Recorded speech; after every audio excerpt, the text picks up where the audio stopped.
Eva. Sorry to keep you waiting. That is perfectly all right. My data indicates clear skies in the coming days. Current conditions for maritime travel, optimal. I'll be ready whenever you are.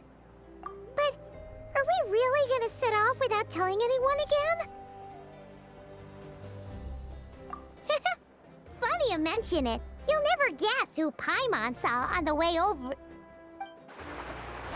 Hey! You didn't seriously think we'd let you leave without a farewell party, did you? No chance. Yeah, come on, Traveler. We've already made all the preparations. And most importantly, how dare you try and slip away without first paying your respects to the almighty Dragon Lord! A little bird told us you'd soon be leaving for Nodcry. So, we asked Paimon to give us a heads up before the date of your departure. You sure it's not time to think about changing that little habit of ours? Don't worry, we won't keep you long. Besides, everyone's there already. Shaska, Ian-san, Auroron, even the Pyro Archon herself. You're invited too, Anufa. Shilonen has a special gift for you. Accompaniment request accepted. Shilonen demonstrates excellent massage technique. My impression of her is exceedingly positive. Wait, so robots like massages too? Or is it just that Shilonen really knows how you're wired?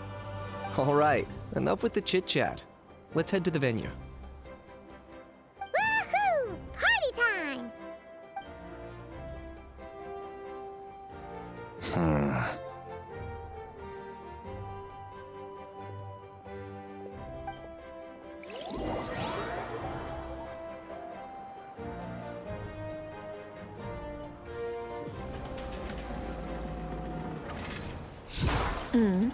Spit it out, then. They've set off. Just as my calculations projected. About time I met this variable in person.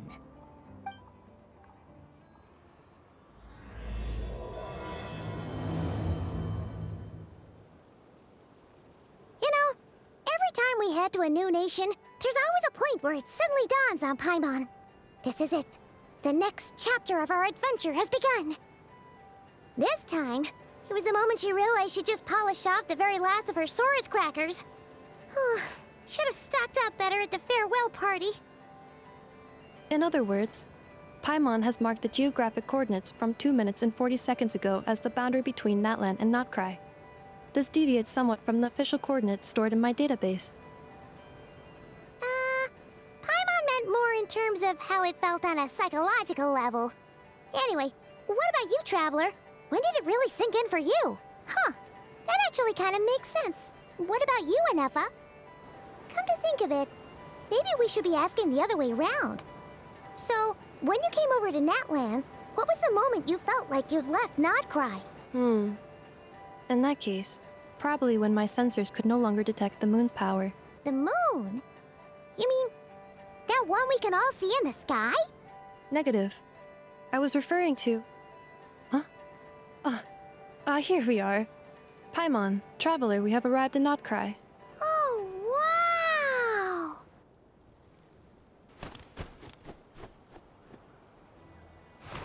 Paimon, Traveler, welcome to Notcry.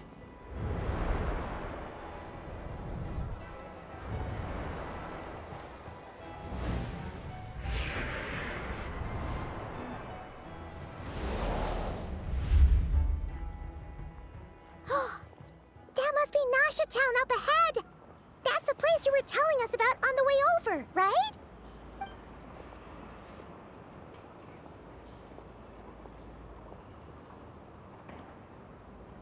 That is correct, Paimon. It is also the most bustling commercial hub in all of Notcry.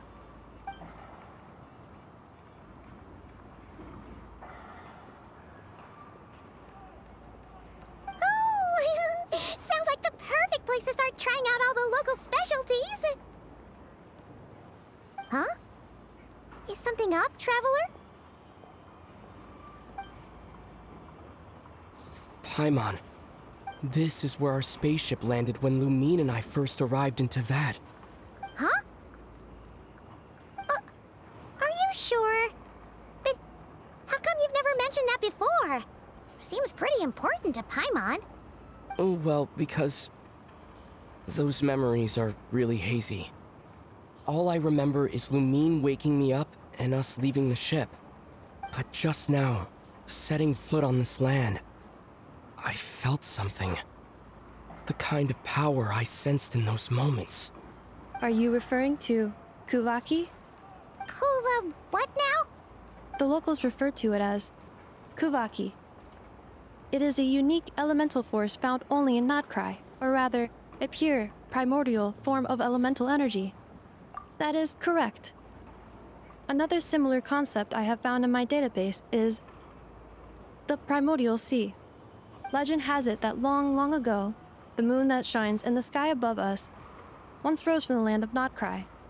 Modern geological surveys and meteorite studies conducted in the region have since supported this claim. So, when you mentioned being able to detect the moon's power earlier, you were referring to Kuvaki?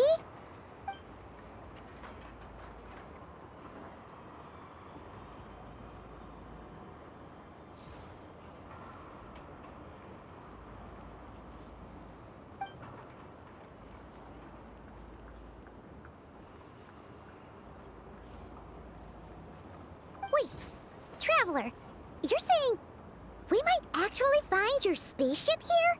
Do you still remember where it landed? Notcry is surrounded by the ocean. In other words, it could have been anywhere along its coastline. Negative. Description still lacks sufficient detail to pinpoint target location. Hey, it's okay if you can't remember everything right away. After all, it's been a really long time. Let's just do what we've always done, and keep searching as we explore. Besides, what have you got to fear with your sidekick Paimon still here? I'd be more than happy to help you out as well. Our pleasure. Anyway, just knowing that your spaceship's here in Notcry surely counts as a big step forward, huh? Like we've crossed another boundary? Paimon couldn't have put it better herself. You sure are a quick learner, Inefa.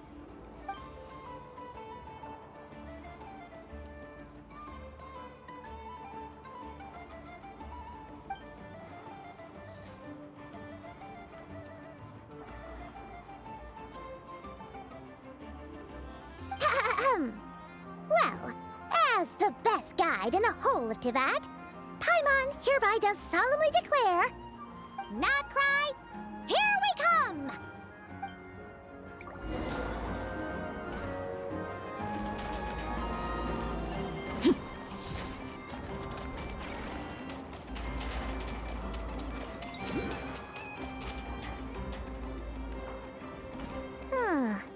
It just occurred to Paimon, if we were looking to put out a missing spaceship commission, or to learn more about Notcry, wouldn't it make sense to drop by the Adventurers Guild? The guild is located in Nasha Town. Simply follow this road and you'll reach it.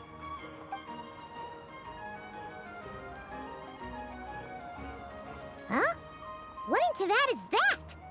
Looks kinda like a Sealy, floating around in the air like that. That is a Kuhenki, a species unique to the land of Notcry. A Kuhenki? Does she have something to do with the moon, too? Indeed it does. According to the Frost Moon Scions, the indigenous inhabitants of this land, the Kuhenki, are said to be familiars of the moon goddess, leading those who walk in the moonlight's glow to things of great importance. The moon goddess? Don't all people here worship the Tsaritsa? Although Notcry lies on Snezhnaya's border regions, the people here have held their own unique beliefs since time immemorial. As I mentioned, everything in this land shares a deep connection with the moon and the sky above. The beliefs of the Frostmoon Scions seem to date back to the civilization of the angels. According to the documents in my database, even the 7 Archons did not exist at that time. Wow! So the origin imagine if their beliefs goes back even further than the Archon War? Correct. At some point, you may come across some statues of their goddess. The Frostmoon Scions carved these as well. Hey! Looks like she's floating away! I suggest you follow her. The probability of an ordinary person encountering a Kuhenki lies in the single digits. Many here consider them heralds of good fortune.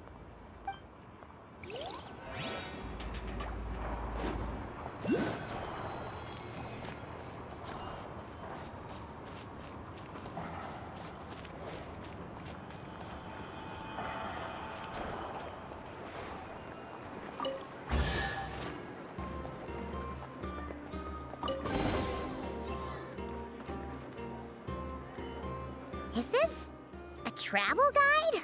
Huh. It actually led us to something useful.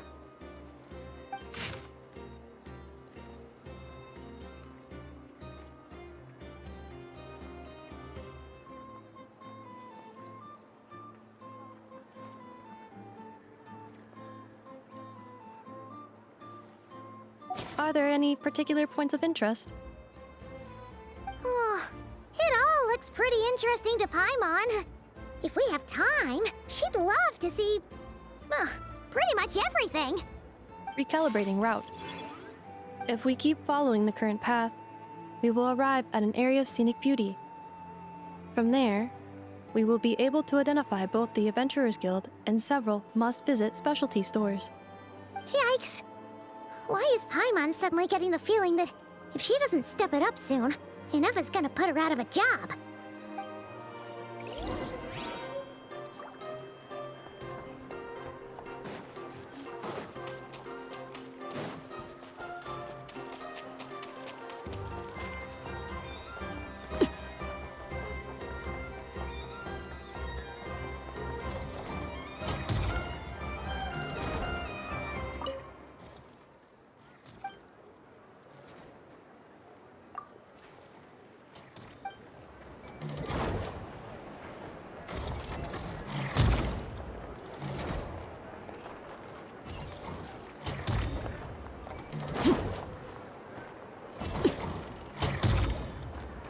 Show no mercy!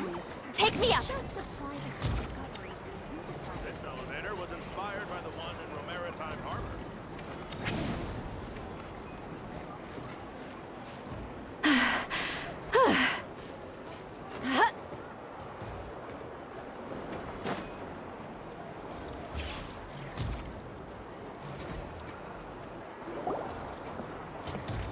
Wow! Nasha Town actually looks pretty big from here. Feels a bit different than Paimon imagined, though. Which aspects in particular deviated from your expectations? Well, Paimon keeps hearing people describe Nodcry as an adventurer's paradise. So she kind of thought it'd be a bit more picture perfect somehow. According to legend, there was indeed an era of peace in Notcry's past, the age of the Fae. Tales of those ancient heroes are still told today. One of the most well-known is that of the Lantern Fae. This individual performed many good deeds for Nodcry. The present-day Lightkeeper's nightly lantern patrols are, in part, a tribute to their memory. But then, one day, What happened? there came a devastating abyssal calamity that swept across Nodcry, and for a time it was left desolate. Heartbroken by what had become of the land they had so cherished, that Fae extinguished their light, just as the abyss had extinguished all hope. Nowadays, the paradise people speak of is more of an aspiration, or an irony, perhaps. An irony? Today, no official authority governs Nodcry. In theory, at least, it is somewhere a person can do whatever they wish, and become whoever they want to be. The Adventurers Guild is just over there, in Nasha Town's Central Plaza, and the flagship tavern is over that way. Hey, what's that building over there? You know, the biggest, tallest one. That is Aino's Boom and Blast Kuvaki energy cannon.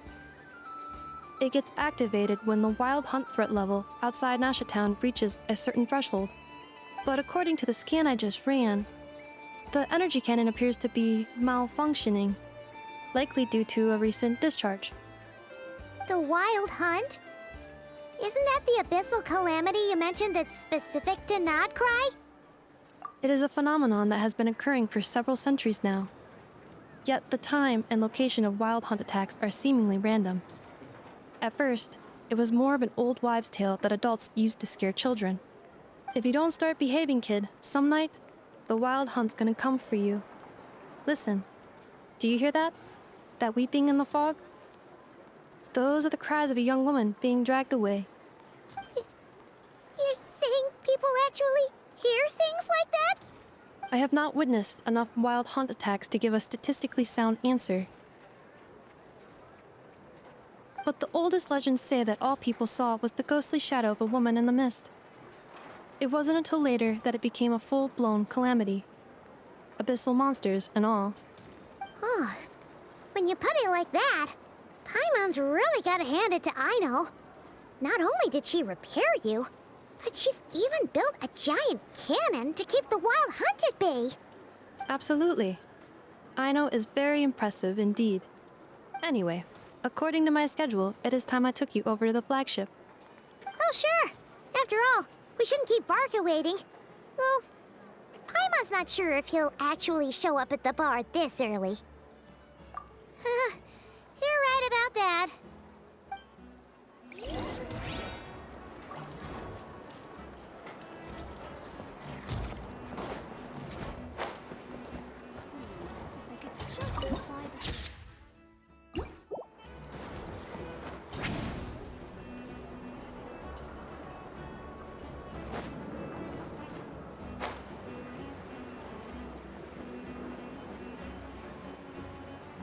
Incoming!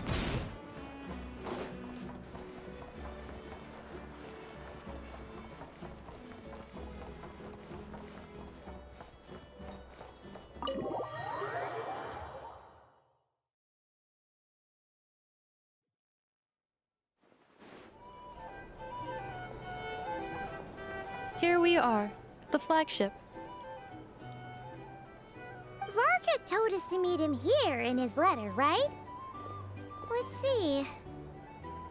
Varka? Varka! No matches, I identified. Huh. So he isn't here after all.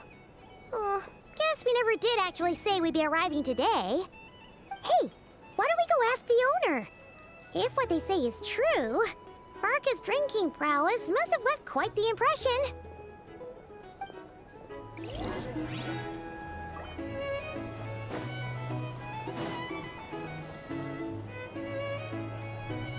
Huh? Well, well. If it isn't the ineffable Ineffa. Hello there, Demyon.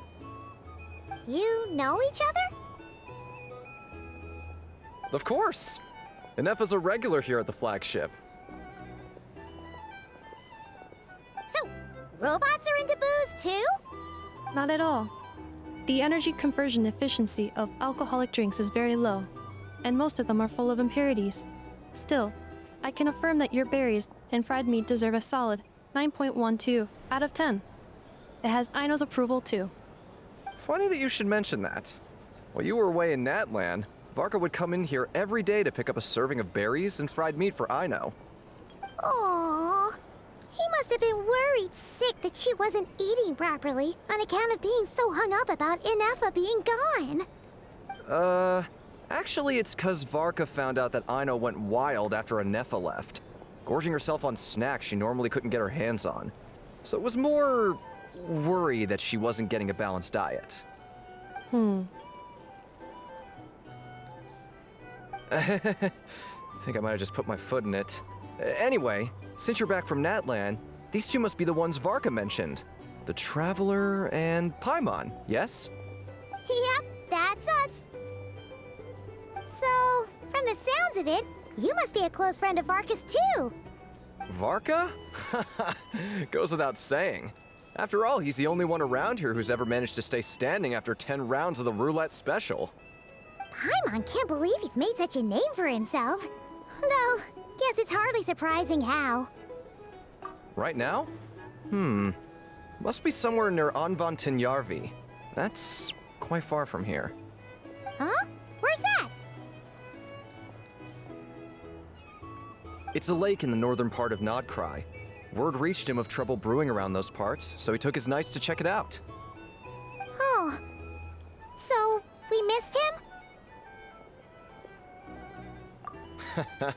Varka knew you'd say that. So he specifically told me to make sure you stayed here and enjoyed yourselves. He sends his assurances that everything's under control. Well, if he's that confident, guess our only option is to accept. Anyway, it's not like there's any special cause for concern. He is the Grand Master, after all. Exactly. Plus, not only has he booked you into our finest room, he's paid for it in advance, too. Whoa! It's so generous of him! We might not have met yet, but Paimon's got a feeling that we'll get along with Varka like a house on fire. Oh, and by the way, he also asked me to serve up a portion of berries and fried meat for Anefa. That was prepaid as well. Thank you. No, thank you. I'm the one who should be grateful for your business.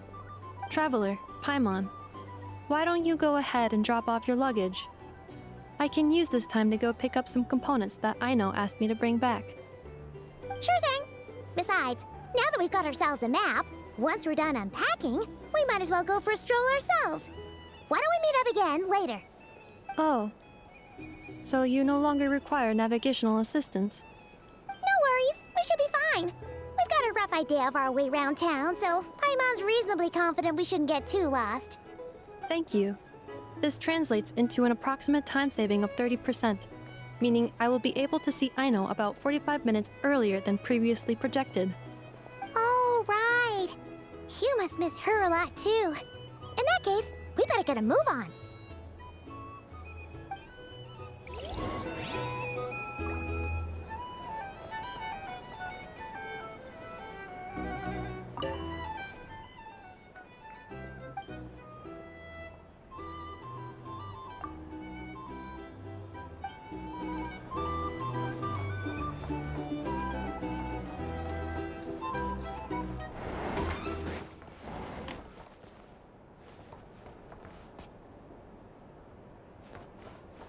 It's so noisy here.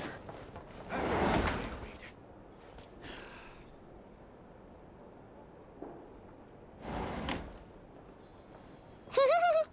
Feels pretty nice having someone sort out our food and lodging for us, huh? But is this really the flagship's best room? It's pretty big, make no mistake, but it looks a little worn out, right? Though, to be perfectly honest, that feels right at home with everything else we've seen of Nasha Town. You mean it's got something to do with Nodcry's history? Oh, that makes sense. But what exactly was this calamity?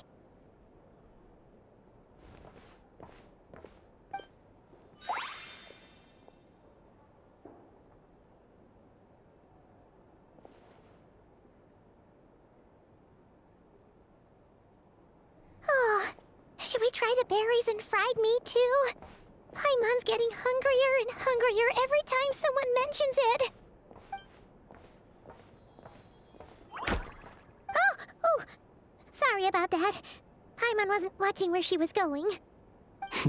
Please, there's no need to apologize. If anything, I'm the one who should be sorry. Clearly, I shouldn't have gotten lost in my thoughts in the middle of a hallway. Wait a sec. Are you staying in the room next to ours? Ah, quite the perceptive one, I see. First things first, allow me to introduce myself. My name is Kirill Chudamirovich Flintz, but please, just call me Flintz. Whoa, that's an impressively long name for sure. Ah, is that so? Names like mine ought to have been fairly common in Snezhnaya, at least in the past. Would I be correct then to assume that the two of you are travelers in this land? Yep, you sure would be. Paimon is Paimon, and this is the Traveler. We've been to a bunch of nations already, but we only just arrived in Nodcry today. What a rare honor it is to meet such worldly travelers.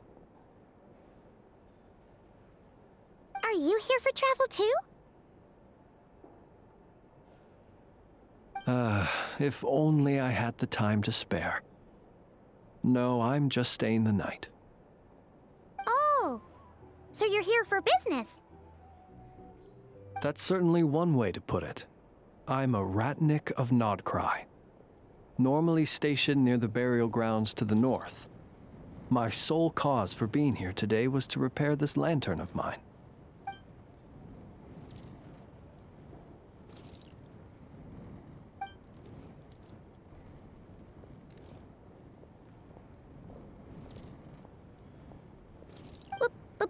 Burial grounds? Your surprise is entirely understandable. Most people cannot even begin to fathom the idea of a life surrounded by tombstones and decay. But if you've heard of the calamitous abomination that is the Wild Hunt, you'll know that in their wake they bring a host of souls tainted by abyssal filth. That then is why we are stationed by the burial grounds, to hold the line where it is most vulnerable. Oh, so it's all about fighting against the abyss. Oh, sounds like a tough job. I thank you for your concern. But in truth, I've long since grown used to it. In fact, I like to think it rather suits me. If anything, I'd say I prefer the peace and quiet of a graveyard to the hustle and bustle of urban life. Paimon sort of gets it now. But even so, she's still pretty sure she could never get used to living in a graveyard herself. For one thing, she'd be too scared to fall asleep at night. Oh, I assure you, there's no need to worry on that account. The kind of ghosts you find in cemeteries aren't too big on talking. But even when they do, they're usually far more discreet than the living. Well, would you look at that? Who'd have thought we'd end up chatting this long? Must have a lot in common, huh? Forgive me, but I must excuse myself, for the time of my appointment draws near. And in terms I'm sure you'll understand, a lanternless Ratnik is like a mapless traveler. A serious conundrum indeed.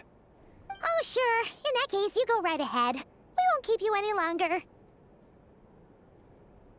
Not at all. Should the opportunity present itself, I'd gladly continue our conversation another time. You're always welcome to come visit my grave. I mean, the grave I stand watch over. Your visit would bring much-needed light to that place of final rest. Right. Well, if we get the chance. Then allow me to wish you a traditional Ratnik's farewell. See you by the graveside. Ugh. Jeez.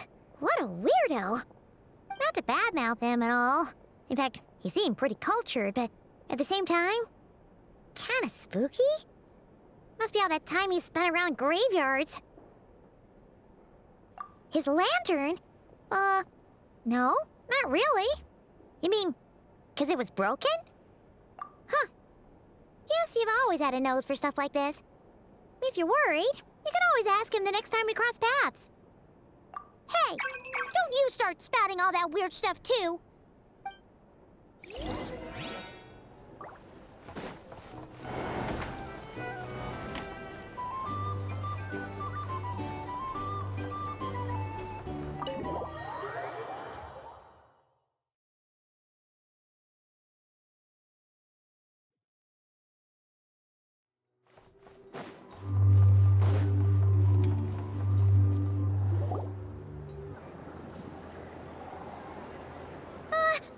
Paimon almost forgot something super important. Were we gonna go try out the berries and fried meat? But now, heading all the way back to the flagship feels like such a waste. Please, accept today's boon. Come night or day, may the blessings of the moon goddess shine down upon you. Huh? What's going on over there? Wait, free food? Wow, the people here are so too. Paimon's super curious what their food tastes like. Moonlight illuminates the path before you, travelers from afar. Huh? How'd you know we were travelers? Just now were a song the birds in the sky, singing of your wanderings.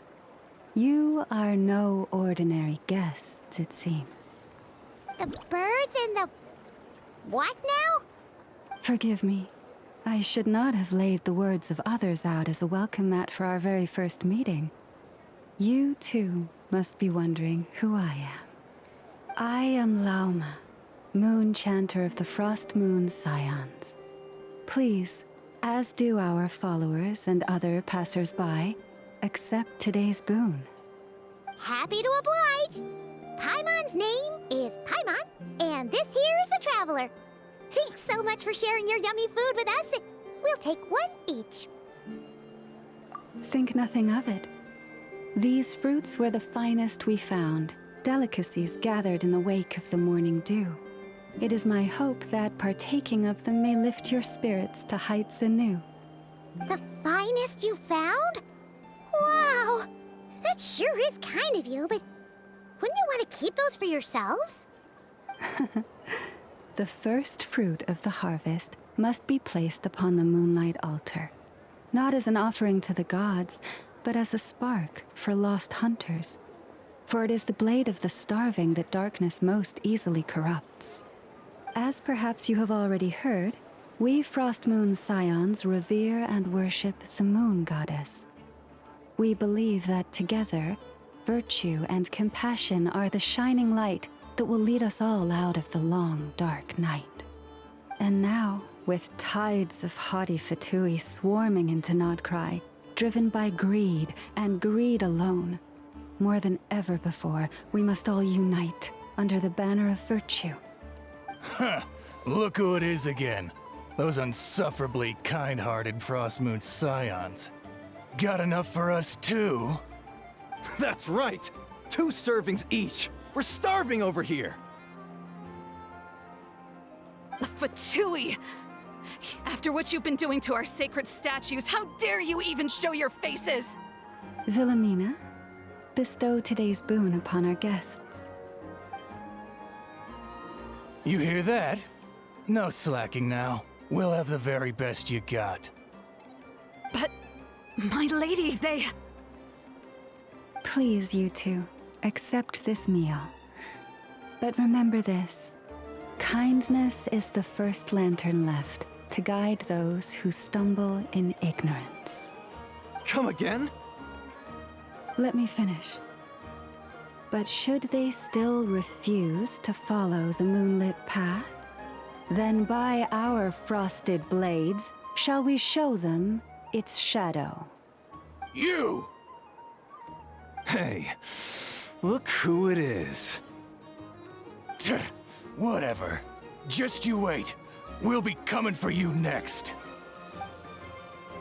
Huh? Where's the meat? Who wants to eat this garbage?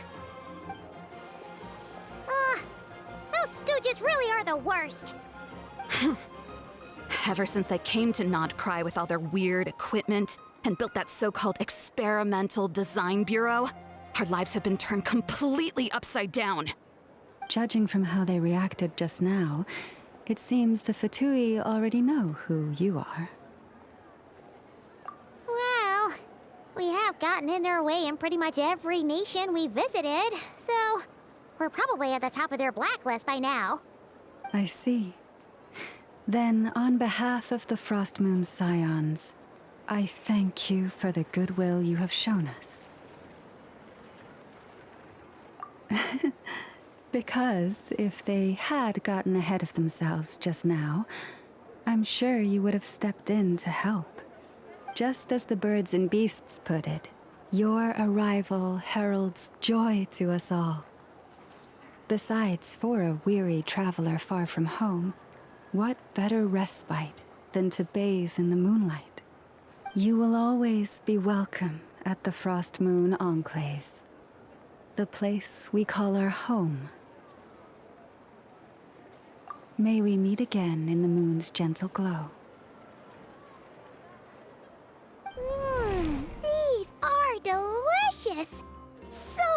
refreshingly fresh. Those two Fatui wouldn't know a good thing if it came up and bit them on the shoulder. Looks like Anefa isn't done with her shopping yet, and the Adventurers Guild is still empty. Where should we head next? Good idea. Wouldn't want to let the Kuhenki down, after all. Let's see. Okay. Paimon's got our route all figured out. So, all that's left to say is, don't fall behind.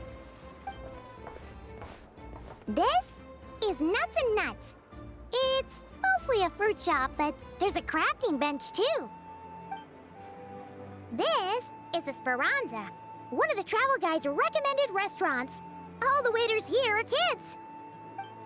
This is the Vesnici Prolegia greenhouse.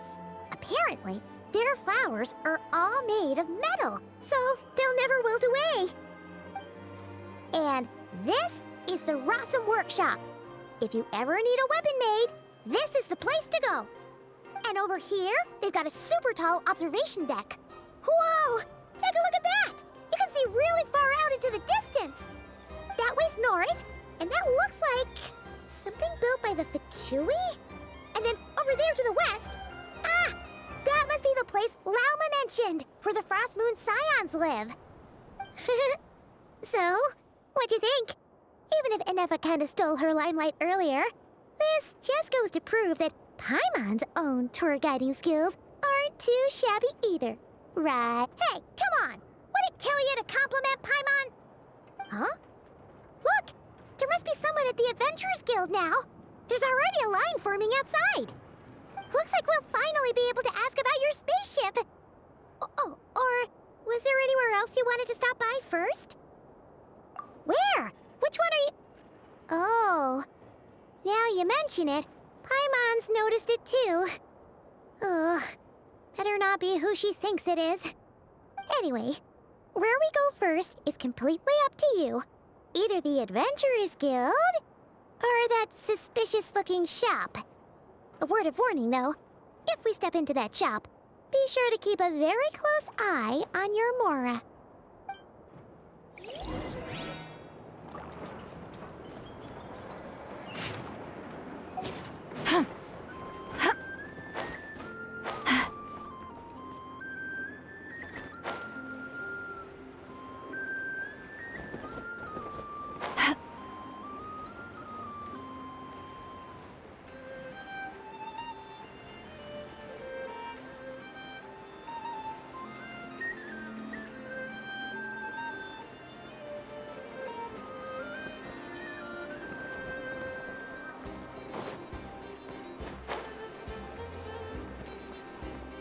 Incoming!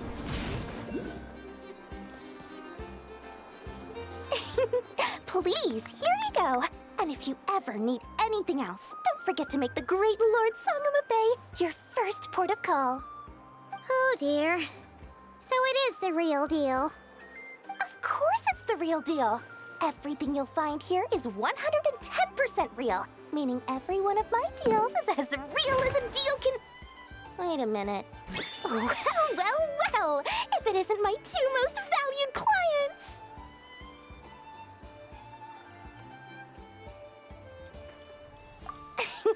And with no small thanks to your munificent patronage. Come. How could you just sneak into Not Cry like this without telling your dear Lord Sangama Bay?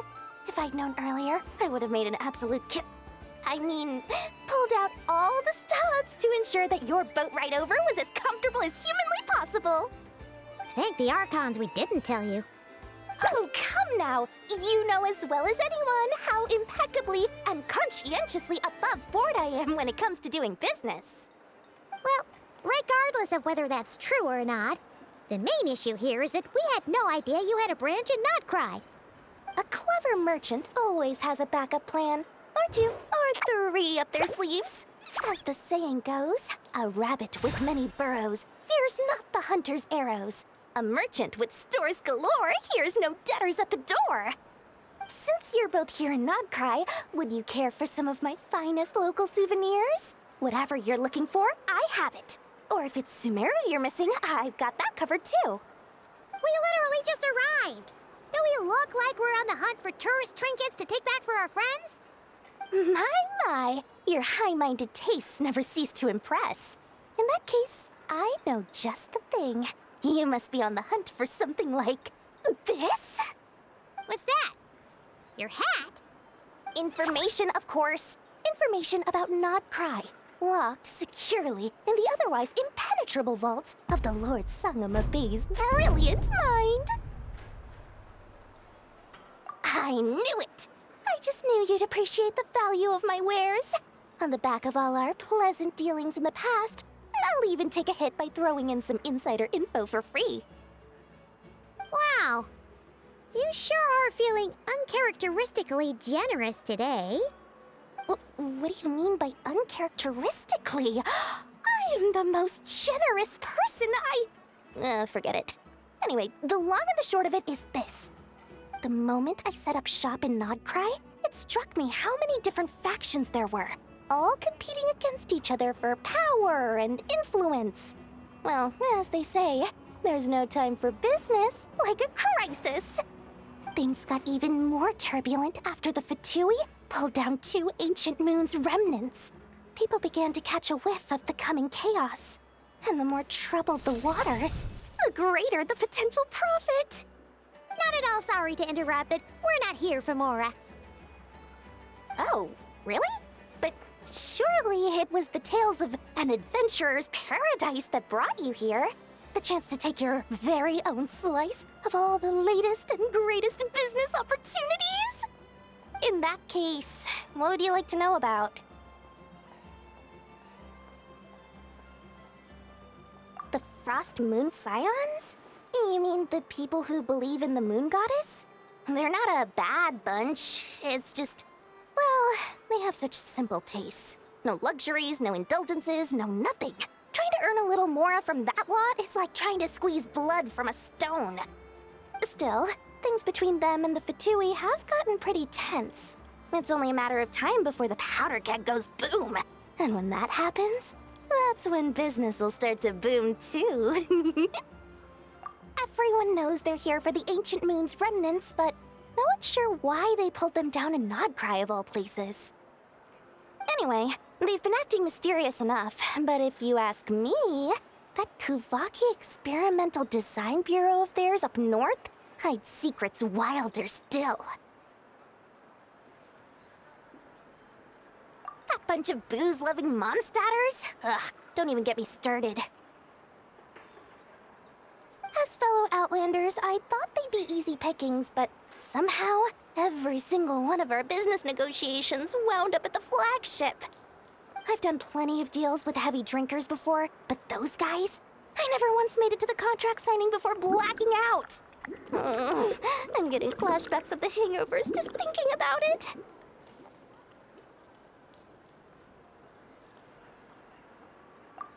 What now? A spaceship? Nope, never heard of anything like that. Don't you two get involved in any big business here without so much as a heads up, you hear me? At the very least, consider letting me in as a key investor.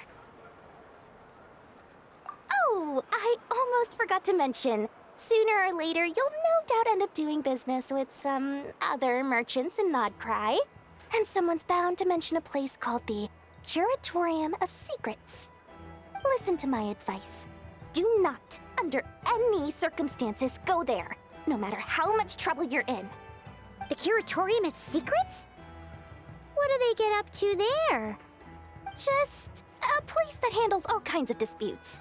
But the owner will charge you an absolute fortune, and she has a temper to match. Nothing like your friendly neighborhood, Lord Sangama Bay.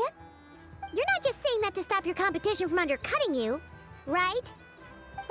When did that little pipsqueak get so sharp? And after I gave them all that info for free just to win them over. What do you mean? Of course not. I'm only thinking about your wallets. I mean, on behalf of your wallets. You're really not convincing anyone, you know. All right. Business is a cutthroat business.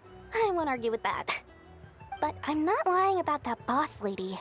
Not only did she make it into my top 3 people not to mess with in Nodcry, she's also in my top 3 people most eager to trade in favors. Seriously? It feels like you're just bad-mouthing your rival now. Fine. If you don't believe me, go see for yourselves. We might both be from Sumeru, but compared to hers, my conscience is so large, why, you could fill 3 whole palaces of Alcazar's array. But when you realize what I'm saying is true, don't say that good old Lord Sangama Bay didn't warn you.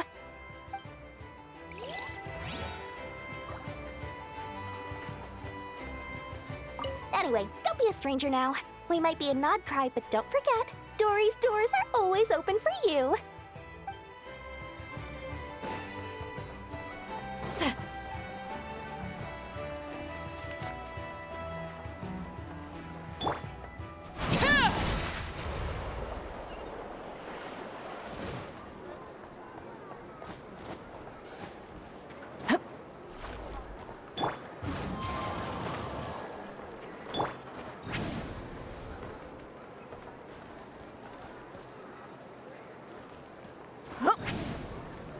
Watch out! Lucky us! The line seems to be gone now. Come on, let's go say hi to Catherine. Hey, Catherine, we meet again.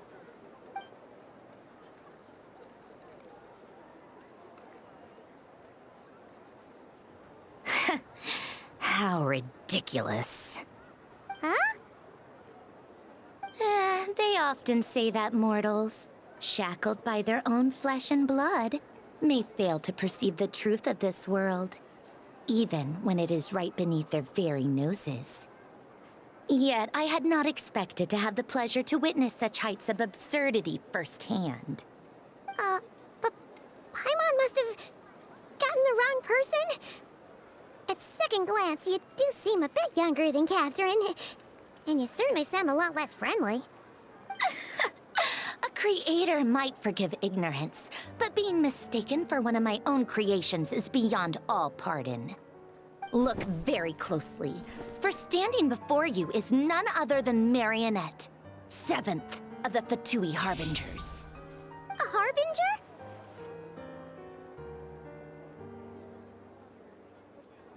I told you already, I'm not Catherine. Just how obsessed are you with my machines?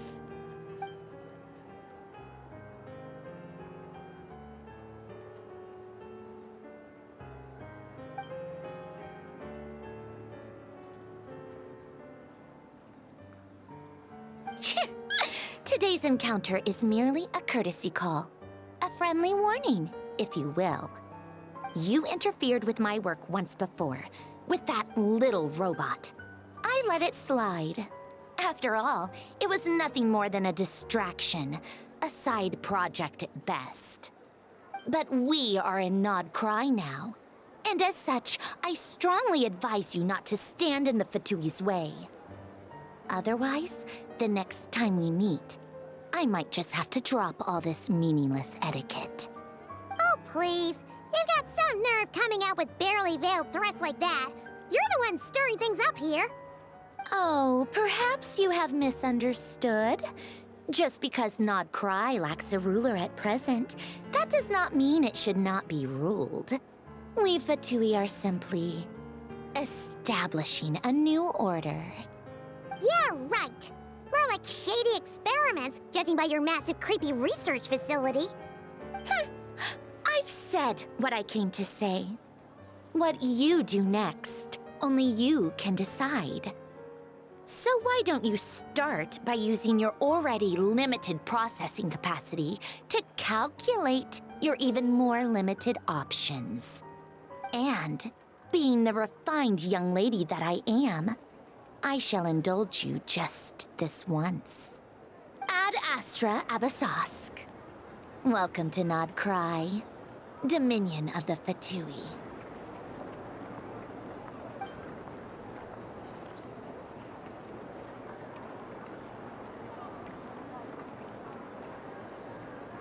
Ugh! Paimon's so mad right now! How can anyone so obviously evil be so annoyingly self-righteous? But if a Fatui Harbinger is here to greet us in person, that can only mean one thing.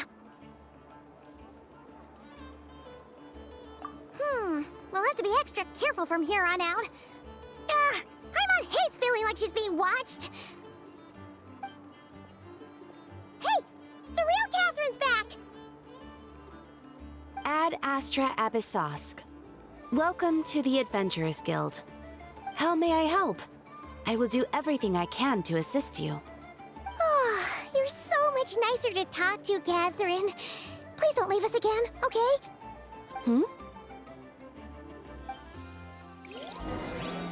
This land holds nothing but promise for adventurers from all walks of life. Wouldn't you agree? They called everything over to Snezhnaya.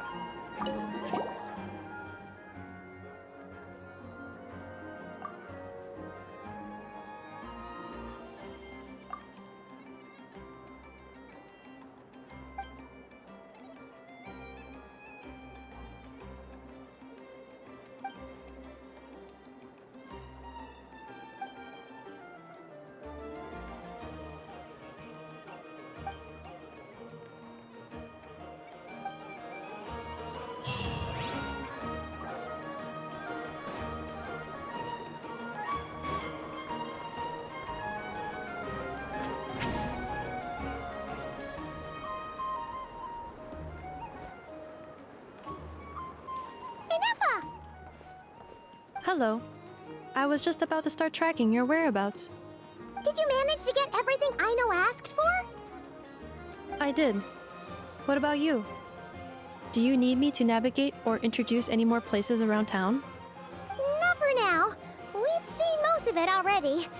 We probably need some time to process everything we've learned, though. Any progress with the spaceship? No. Catherine came back just now, so we asked her, but even she hasn't heard a thing. One possible explanation is the vast stretch of time that has elapsed. Additionally, given the limited resources available in Nodcry, it is entirely plausible that the wreck was scrapped for parts, or even mistaken for a pile of broken machinery. Aww. Understood. In that case, why don't we go ask Aino together?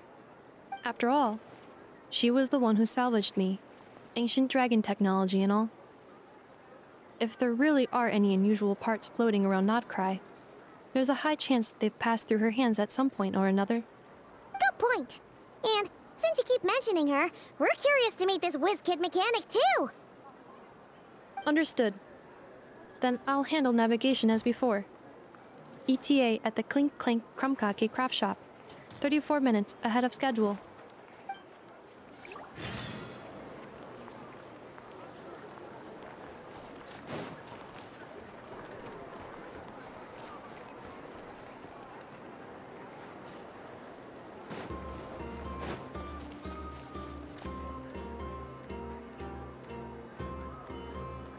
I may have lost a few memories.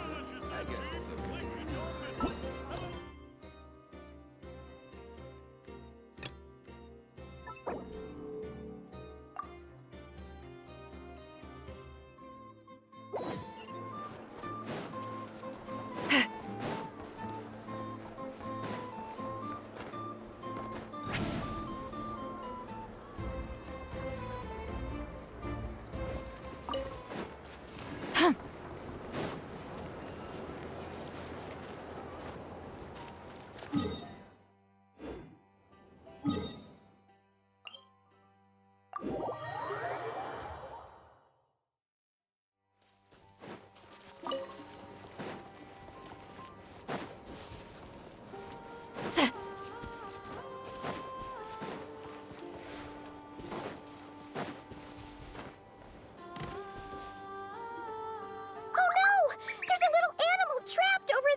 The tides of Kuvaki affect everything in Nodcry. So much so that many creatures have evolved a kind of dependency upon it, growing stronger or weaker as it waxes and wanes. This little animal must have been caught here unprepared. So you're saying we need to use Kuvaki? Paimon will leave it to you guys then. Don't be scared! We'll get you out of there soon!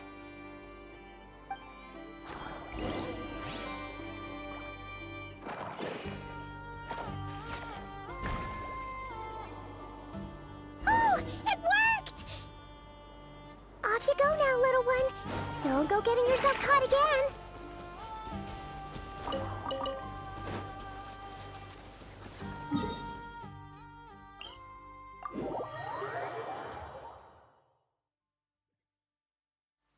A perfect day to stay home and read.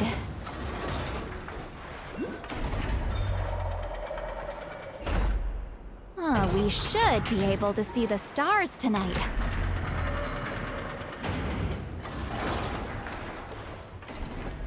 Yeah! Huh!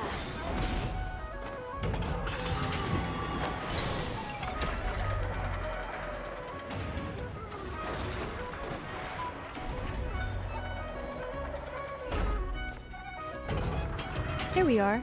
The place Aino and I call home. Whoa! So many machines that Paimon's never even seen before. And then there's all these little robots. Did Aino build them all? That is correct. It looks like Aino has created 3 more little bots since I've been gone. Aww. Well, you were gone for quite a bit. She must have missed you. I missed her too. I want her to see what I've become. Let's not keep her waiting any longer then. Come on!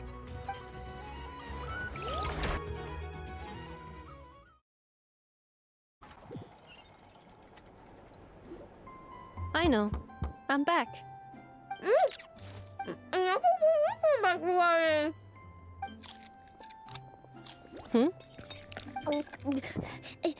Ineffa?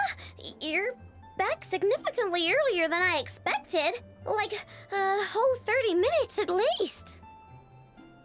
Everything went very smoothly, which saved me quite a bit of time, so I...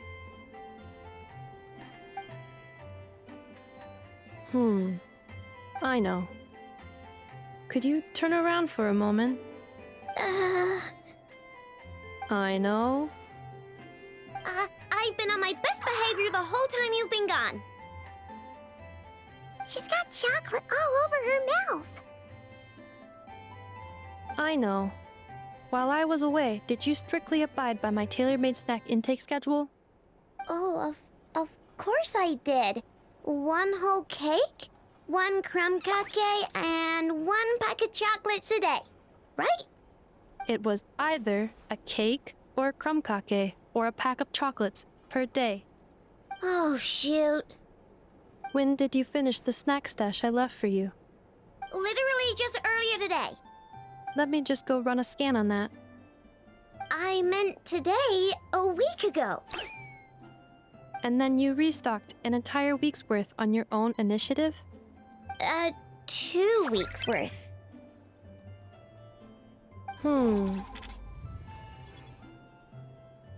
Why does Paimon feel like the roles in this household are pretty much the opposite of what she imagined? Calculation complete. Aino's recommended snack calorie intake for the next 4 weeks. 0. No fair! You're a meanie, Ineffa. This is what happens when you break an agreement. Oh, come on! Don't do this to me! I only ate a teeny bit extra every day. Just a teensy, eensy bit extra. That is objectively not a teensy bit extra. Seriously? If you'd only arrived half an hour later, I would have had everything cleaned up and you wouldn't have noticed a thing. But now that I think about it, you even said you'd come back a bit earlier than you did, so I wouldn't have to worry. But then, you were away so long, and I was so worried about you. And that's the only reason I even... Oh. I know. I am very sorry to have kept you waiting. I'm back now. Welcome home. Oh. So, will I be able to keep eating snacks as usual now? Negative. Aww. Okay. Well, given that I am later than I initially projected, I'll let it slide. But just this once. Thanks, Ineffa! You're the best! Aino, allow me to introduce. It's the honorary knight and Paimon! I know. Uncle Varka talks about you guys all the time. Nice to meet you, Aino. Inef has told us all about you, too. Huh? Really? She actually said that about me? Well, she's not wrong. Oh yeah, so, you're here to see Uncle Varka, right? A couple of days ago, he suddenly said he had to head out on business, and that he might not be back for a while. He asked me to let you know if I saw you. Yeah, we heard about that at the flagship. Did he say what he was doing? Nope. Just told me to take good care of you guys and make sure you feel right at home. Oh, shoot. Please, take a seat.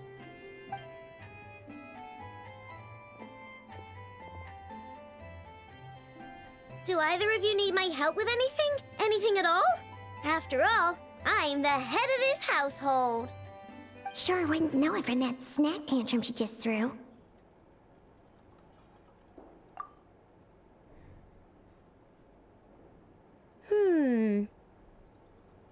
A spaceship, huh? From outside to that? Exactly. So, ring any bells? No. Oh, you sure? Nope means nope. Never seen the slightest trace of it. More specifically, by nope, I mean, I've never seen a single piece of tech in all of Notcry that might have come from out of this world.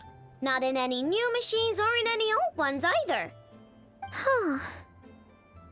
What Aino means is that your spaceship almost certainly has not been disassembled nor repurposed as parts for other machines. Oh, so that's what she was getting at. Yep. I've taken apart pretty much all the fun stuff in this city at one point or another, but I don't recall ever seeing any components that were anywhere near that special.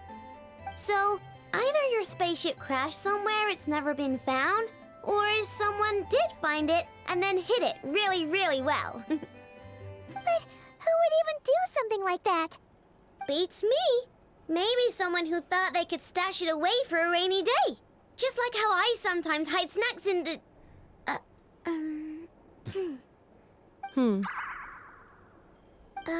Anyway... Long story short, I definitely haven't seen anything like that. Besides, sounds like it would practically be ancient history by now. If anyone still has any leads on what really happened, it'd be the Frostmoon Scions. The Frostmoon Scions? Huh? Haven't heard of them yet? Didn't Inefa tell you about their rituals? There wasn't enough time to delve deeper into their history and traditions. What kind of rituals are we talking about? I've never actually seen them myself. Just heard bits and pieces here and there. They say that each of their moon chanters has had access to an ancient relic that lets them see the true past. Not sure exactly how it's meant to work. I can't get my head around anything that can't be explained by either machines or science. And to tell you the truth, I don't like it much either. Looks like we'll have to try our luck with the Frostmoon Scions. Aw, leaving so soon? Sure you don't want to hang out a little longer? It's getting late, I know, and these two still need to head over to Hisi Island. It would not be convenient for them to linger much longer. Aww. All right then. Don't worry. We'll be sure to drop in on you as often as we can. Really? You promise? Sounds like my type of visitors. You're welcome anytime.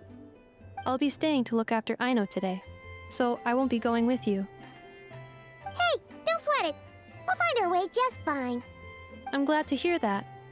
Also, I must admit, I have very much missed the charging bed that Aino made for me. Oh, are you here to play with me? My name's Aino, and I'm an inventor. me and Anefa live together. I could probably eat all the cakes and cookies in the world because I love them so much. But my favorite kind of all is Lockaberry Crumb Cake. Come visit my Clink Clank Crumb Cake craft shop whenever you want. Anyway, that's me. What about you? Tell me something about you, then we'll be friends.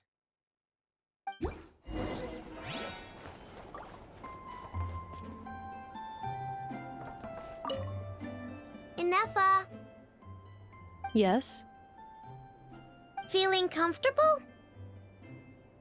I am indeed. No bed in the world is as comfortable as this one. Anefa, Yes, want me to increase the charging rate? please, if you would. Thank you, Aino. Anefa,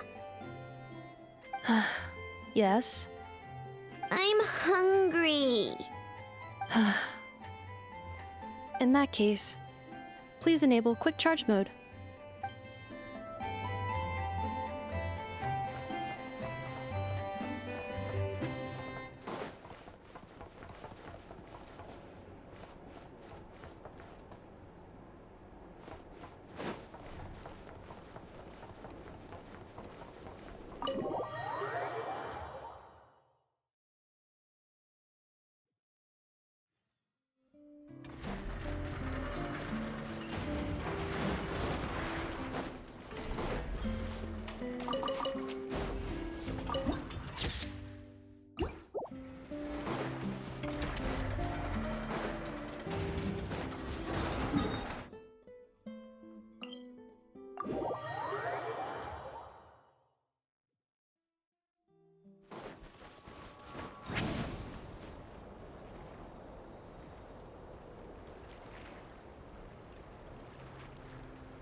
Seeing Anefa and Aino reunited like that sure was heartwarming. We should definitely hang out with them more in the future.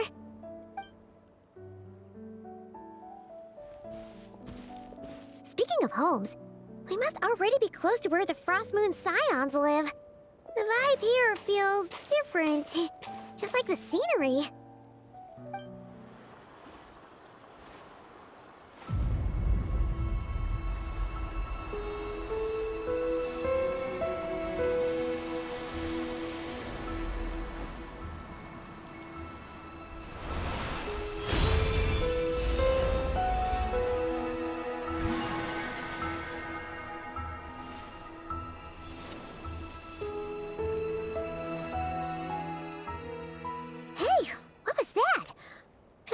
Some sort of breeze blew by, and then the petals suddenly turned into... Huh? Is that... a Kuhenki? She looks different from the ones we saw before. Hey there! What's your name? Huh. Doesn't seem able to speak.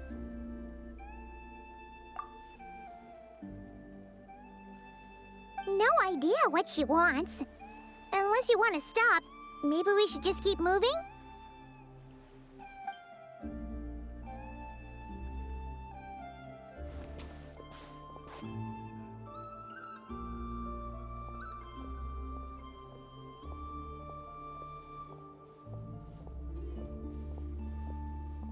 She's following us! Go on. Go on now. We've got stuff to do.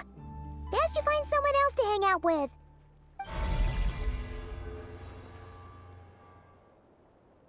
Hey! Don't make it sound like Paimon's some kind of meanie. Paimon had no idea what she wanted, okay? Ugh. Anyway, next time Paimon sees her, Paimon promises she'll be nicer. Seeing as we're on our way over to meet Lauma anyway, we can ask her about it while we're there.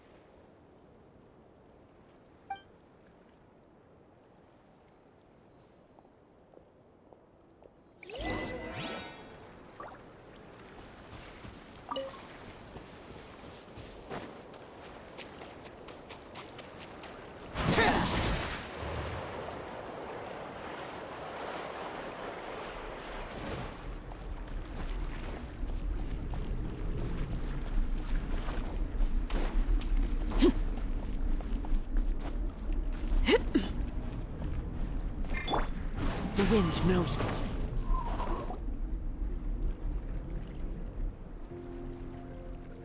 Huh? Hey, look! Isn't that Lauma?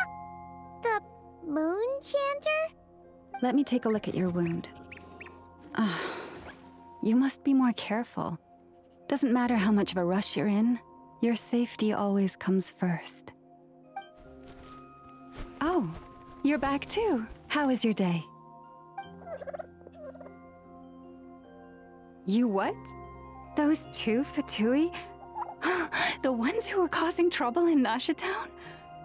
You went to teach them a lesson? And you put that in their food? You naughty little thing! How could you do that? They didn't notice. That's not the point. You mustn't do that again, okay? Next time, at the very least, bring a few of your friends along too. You'll be an easy target if it's just you on your own. Hey, Lauma! Still remember us? Oh, it's the Traveler and Paimon, isn't it? Welcome to Hisi Island. Not at all. Those who come with kindness in their hearts are always welcome with the Frost Moon Scions. Were you just talking to those animals? I was indeed. The Frost Moon Scion's bloodline is unique, for throughout our history, there have been many among us who could communicate with all living things. What was that? Oh, is that so? She says she was trapped in a plant earlier, and that you were the ones who rescued her. She wants me to thank you on her behalf. Oh, it was nothing. Barely lifted a finger. If you both are free, why don't you join us at the Frost Moon Enclave for dinner? Consider it a small token of thanks for your kindness. We'd love to! And actually, we had something we wanted to ask you anyway.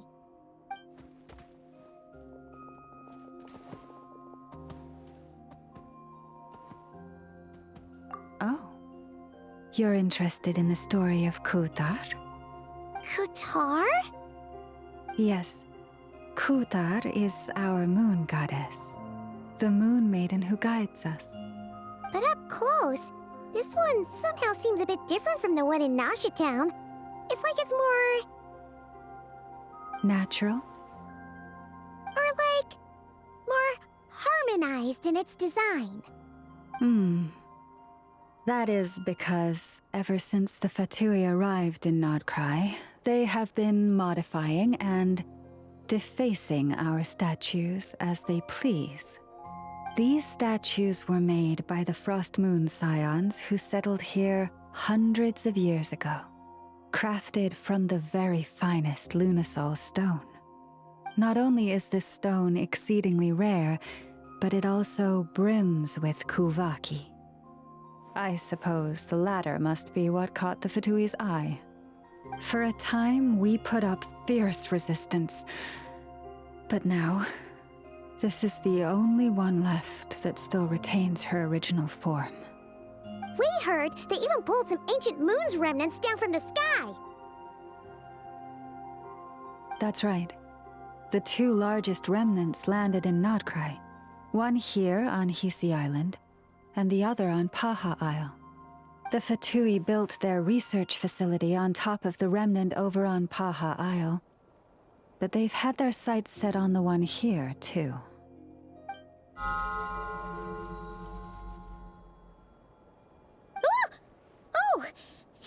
Kuhenki again.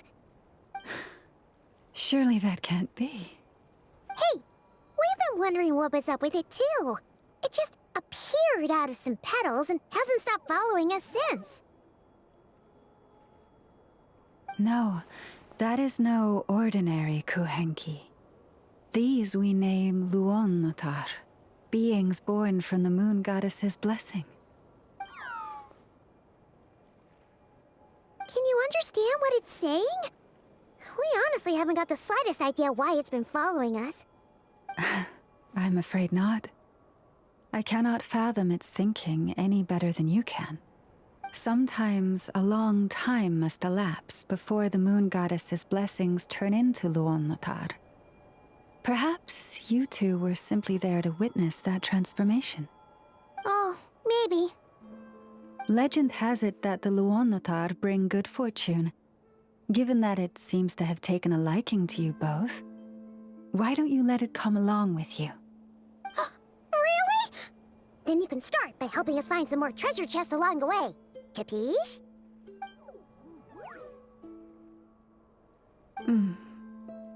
Twilight approaches. If you would hear more of the moon's story, then let us make our way to the Frost Moon Enclave. Beneath the gentle moonlight, I shall share this tale in full.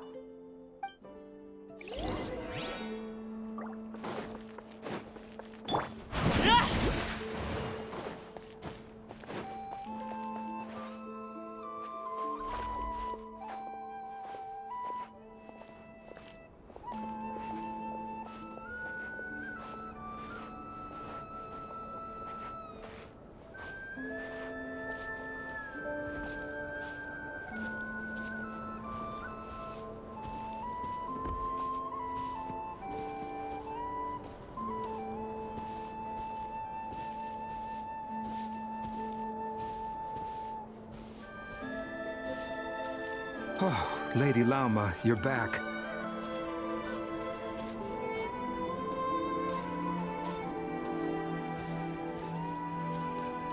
Come day or night, may the blessings of the moon goddess shine down upon you.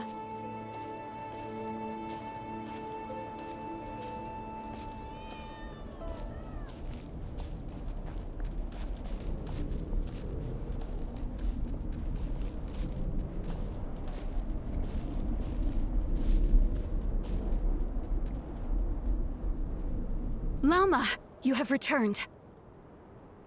Wilhelmina, this is the Traveler and Paimon. Kindly arrange for 2 additional dinner settings for our honored guests. Of course, my lady. Wow! Everyone along the way here pretty much saluted you. Are you, like, super important around here? I am but a moon chanter, one entrusted to convey the moon goddess's will. Nothing more. She's just being modest. The Moon Chanter holds the highest rank among us Frost Moon Scions. Lauma is our leader. Wilhelmina? I know. I'll send word to the kitchen. 2 meals coming up. Whoa!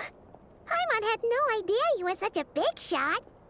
It is merely that the unique traits of our bloodline have manifested themselves especially strongly in my person. That is no accomplishment of my own. Please, follow me this way.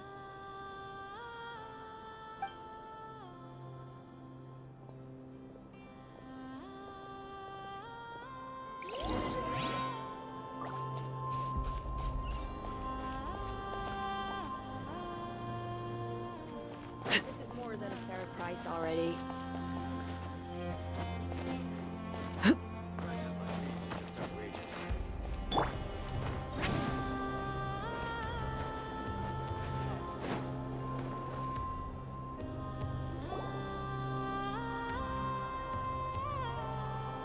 Even to this day, I am still trying to piece together the many fragments of our past.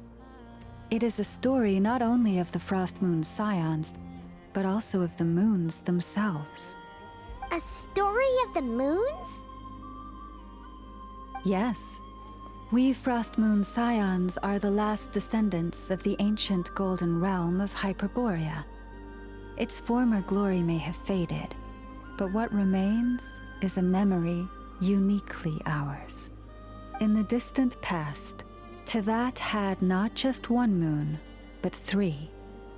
It is said that they were created by the primordial master of this world, cast into the firmament to keep peace in the land below.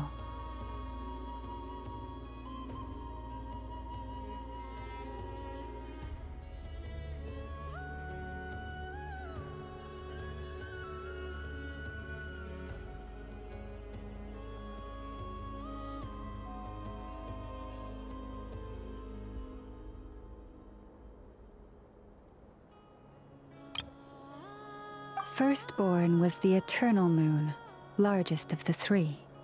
Legend has it that it was her immense Kuvaki that gave rise to the ocean tides. Next was the Frost Moon. Smaller than her big sister, yet brightest in radiance. Her glow became the cold, undying lantern of the night.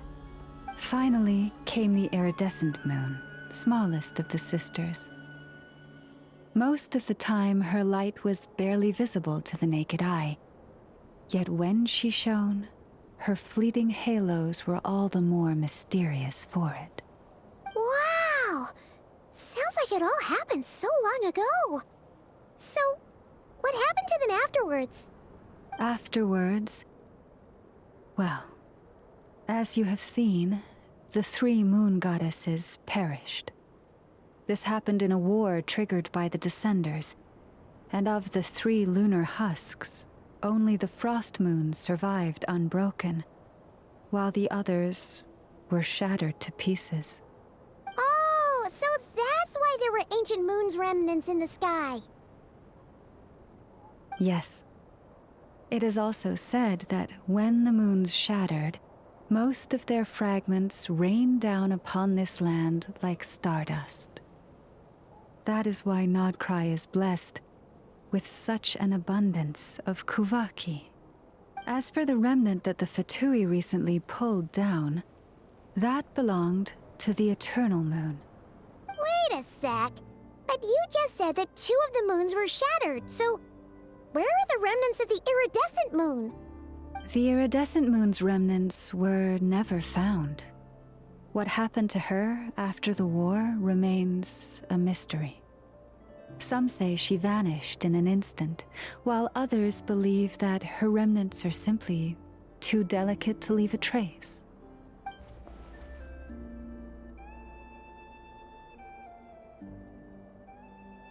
Yet, though the era of the 3 moons has long since faded into legend, successive generations of Frost Moon Scions have always passed down a prophecy that one day the moon goddess would return. And in the end, that prophecy did indeed come to pass, though not quite. Lady Lauma! Lady Lauma, are you there? Cappy, what is the matter? Lady Lauma, it's my daughter, Karina. Her illness. Take me to her, right away.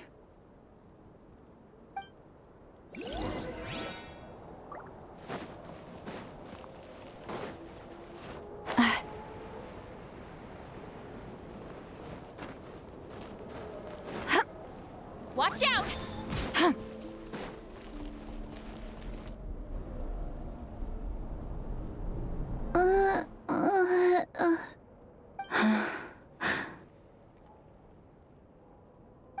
Her sensitivity to Kuvaki is flaring up again. After her last treatment, did you follow my advice and seek medical help in Nasha Town? But those doctors are all Snezhnayan. They're outsiders, compatriots of those brutes who invaded our homeland. How can we possibly trust them? Not all outsiders are enemies, Cappy. They've been treating this condition for generations. They have the experience we lack. But we're Frost Moon Scions. Should we not remember what the outsiders did to our moons? Surely the Lady Kutar will reward our devotion. But Cappy, Kutar is long... This isn't the time for debate. O lost child, snow-swept and buffeted by the howling winds of the frigid night, let not the silver flame within you fade. By the frost moon's grace, I shall warm you, curled up as a fledgling in frozen soil. Praise be to the moon goddess, my Karina.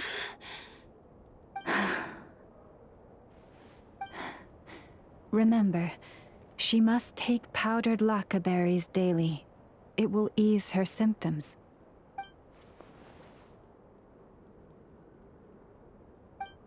Llama? Philomena, what is it? Dinner is ready. I see. Cappy, let her rest here for the night. I'll have someone bring her a blanket. All right. Thank you so much, Lady Llama.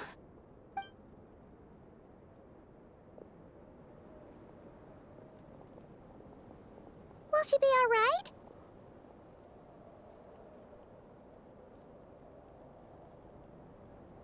Yeah! If there's anything at all we can do, please don't hesitate to ask. Thank you for your kindness. For now, though, Karina should be fine. She'll be feeling a lot better tomorrow.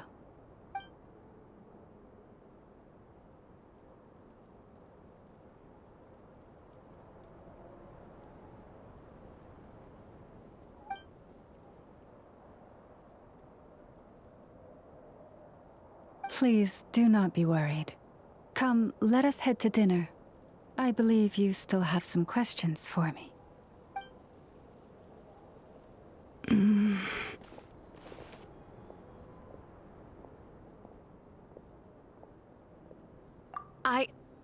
Oh, sorry. Yes, I'll be coming too.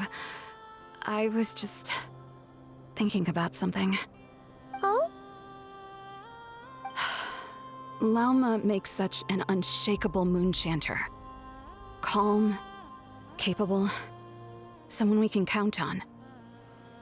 Deep down, though, I know she's been quietly carrying the burden for the rest of us. Traveler, Paimon. Believe me when I say that as a fellow Frostmoon Scion, I do worry about Lauma. It's just that sometimes it's hard to say it to her face. Could I ask you to look out for her? I can tell she really trusts you.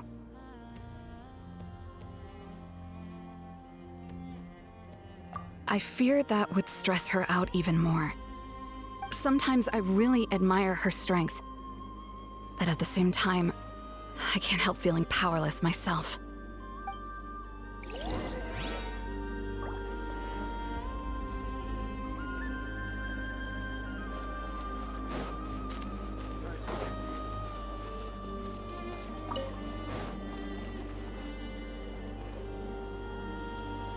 Phew. Paimon's so full. That was even better than the stuff you gave us before. I'm glad to hear it. Thank you for accepting such simple hospitality. Hey, we should be the ones thanking you. Seriously, that was seriously scrumptious. How did you even manage to finish it? This slop's barely edible. Then again, I guess that's what you'd expect from savages. It's you! Those rude Alpha Tui we just met back in Nasha Town.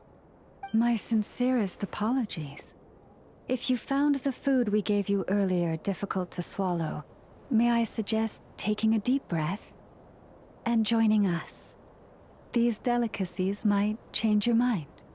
After all, I suspect that your previous meal may have been tainted with something most unpalatable. Huh? What do you mean? Tainted with what exactly? With the bitter snobbery of those who call themselves civilized. Why, you...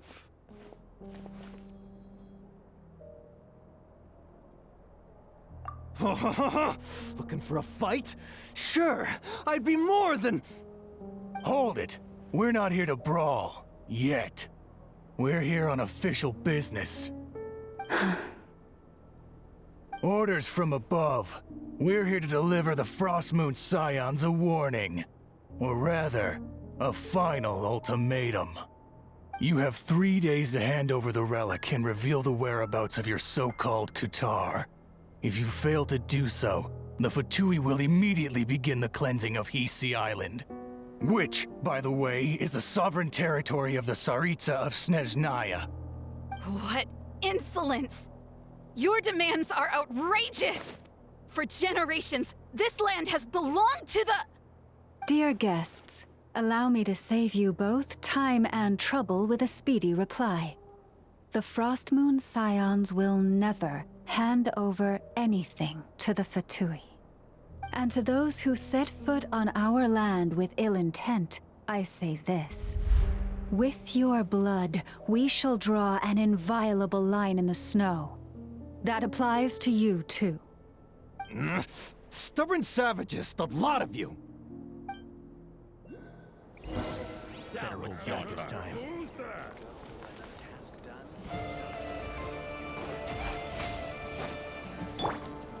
Laid bare. Into the wind. Get to work! You poor lost lamb. Pretty sharp. You'll pay for this. Mark my words.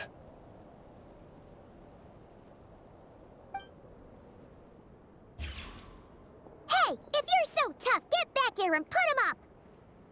Huh. Guess all they're good for is running away.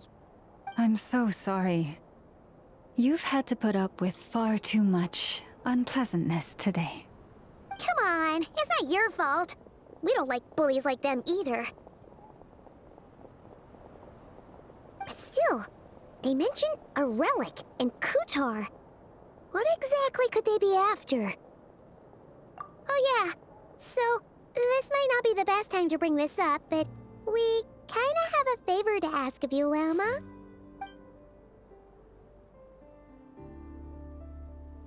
I see. So your questions concern the sacred relic too. Please, do not hesitate to speak your mind. Unlike those insolent intruders, you walk in the moonlight with open hearts. You stood by us when we needed your help, so it's only right that I return the favor. But let us continue this conversation somewhere more fitting. As it happens, there's something I'd like to show you, too.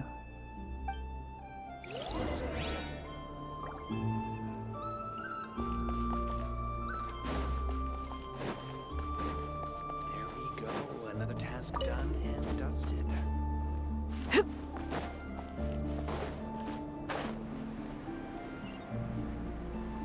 Whoa!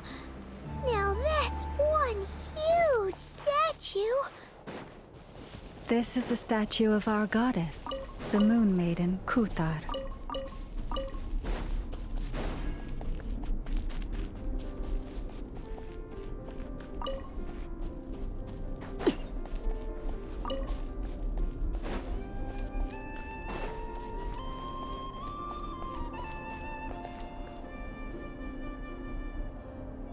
Wow! It's spectacular! Kutar was born here on Hisi Island around 500 years ago. As it just so happened, a priestess of the Frostmoon Scions witnessed the moment of her birth. Instantly realizing that this was the prophesied rebirth, she quietly recorded the event and carved this statue to honor that miracle. According to legend, Kutar's birth was accompanied by the sudden appearance of many Kuhenki, who wove the moonlight that bathed her into silken vestments fit for a goddess. Hey! It's like it knows we're talking about it. From that day forth, the Kuhenki have been regarded as Kutar's familiars. Some believe that their habit of guiding travelers to hidden treasure stems from an instinct.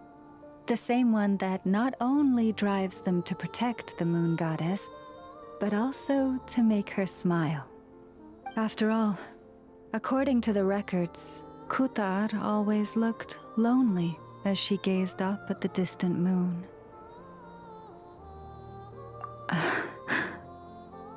Kutar left Hisi Island before I was even born.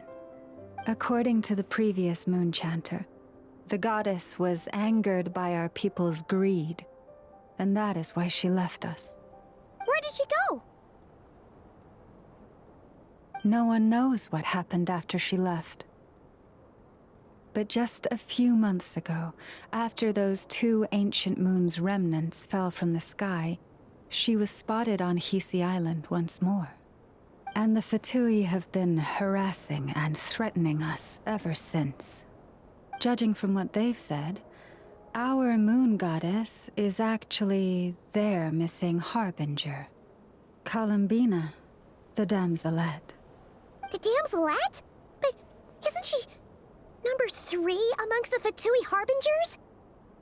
So she's actually the moon goddess. Why would she join the Fatui then? That too is a question I've struggled with. But even at the best of times, understanding other people's choices is difficult, let alone those of a goddess. Plus, forgive me. There I go again, rambling on about our history. But you came here to ask about the sacred relic, didn't you? Honestly, Paimon's not sure which part she's more curious about now. Since ancient times, the Frost Moon Scions have had in our possession a special fragment of the ancient moon's remnants. A piece in which I sense a power unlike any other. Successive generations of moon chanters have all detected a divine presence within it. We call this unique remnant the Moon Marrow. We heard you can use it to see what happened in the past. What is it in particular that you seek from the past? Well, basically, to cut a long story short, the traveler here is actually from outside of Tibet. Oh.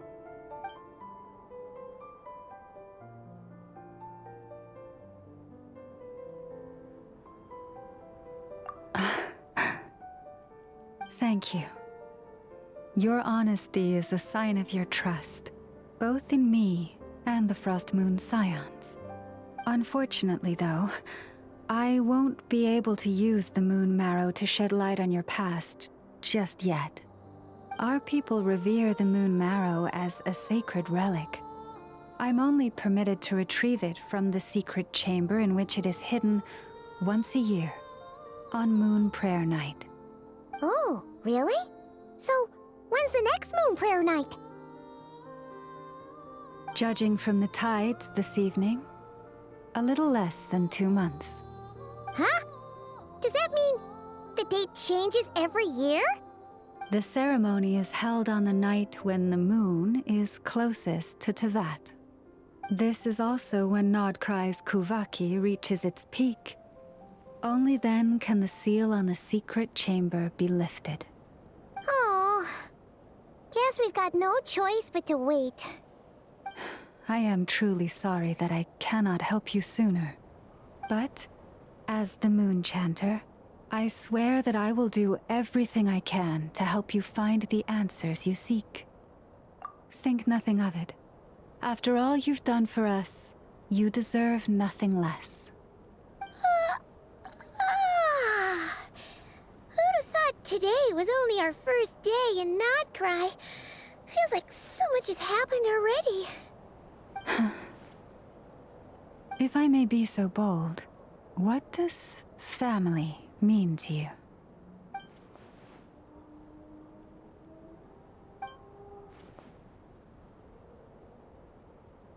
If you are aware of something, a secret that could hurt your family, would you be honest with them?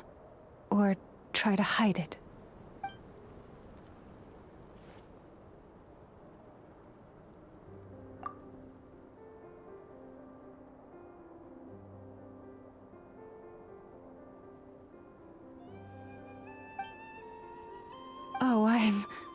so sorry. That was a strange question. I didn't mean to put you on the spot. I guess... I've just never met anyone with a story quite like yours before. I just suddenly had the urge to ask. It's getting late, and you two must be rather tired too. Would you like to stay the night here on Hisi Island? I can have someone prepare some lodgings. Oh, that's all right.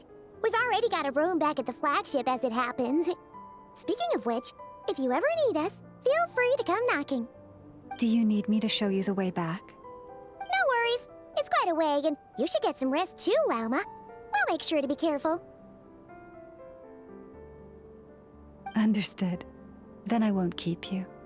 May your first night in Nodcry pass in stillness and peace. So, what you thinking? Sure was an eventful day, huh? The good news is, we're not at a dead end in the search for your spaceship yet. We can always learn more about this place while we wait. The usual drill, huh?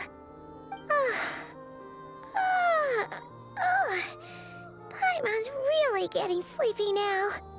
If she gets too tired to fly back, you carry her, okay?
Ah, something with which to commemorate this occasion.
Hey, what are you doing here?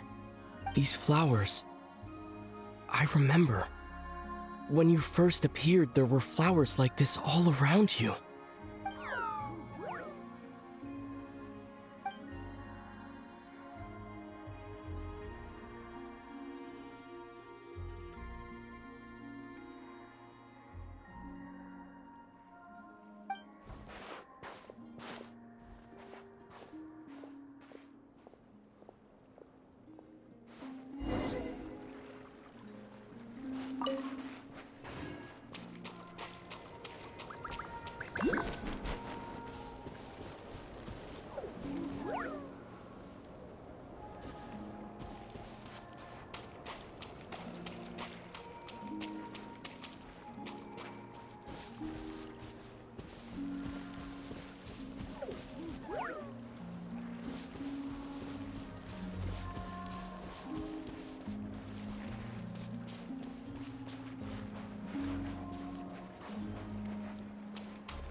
Who goes there?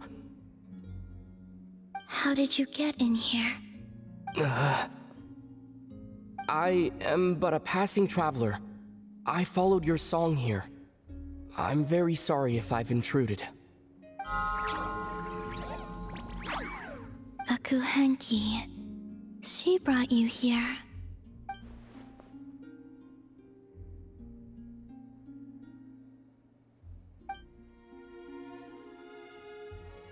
May I ask, are you the one they call Kutar? And the harbinger that the Fatui refer to as the Damselette? The Fatui? Are you here at their behest?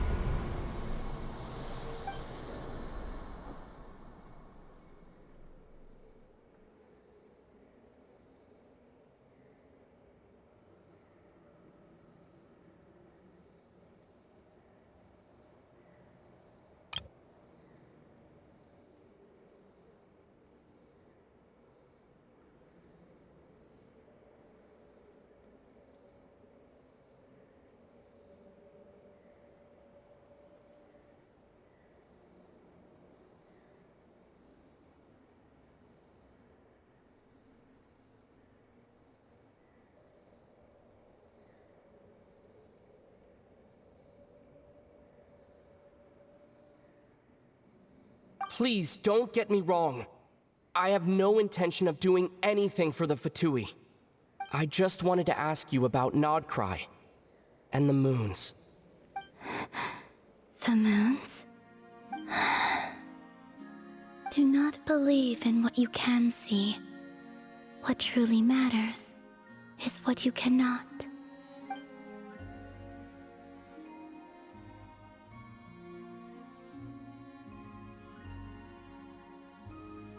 What do you mean?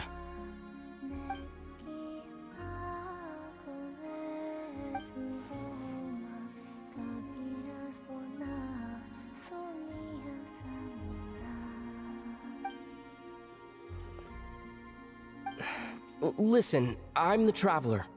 I'm on a journey through the nations of Teyvat. Hello.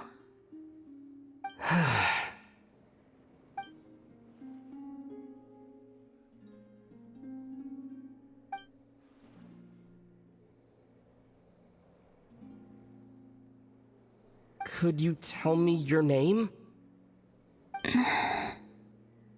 Columbina.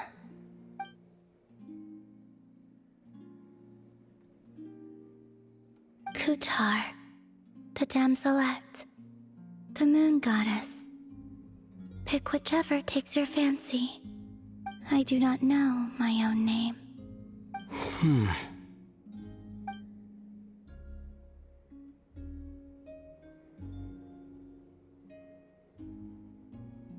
Then, Columbina.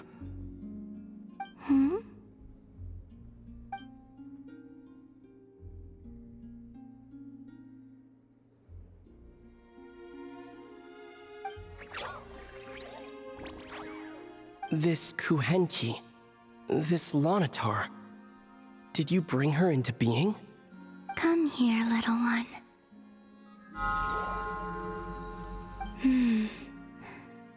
The trace of a blessing, but not one of mine.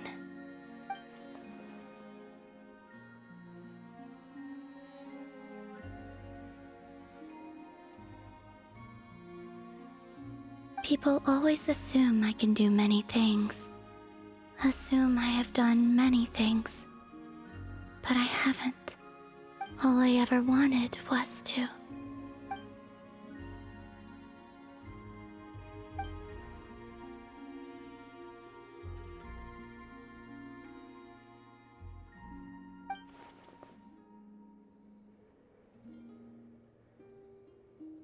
It's about time I got going. I'm very sorry for disturbing you today.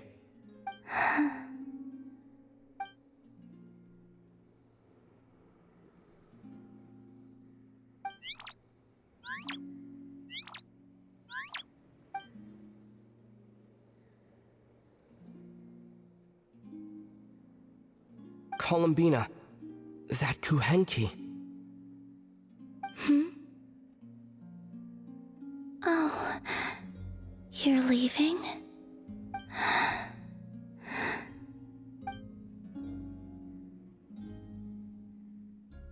Go then.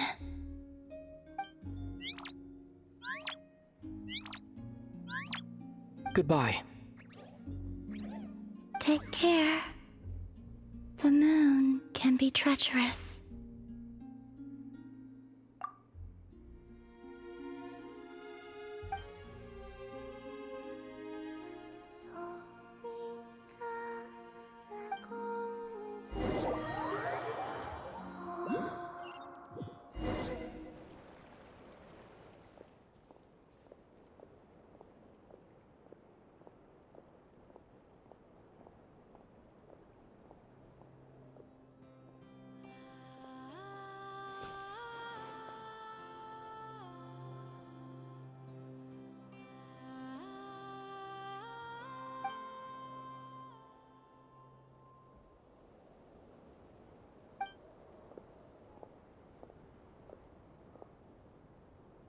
Wait, is that... Lumine?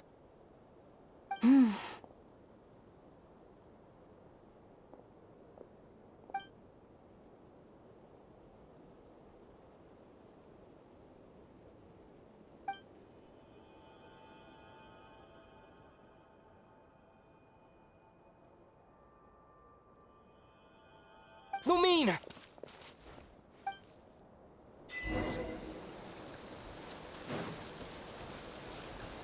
Lumine!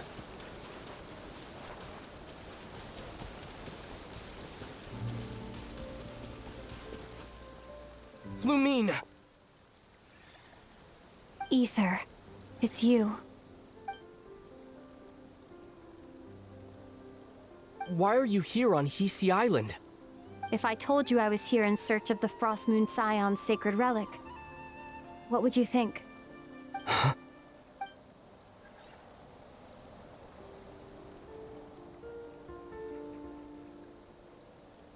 Are you also here to uncover the truth about our past? That's right. What happened to us in the past, how we came to Tevat, why our spaceship crashed here. There are things I want to know too.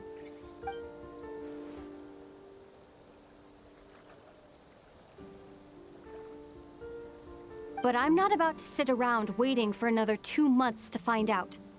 Wait! Wait? But I still have unfinished business.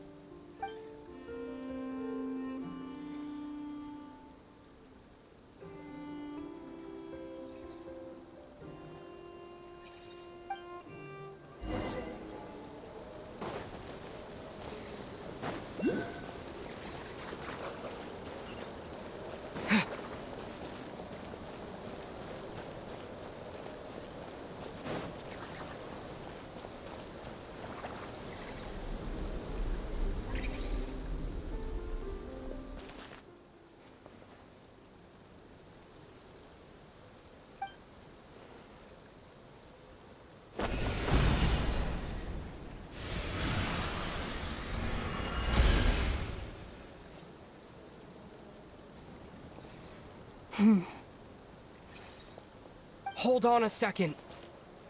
What's wrong? That's the Frost Moon Scion's sacred relic. We can't just... Use it to get to the bottom of all this? We should at least get their permission. You barely even know her, yet already you hold that moon chanter in such high trust? What do you mean? She told you that the seal can only be broken on Moon Prayer Night, when the flow of Kuvaki is at its peak, yes? You heard all that?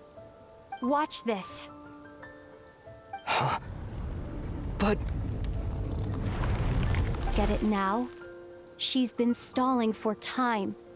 As long as the statue's base is imbued with sufficient power, the secret chamber can be opened at any time.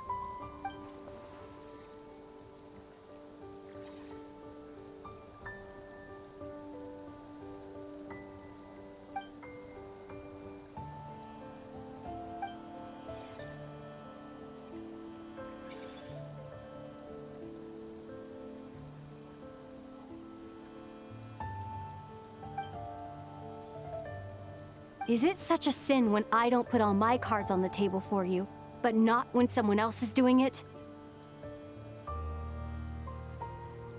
It's not like that. Is it? Lumine, you've got it all wrong. This whole time, I've wanted to ask you, what happened to make you like this? I admit, I've been having trouble accepting it.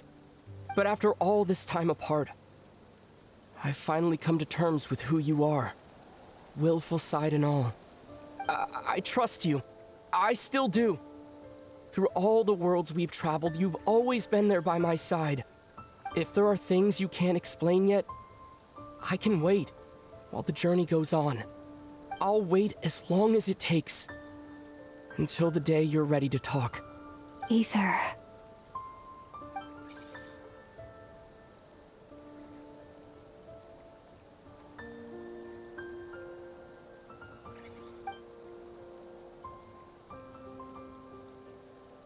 I'm not looking to borrow the Moon Marrow simply because of our past.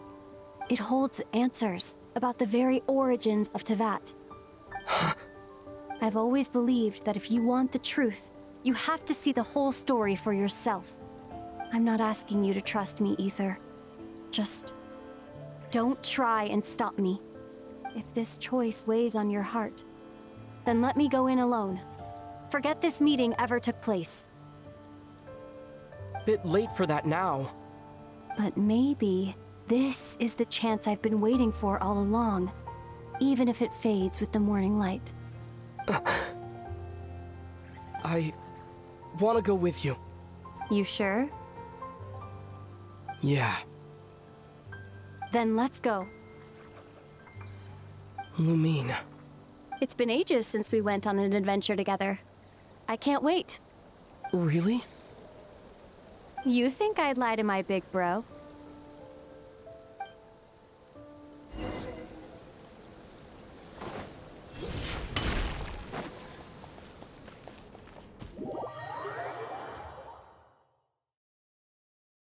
From what I understand, the path ahead is likely to be full of trials and challenges. A deterrence against intruders, and a test for those who truly seek entrance. I doubt the two of us will have any problems. I agree. Still, if we get separated, things could get tricky. Best we move together and watch each other's backs.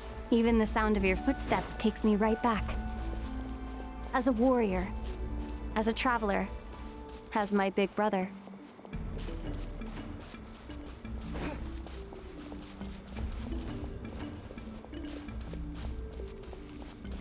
Looks like this is the first trial.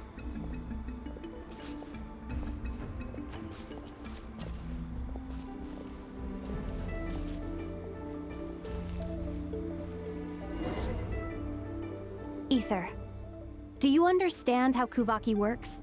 How it exacts force through push and pull? Okay, I'll leave it to you then.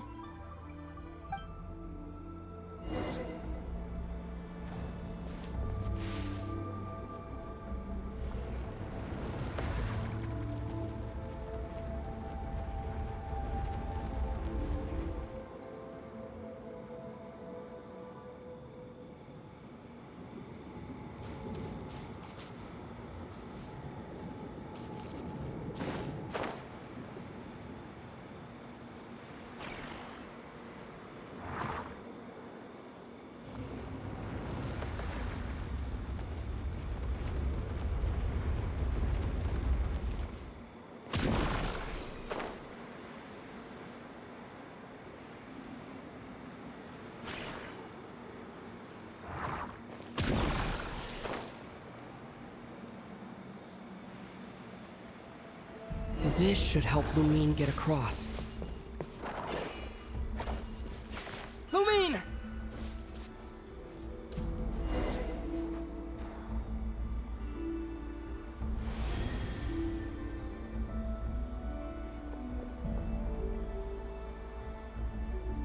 We make a pretty great team, huh?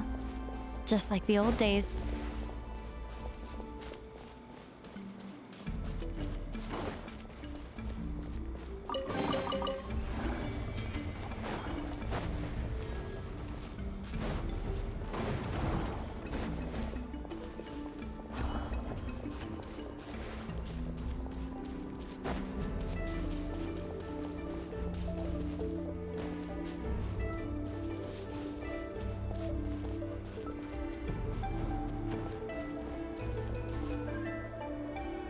A wide open space.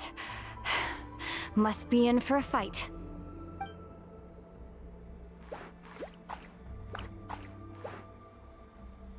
Was that it? What a letdown.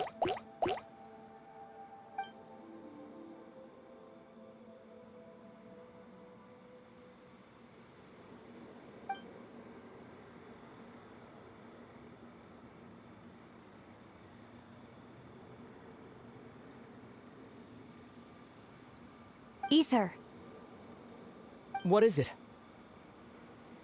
Why are you looking at me like that? Those enemies were weak, were they not?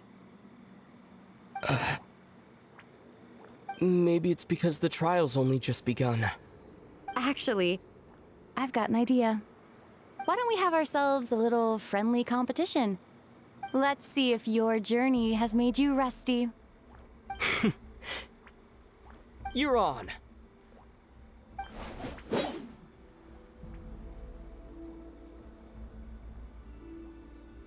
I won't lose to you, Lumine.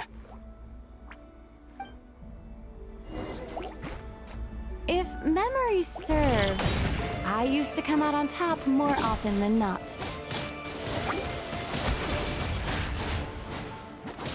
You sure you're all right? Seems your memory's slipping, Lumine. Save it. We'll know who's stronger soon enough. Let's see what you've got.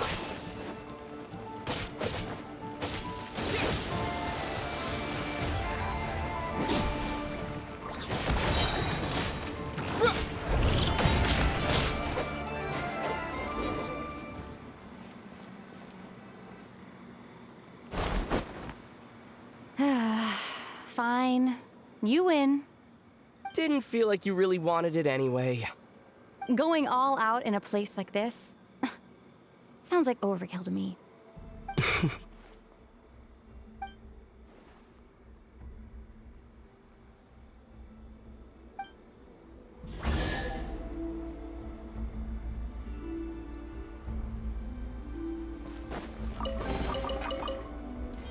Let's keep moving.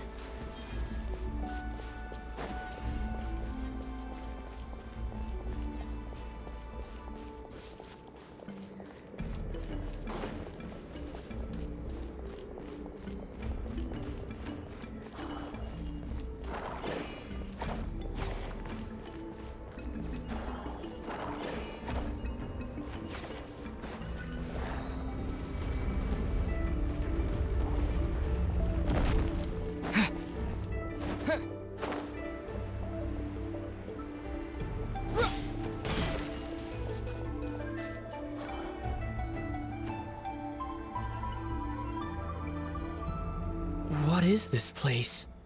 No sign of any monsters. Feels like a ritual site. But something's missing. It's ahead. Inside that thing that looks like a mirror. I can feel it. But maybe it's sealed within. Can you open it using Kuvaki? Apparently not. Do you think it might have something to do with the Frost Moon Scion's bloodline? Lumine? If this is about strength of blood, what could possibly stop us? Let me give it a try. Why don't you check around for other clues? Sure.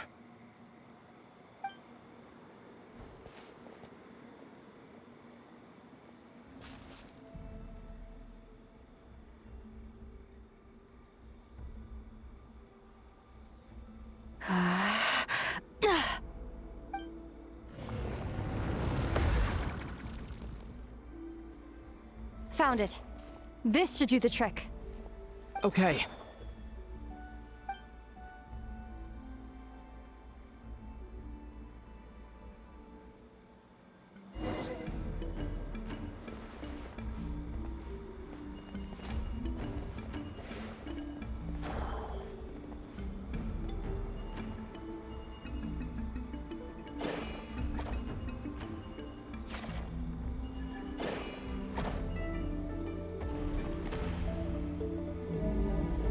Yep, that got a reaction. That's one down.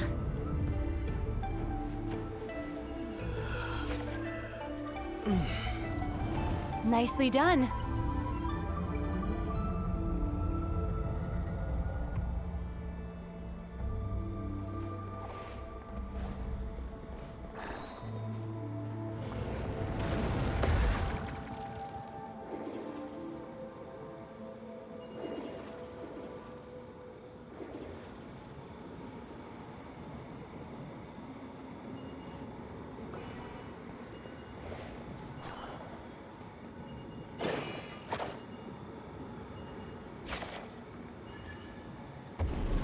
You've got this.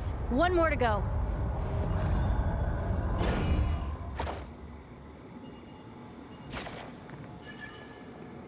Good work, Ether.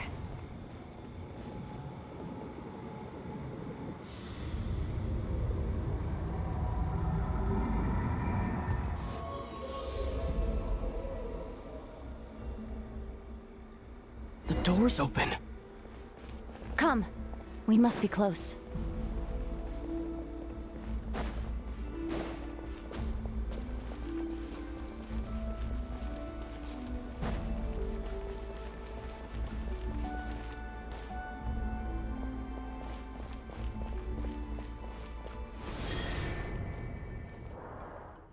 Stay on your toes now. Have you considered that I might be the more experienced between us? that so?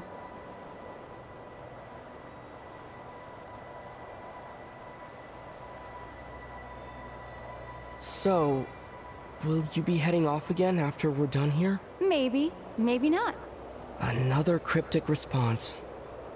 Don't worry about things that haven't happened yet.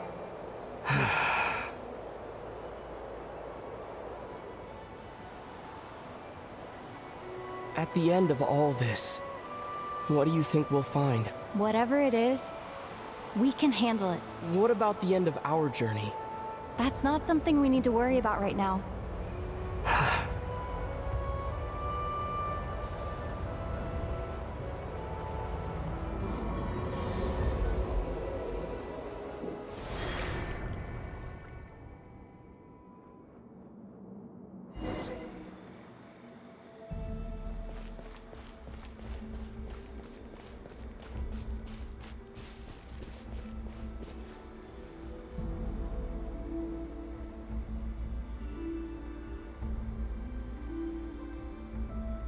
Looks like the final trial is just up ahead. Ready for battle?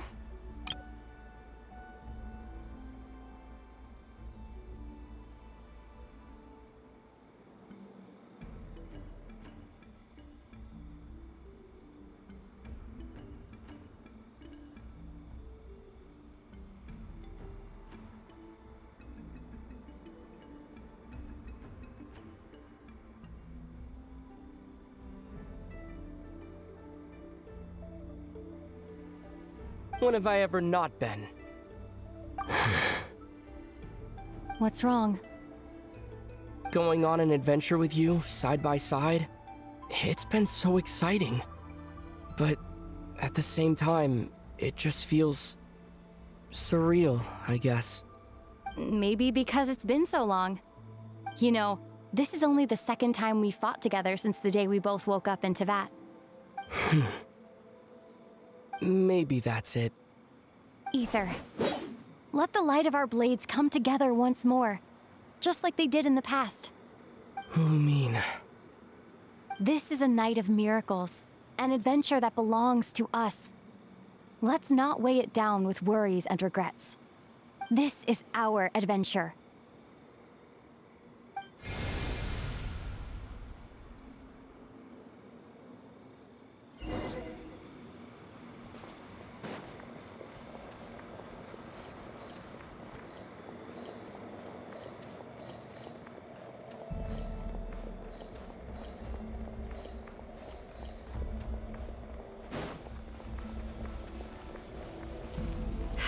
Here goes nothing. Prepare for battle.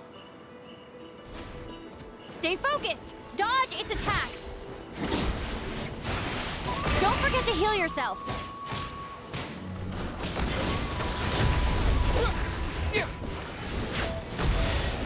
Now's our chance!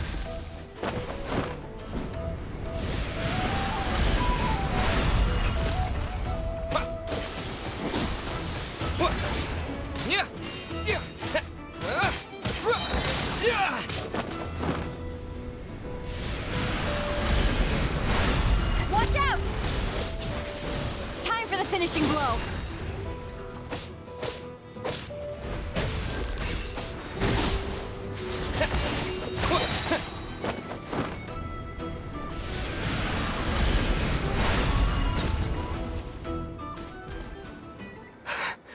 It's over. Nicely done. Flawless execution. Couldn't have pulled it off without your backup. Not too shabby at all. As for what you were saying, yes, I should have come to see you earlier. Or at the very least... Spent more time with me going on adventures like this. something like that. Instead of just running off and expecting you to follow my trail. Wait a sec. That's not an official apology, is it? That goes without saying. Come on. Time to claim the treasure we came for.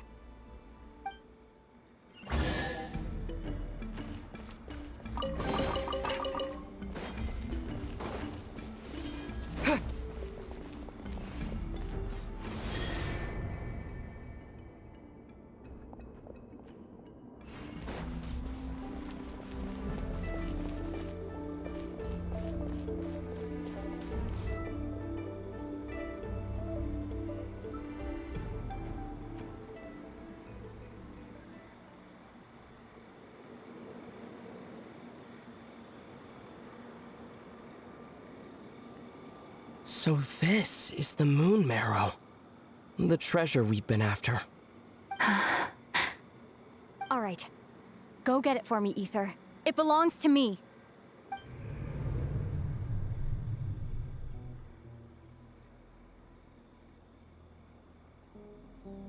What's wrong, Ether? After everything we've just been through, you still don't trust me? Don't you want to know the truth too, just like I do? Rest assured, I'll share the truth with you afterwards. Now, go bring it to me.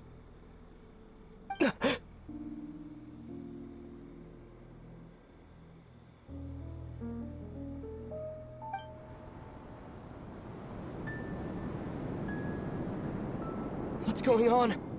Where did this fog come from? Lumine!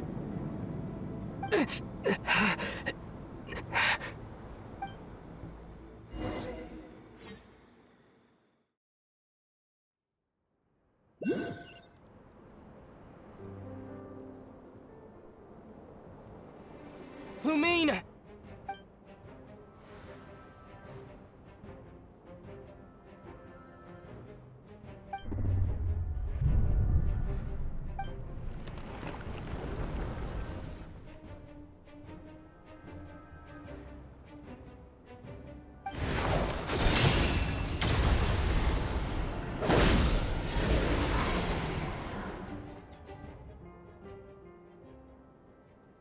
Lumine! Huh? What are you doing here? Yes, we ran into each other at the flagship this afternoon. I'm honored you still remember.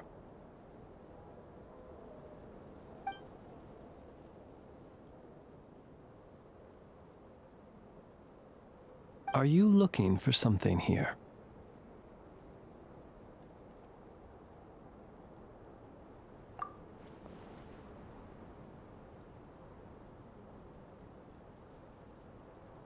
And you just happen to end up surrounded by the Wild Hunt.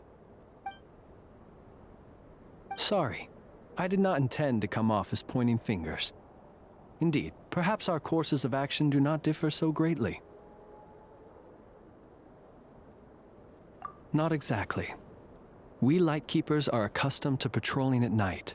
A long-held tradition, you understand. I was just passing by when I noticed that the Wild Hunt had struck. So I simply did what I am duty-bound to do. As a matter of fact, I just saw someone leaving in quite the hurry. Was that your companion?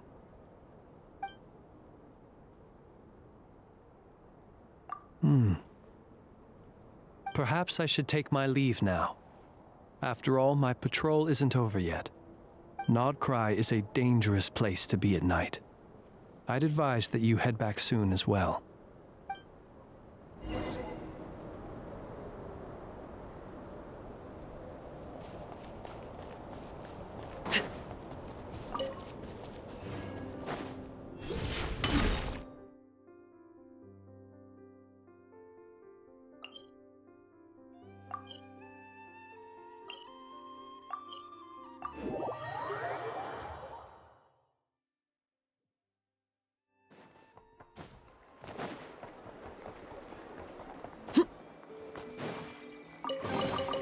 An impressive bounty.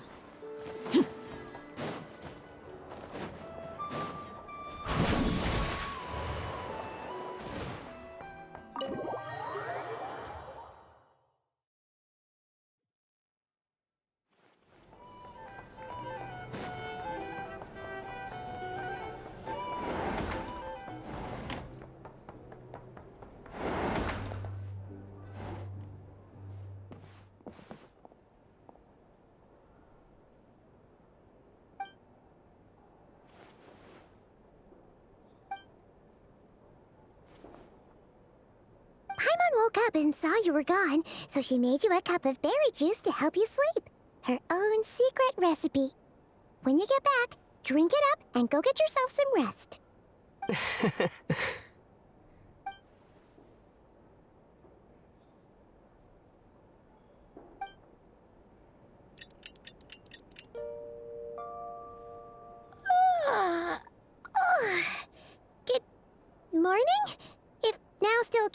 morning. When did you get back last night? Did you sleep well? Good to hear. So, where'd you wander off to on your midnight stroll? Anything interesting to see in Notcry at night? Oh, really? Come on, don't leave Paimon hanging.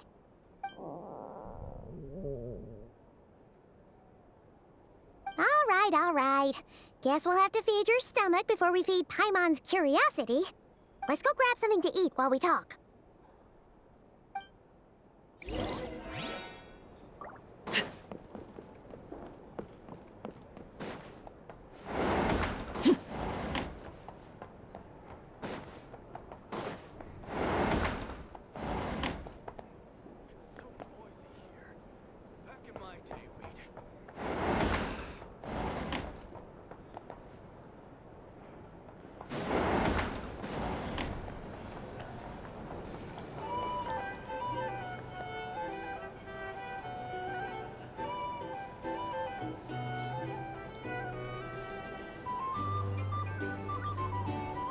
Phew! This is just the best, huh? Free food, free lodgings. This Vark is friend for life material, that's for sure. Hey, did you hear what happened? Hear about what? You know, all that commotion over at the Frost Moon Scions. Crazy, huh? Huh? What happened? See what I mean? Completely oblivious to what's going on around you. The sacred relic of theirs. It's been stolen. Hey, slow down. Paimon knows you're hungry, but you don't have to worry about her stealing your food. At least, not today. What? Was it those Fatui? No idea, but the news has already spread right through Nasha Town. What did their high priestess... what do they call her again? The moon... something... Anyway, what did she say about it? What could she say? She's the one who discovered it was missing.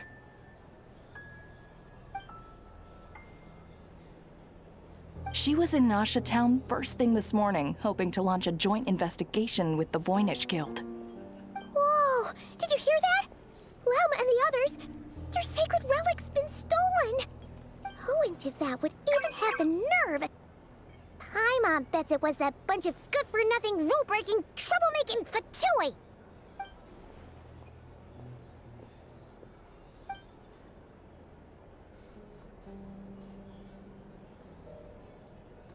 Huh? What's wrong? You feeling okay? A joint investigation? Good luck getting any takers. Unless there's some reward or business opportunity to sweeten the deal. Same thoughts here. So just a few minutes back, she switched gears and headed over to the one place that might actually be able to solve this. The Curatorium of Secrets. Ah! You scared, Paimon! What is it? Huh? Okay, just... Hey! Paimon's not a baby, you know! Quit pulling her arm!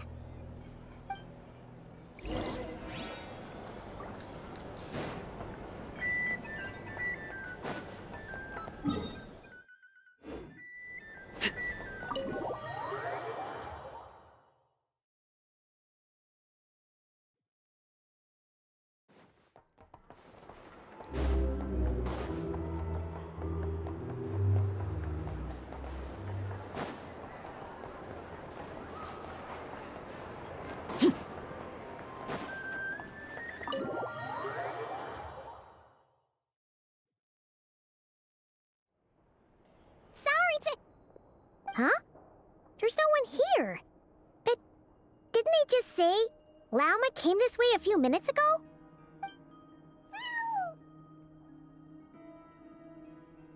No one except for a cat watching over the front desk. Excuse... meow? Are we supposed to check in here?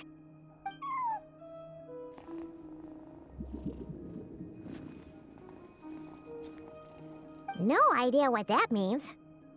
Is this Lauma's personal receptionist or something? Pretty sure she'd be the only person who could actually understand it.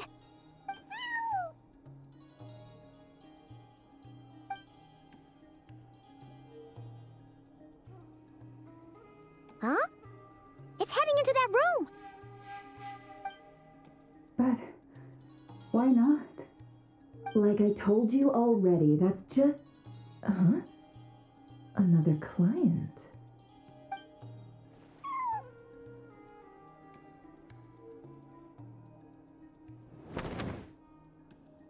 Ah!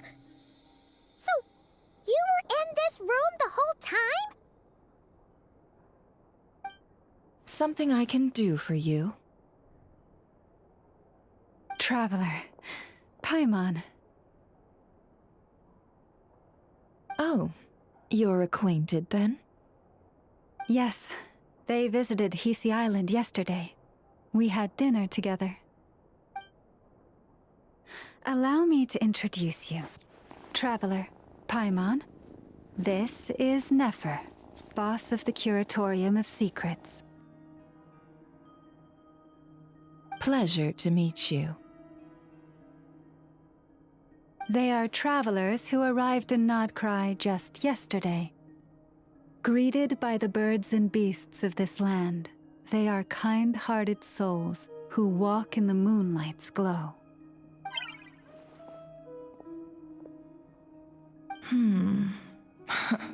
Interesting. Thank you, Lauma, but you need not have introduced them. They are great heroes, renowned throughout the nations beyond our borders. Oh, really?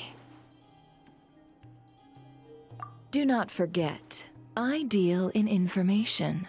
Just because most people in Nodcry pay scant attention to foreign affairs, that does not mean the same goes for the Curatorium of Secrets. They're the heroes everyone was talking about before. The ones who saved Natlan during the Abyss crisis.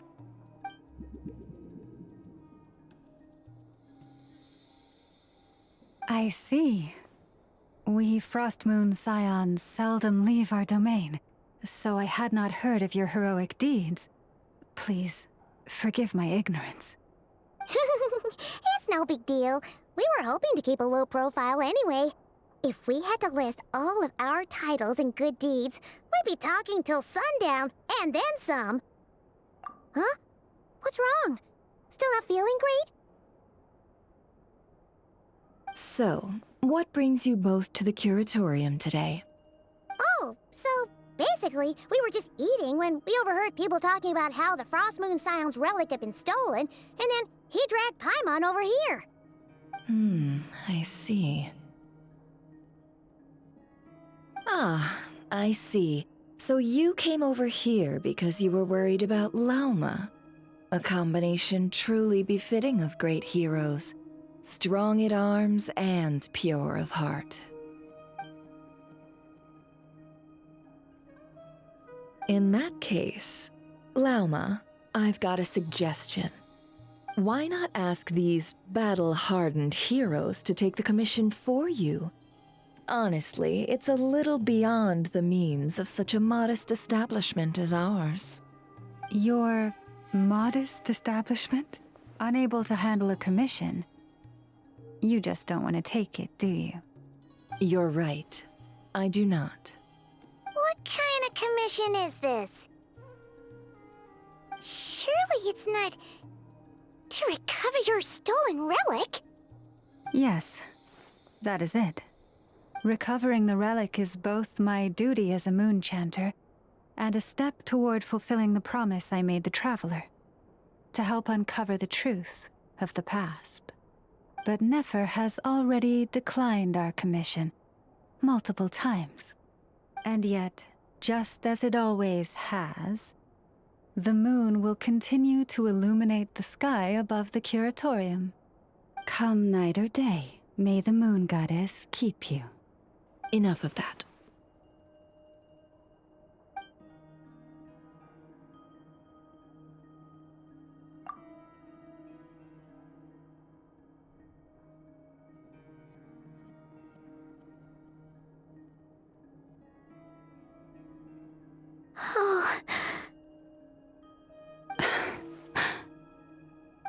So, according to him, he never came into contact with the relic.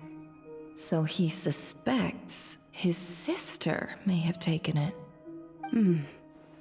I understand.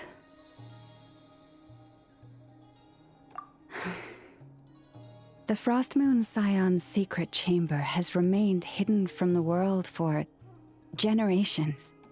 But the reason outsiders are forbidden entry is not only to prevent theft. Within the chamber lie ancient trials, challenges designed to test the worthiness of those who enter. To intrude without rightful cause is a most perilous act indeed. So please, don't be too hard on yourself. The fact that you made it through those trials proves your right to stand before the relic. To put it simply, the Moon Marrow itself has deemed you worthy. No.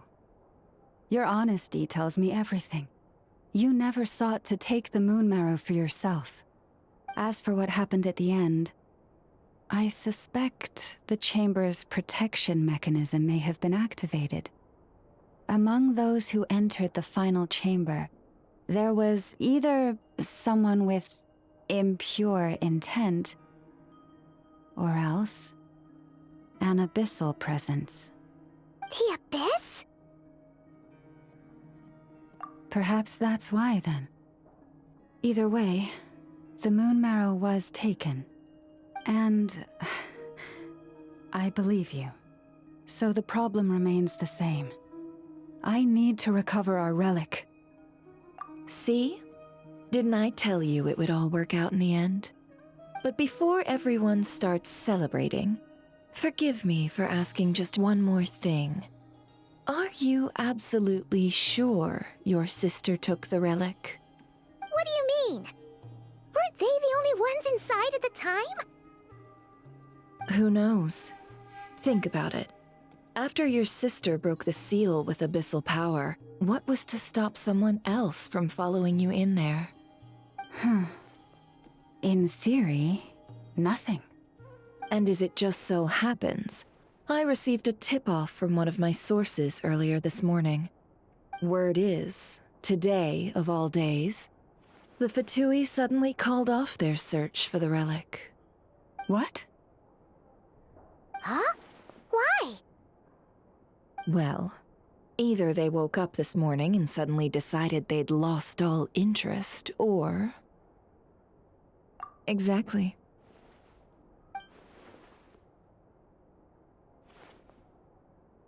Are you wondering if your sister might be in cahoots with the Fatui?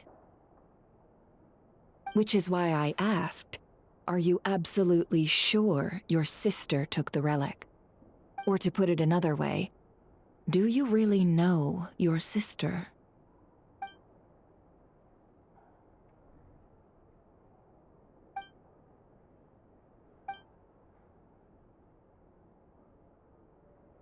In other words, it's highly likely that the Fatui already have the Moon Marrow.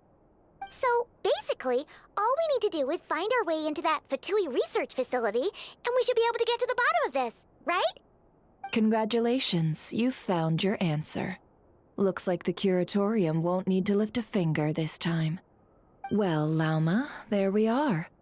On behalf of our long-standing cooperation and the great hero by your side, I'll waive your consultation fee, but just this once.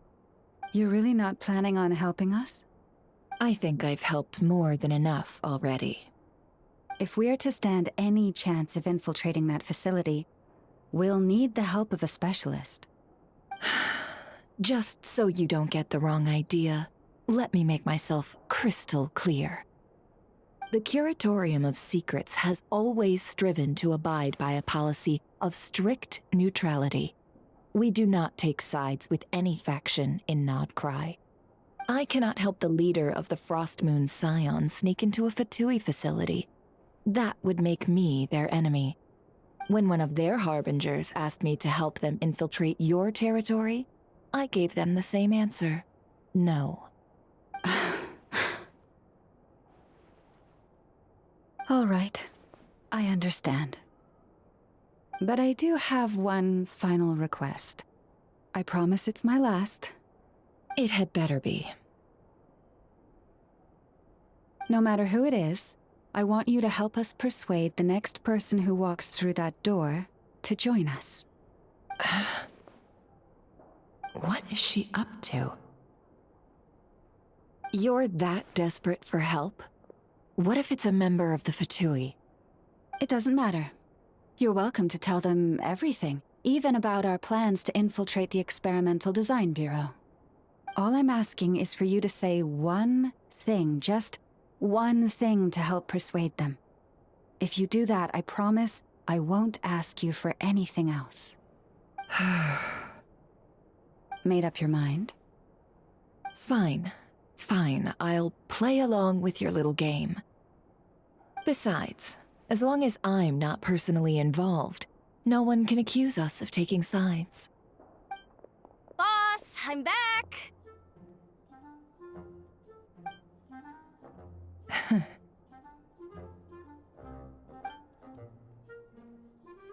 You won't believe the luck I've been having today. Remember you sent me to find that runaway cat, yeah? And you said I'd only be back after dark?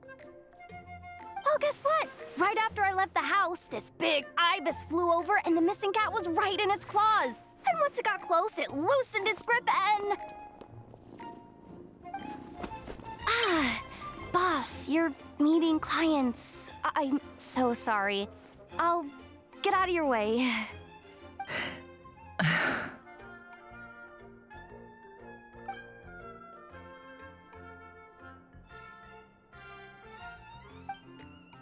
Yehoda, dear, come here.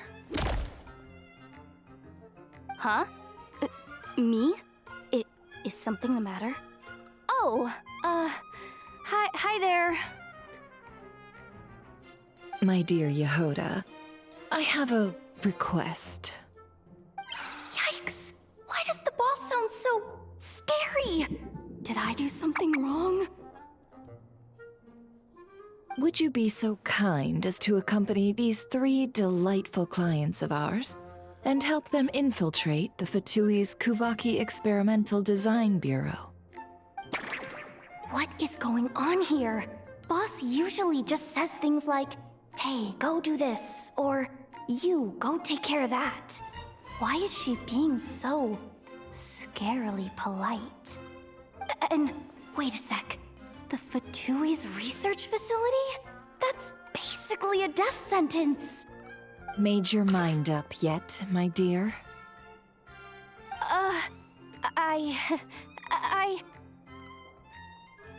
What is up with Boss today? Am I supposed to say yes to this? Or maybe it's because the mission's too risky, so she's actually looking out for me? Why is everyone looking at me like that? Is this some kind of test? I can't let the boss down. Can I? Have you made up your mind?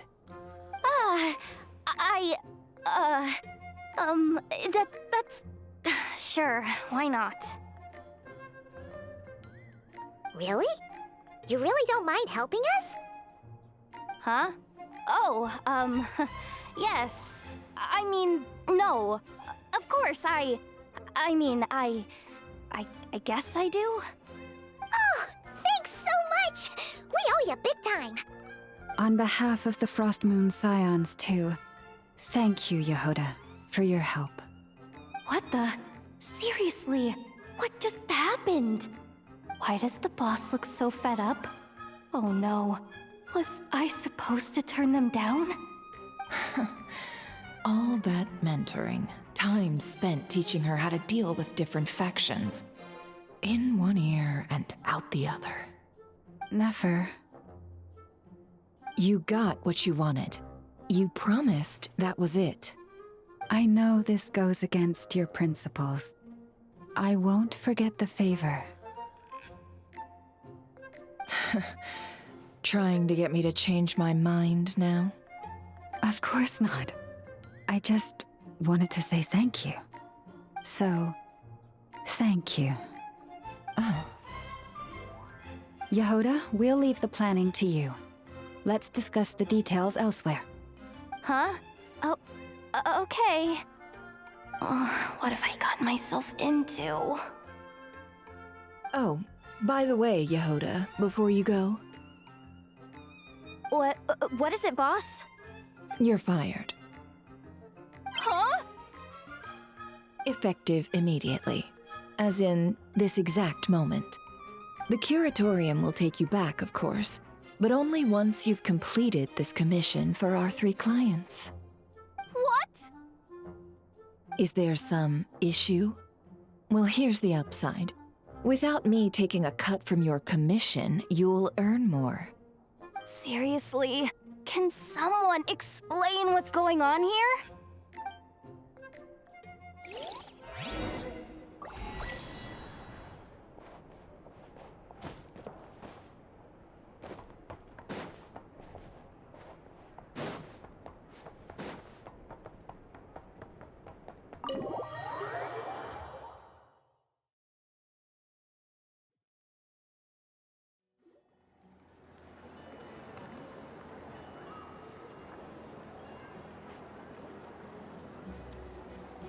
Are we sure Yehoda's alright?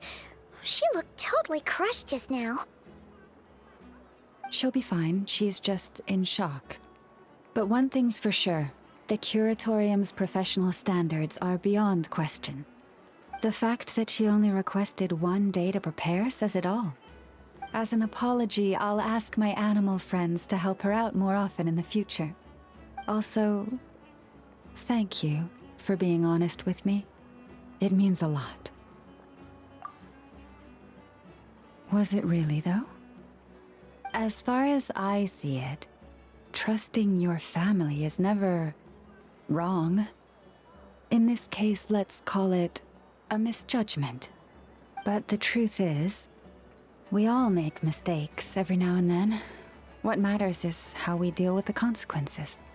So, in return for your sincerity, there's something I'd like to share with the 2 of you as well. Oh? What is it? Perhaps it is something best said under the moon's gentle light. Would the 2 of you meet me on Hisi Island tonight?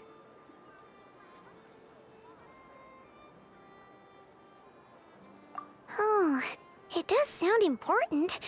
You're right, there's too many people here. Somewhere quieter makes a lot more sense. Thank you both for understanding. Then let us meet beneath the moonlight.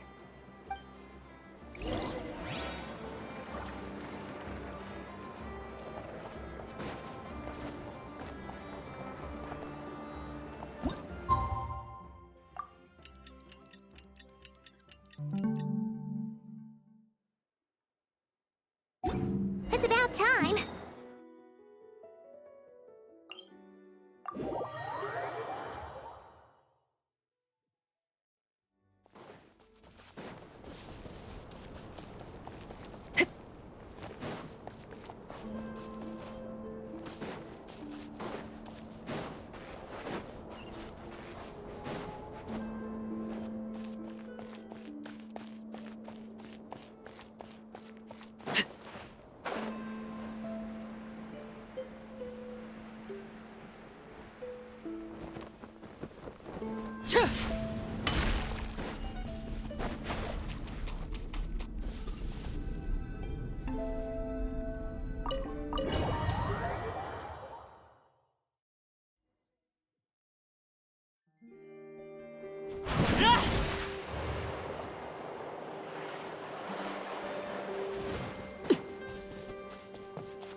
Praying?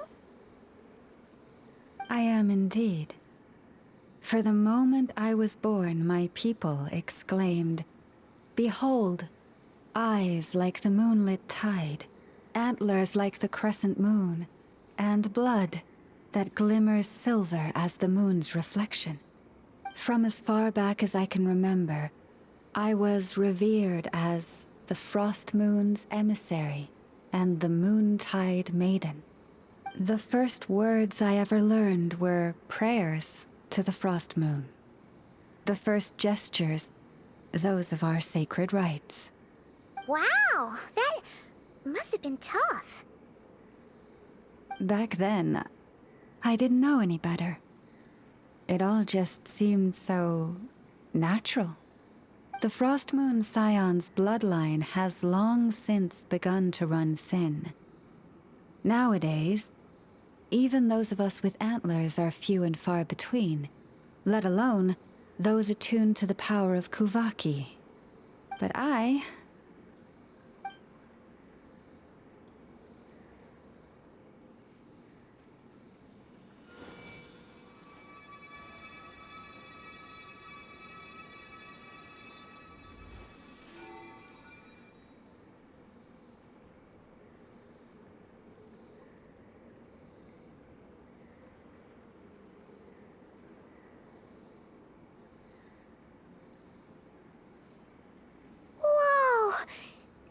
Antlers are so pretty. They say it's an extraordinarily rare condition. Once in a century, if that. I am unusually sensitive to the moonlight, as well as to the Kuvaki's ebb and flow. As a child, I could barely sleep because of it. Oh no! It was that serious? To others, fluctuations in Kuvaki are something you easily get used to. Like a gentle tide lapping away at the shore. But to me, that same tide is a towering tsunami, a surging swell crashing against me. Of course, as the years went by, I learned how to suppress my senses and my power, enough to keep it all from overwhelming me. But because of that, I also had to walk the path of concealment. Concealment? From the moment I was first taught to pray, my kin would point up to the night sky telling me, that Lauma is the Frost Moon, the last of the moons, the sole surviving truth. But I would ask them in response, why? Why can't I feel anything from it at all? Later, I came to understand that they simply could not tell where the real tide was coming from. They couldn't sense it. The true moon beyond the sky's veil.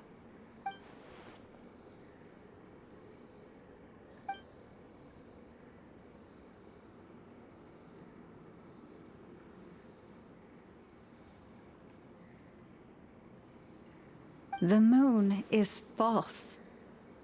I reached that conclusion long ago.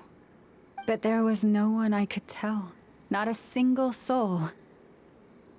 At least, not until now.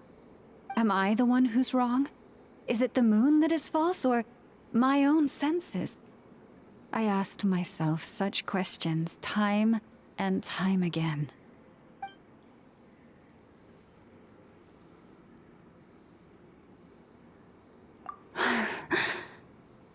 Thank you.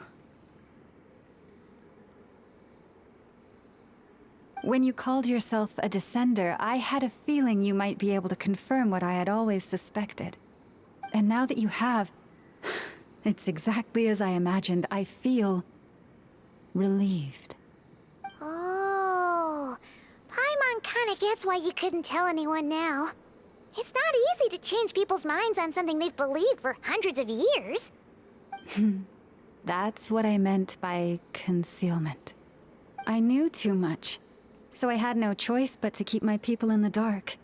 Every prayer I offer feels like a lie to keep myself going.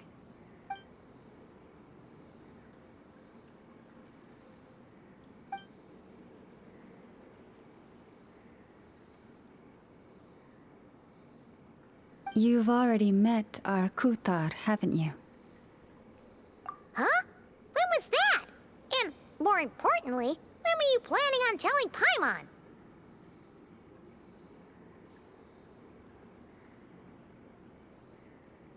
Ah, no wonder. What did you think of her? What exactly do you mean by up in the clouds? I understand what you mean. She is quite indifferent to the world outside herself. But I find it hard to hold that against her. Yes, it was shortly after the fall of the Ancient Moon's remnants. I asked her what the Frost Moon Scions meant to her, and why she left in the first place. Yeah? So, why did she? Perhaps it's better if you ask her yourselves.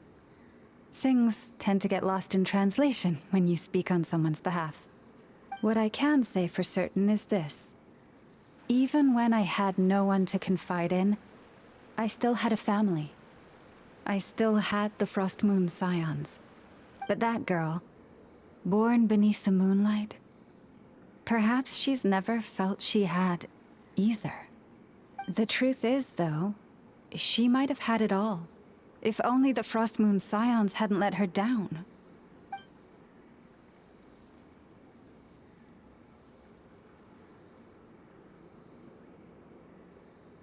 The Frost Moon Scions now walk a path of error.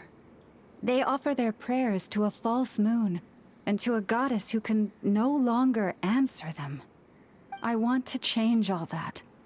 But with the Fatui closing in on us day by day, the Frost Moon Scions must stand united, now more than ever. I just need to wait for the right moment. Lady Lauma! Lady Lauma! Cappy? Has Cardina's condition deteriorated again? Traveler, Paimon, we'll have to continue this conversation later. We'll come too!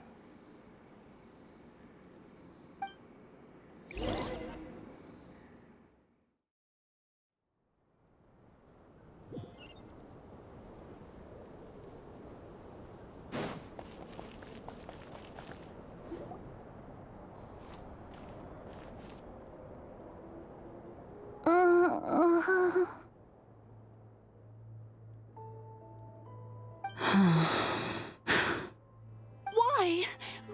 Did I do something wrong? I've been praying to the moon goddess every day. Why isn't she getting any better?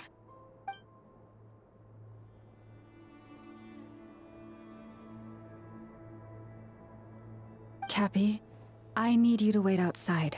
I'm about to start her treatment.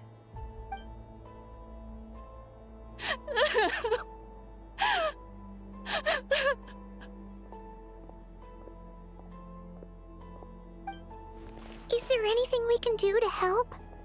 Just don't be alarmed by what you're about to see. And please, don't let her mother see it.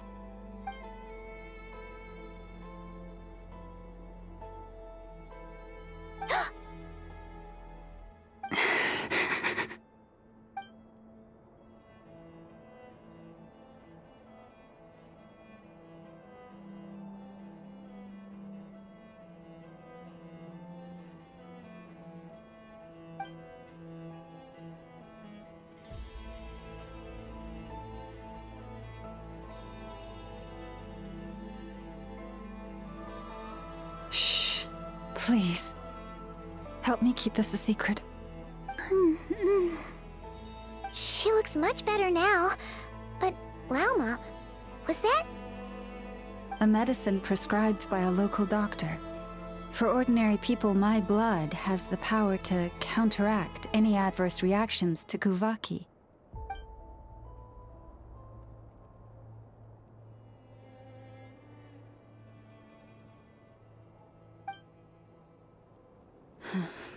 So, now you know another of my little secrets. I had hoped to guide the Scions out of error before Karina's illness reached this stage, but clearly, I was too late.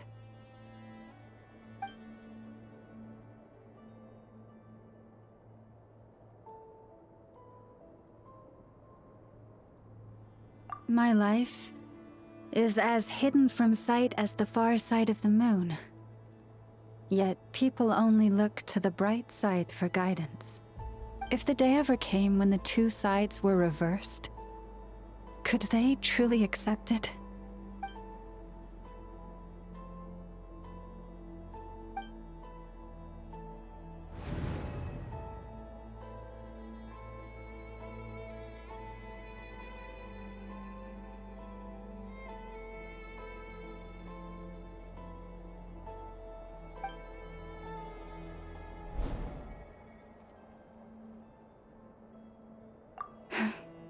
Hearing you say that puts my heart at ease. Mm-hmm. And if there's anything we can do to help the Frost Moon Scions, just let us know. Our priority, right now, is reclaiming our relic from the Fatui. But I now understand that the day I will tell everyone the truth is no longer far off.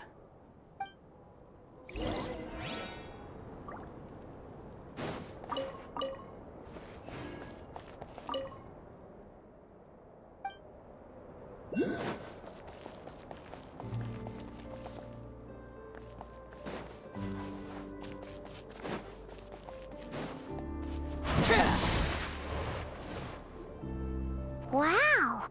Paimon would never have guessed Llama had all that bottled up inside. Hey! Watch your step! Ah! What's wrong? Oh, you scared Paimon. You scared me there too. Almost stepped right into one of my traps. A trap? Why would you leave a trap somewhere like this? Well, it's not like this is a main path. And besides, we Frost Moon Scions would recognize it instantly.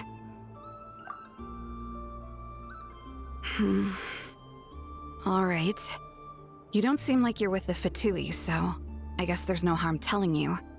Lauma asked me to set up these traps to keep the Fatui at bay.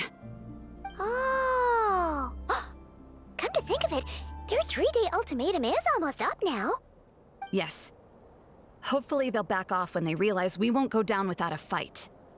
Oh, you've done a lot for the Frost Moon Scions too, just like Lauma.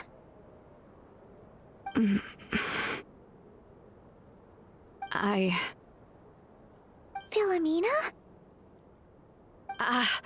It's nothing. I was just wondering if any of this is really worth it.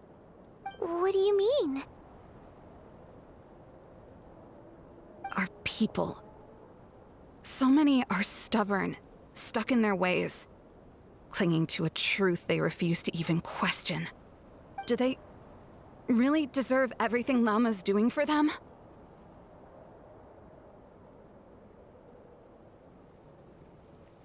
Well, yes, but even so, no. I shouldn't be saying this. Just forget it, okay? Bye. Huh? Why did I say all that? Or really, why am I still doing any of this? Either way, this will be my final night with the Frost Moon Scions. Wow, she sure took off fast. So, are we heading back to the flagship for a break, or what?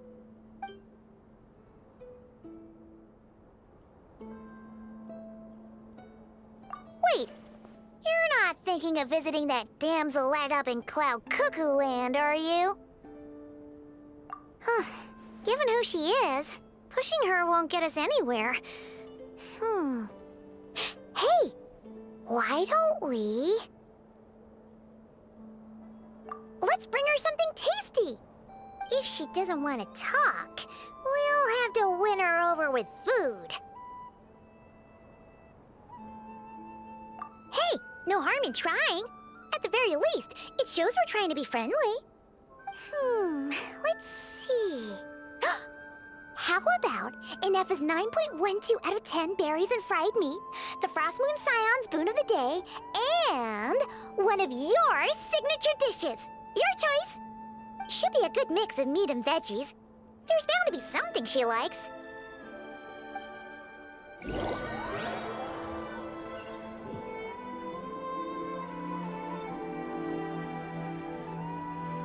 right, food's packed and ready. This is the place, right? Why does it feel like we're going to visit a patient? Oh, no. Take this seriously, Paimon.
Remind me, who are you again?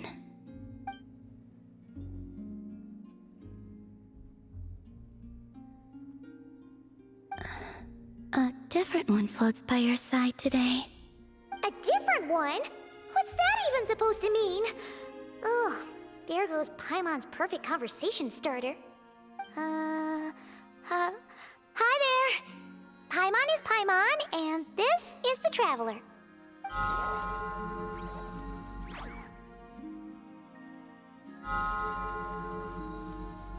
Oh, there you are. Between the two, I suppose you're cuter. Wait, what do you mean Paimon's less cute than that floaty thing? Columbina. What is it? What's your favorite kind of food?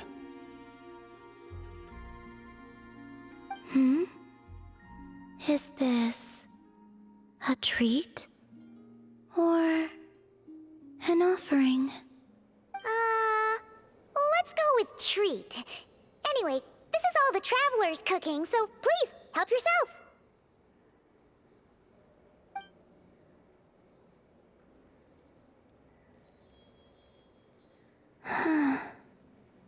Oh, that wasn't exactly a yes, but she didn't turn it down either. What could she be thinking?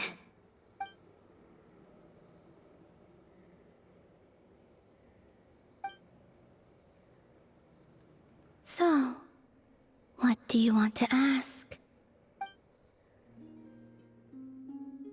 Hey, she's actually playing along! Quick, now's our shot! You know the moon in the sky isn't real, don't you? I know there is only one moon in the sky. It is simply that some can see it, and some cannot. What does it mean to you?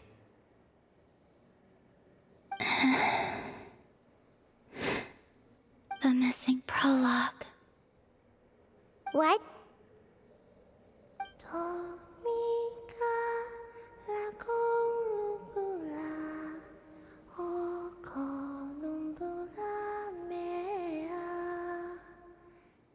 Huh? What does that mean? Isn't she going to explain herself? Can you tell me more about that melody? You were humming it last time, too. It must be important to you.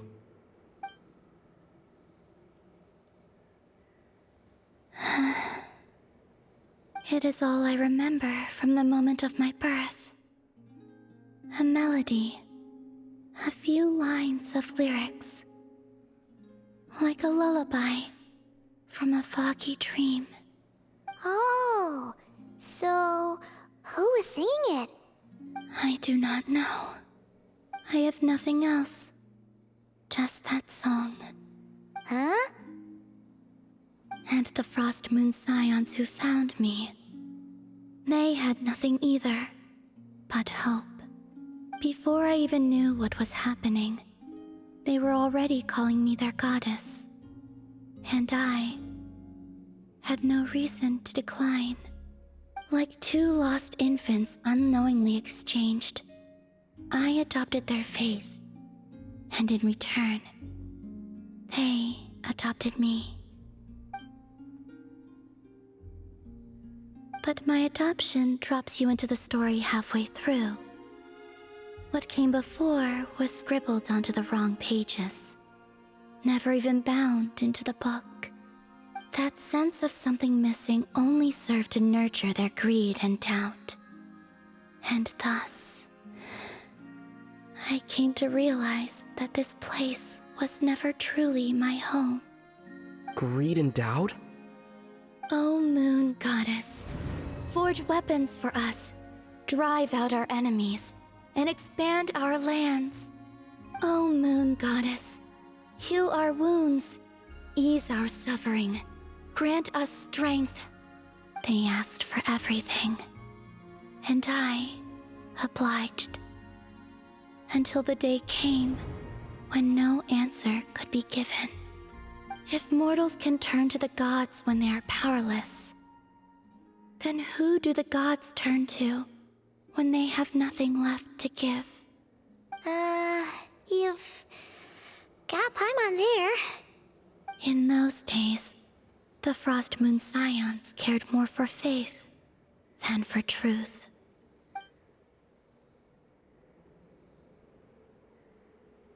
Reality rewrote the sky in words I could not understand. I did not want to read a tampered version, so I simply stopped looking. The real beginning of my story lies up there, on the moon, forever beyond my reach. Like a message carved for blind hands, sealed away where no fingers can find it. Huh. So that's how it is.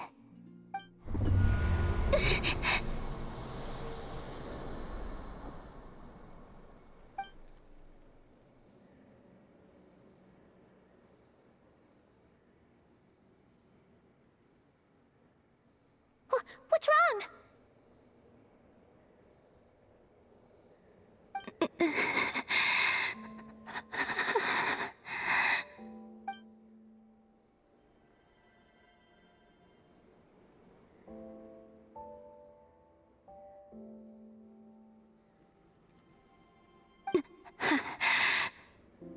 You should go. What, now? But you really don't look well. Did something just happen? Is there anything we can do to help? No. Aside from answers, I have nothing else to give you in return. This is the price of running away from home a second time. Running away from home?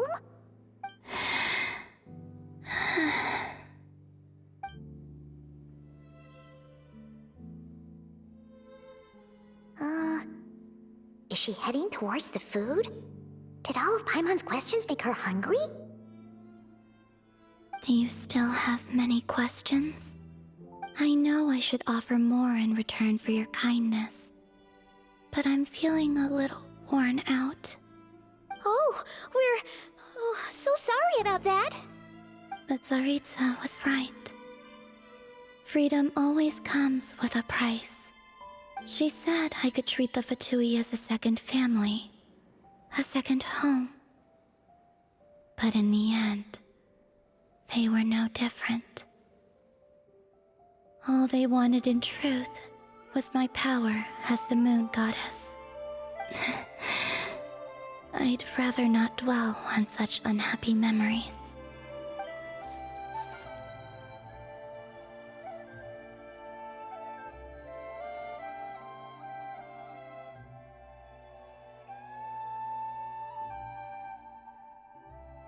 I have fulfilled my promise to the Tsaritsa, though it has used up much of my power.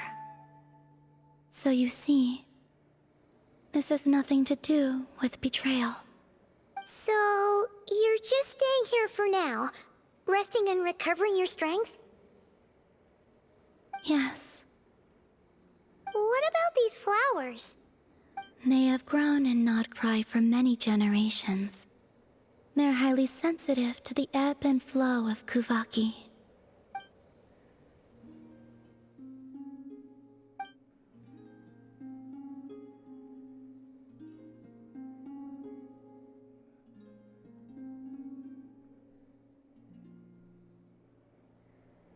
At times, I thought about using that relic the Frost Moon Scions had hidden away. I could sense the power within it. But going out is such a hassle. People might see me, and I promised Lauma I wouldn't show myself to anyone. Besides, I know it's gone now anyway. Really? Lauma asked you to stay in hiding? Uh-oh, she's looking back at the food again. But Paimon's still got some little crumb cookies here. You could have these for dessert if you wanted. Lauma said she wishes to change the Frost Moon Scions, which is why she asked me to stay out of sight. I don't really understand what she meant, and to be honest, it's not something that concerns me. But I wasn't planning to see anyone anyway. If they found their way here themselves, that's hardly my fault.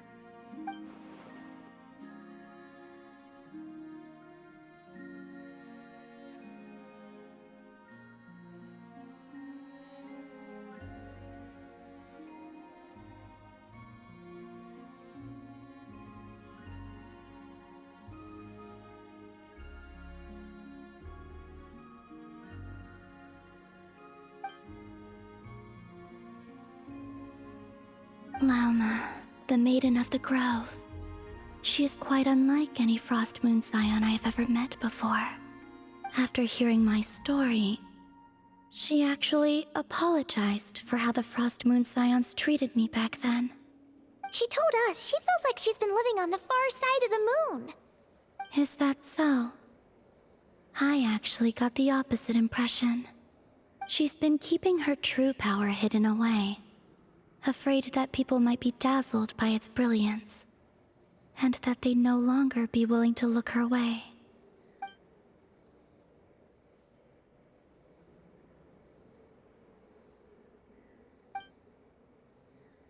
So what do you wish for now?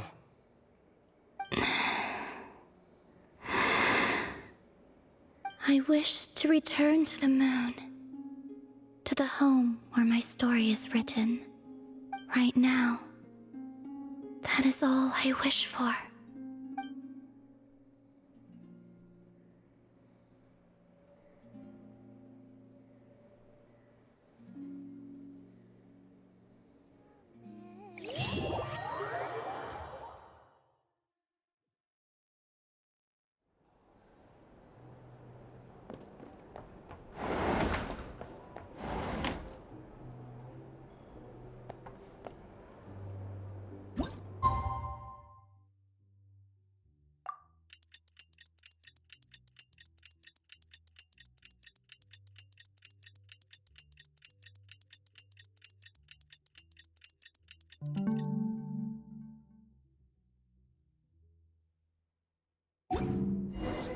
Tonight's the night we infiltrate the Fatoi's Experimental Design Bureau. Come on, we better go meet up with the others.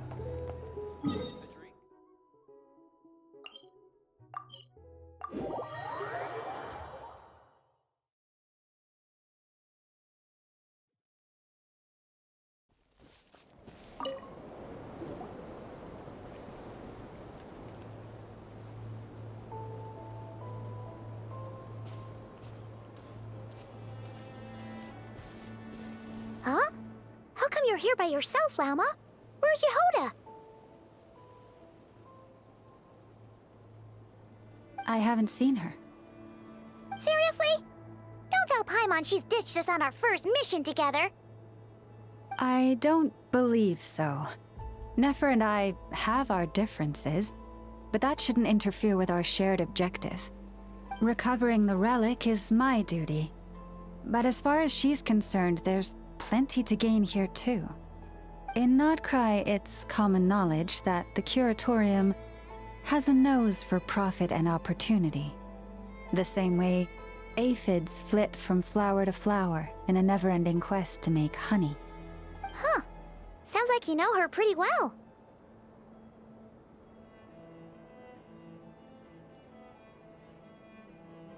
Still, Yehoda sure is taking her sweet time.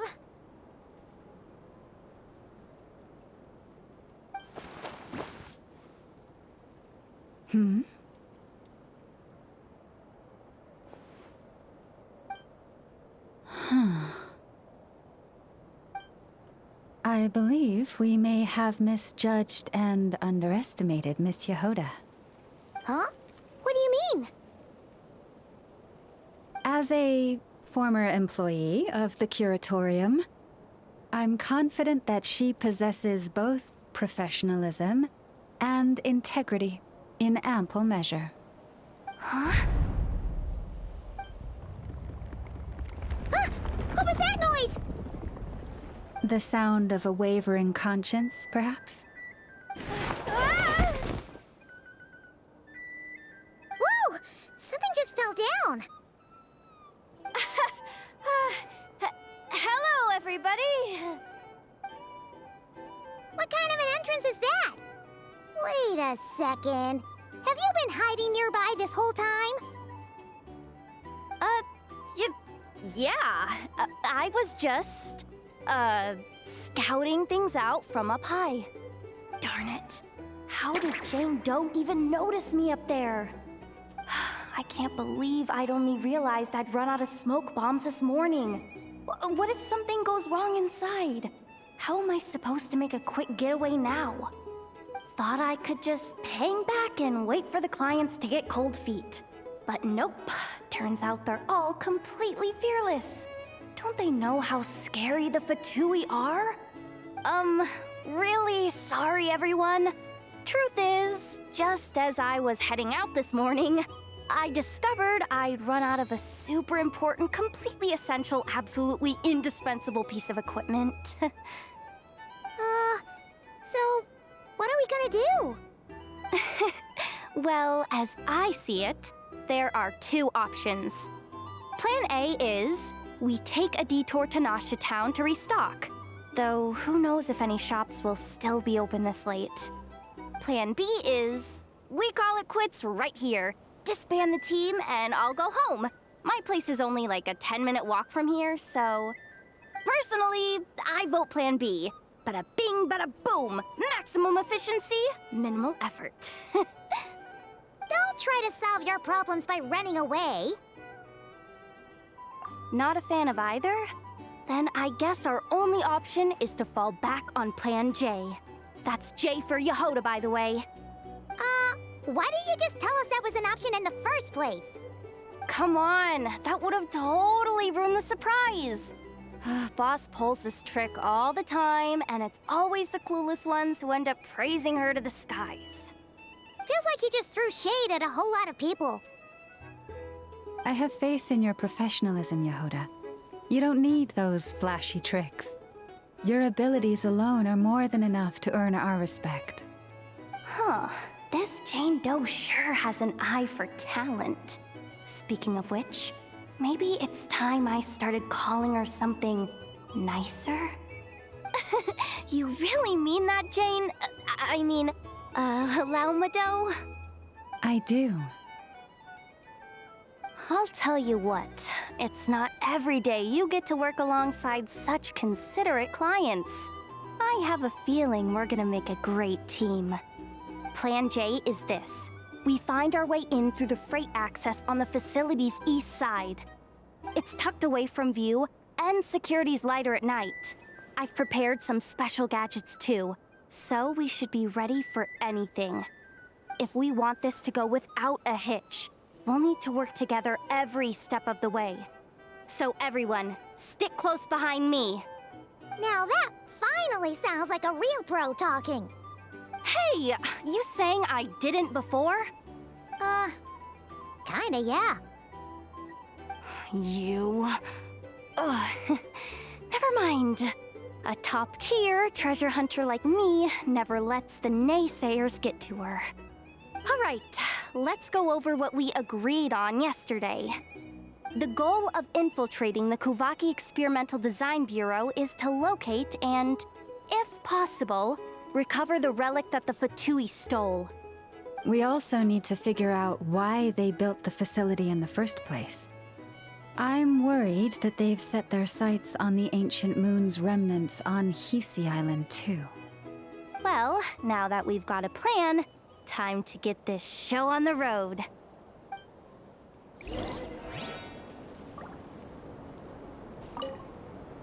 Everyone ready? Yeah? Then, let's move. All right then, let's get this job done.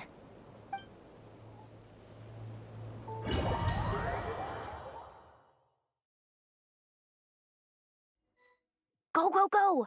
But make sure you stick to the side.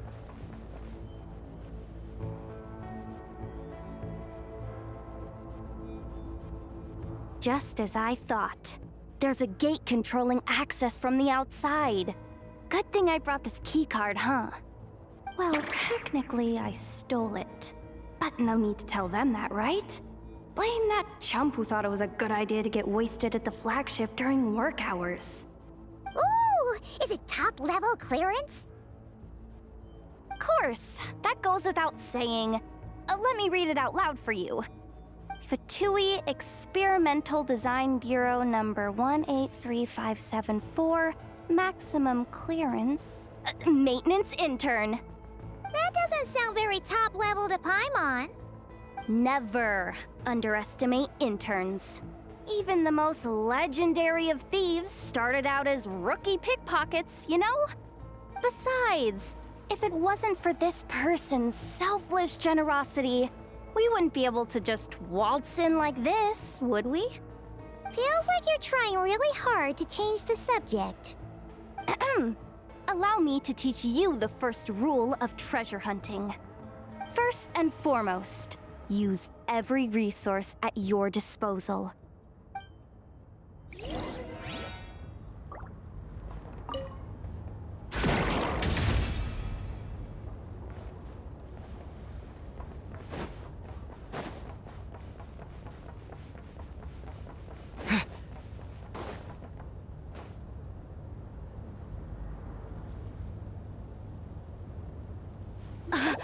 I get it now.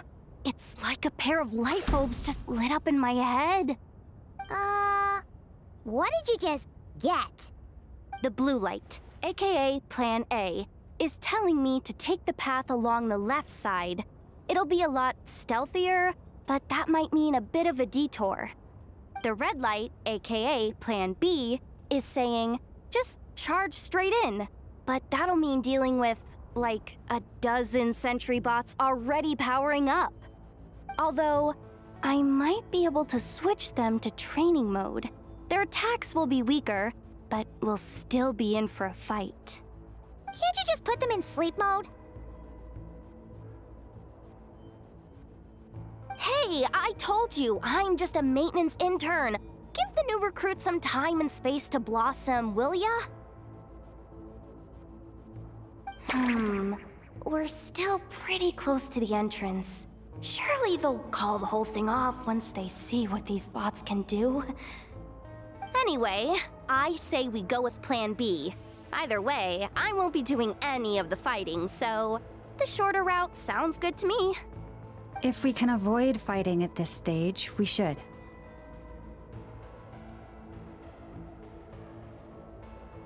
Plan J is to call it a night so we can all make it back to bed before sunrise. After all, the deeper we go, the more dangerous this is gonna get. So, okay, here are the bosses. Just don't forget, whatever you do, don't let those recon bots spot you. Let's see. No kidding. Anefa told me about something like this before. I can't believe that dumb robot actually helped me out for once. All you gotta do is this, and the recon bots will be reassigned to another position. That way, when it's time to move forward, the path will be clear. Which reminds me, it's about time I taught you the third rule of treasure hunting. Go with the flow. What about the second one? You skipped that one. Huh? Did I? Oh geez, must have gotten them muddled again. I mean, the second rule is exactly the same as the first. Guess that's what you meant by going with the flow, huh?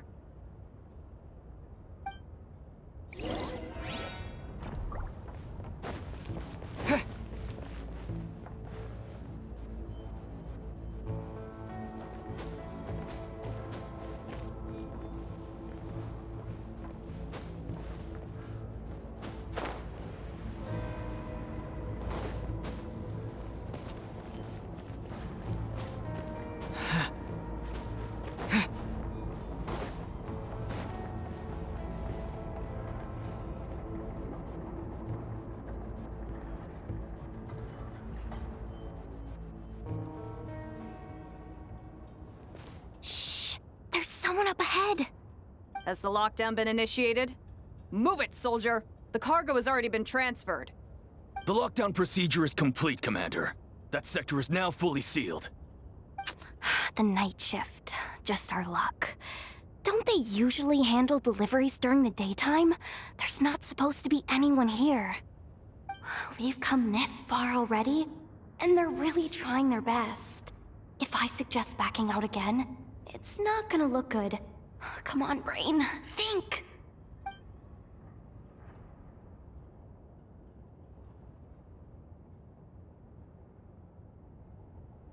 Got it!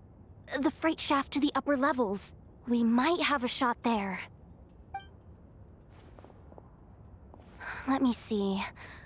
Huh? The recon bot in the middle's not responding? A double lock failsafe? We've been outfoxed. Stay calm. Stay calm. One step at a time.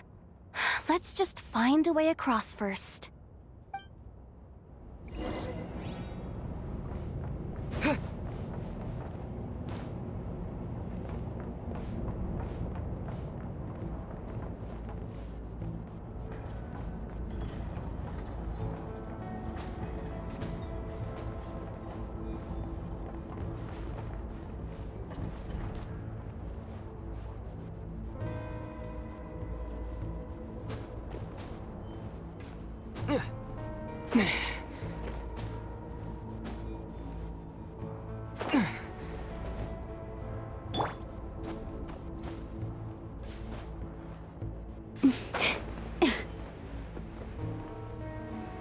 Hey!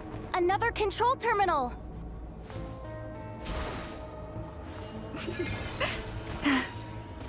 Leave this place.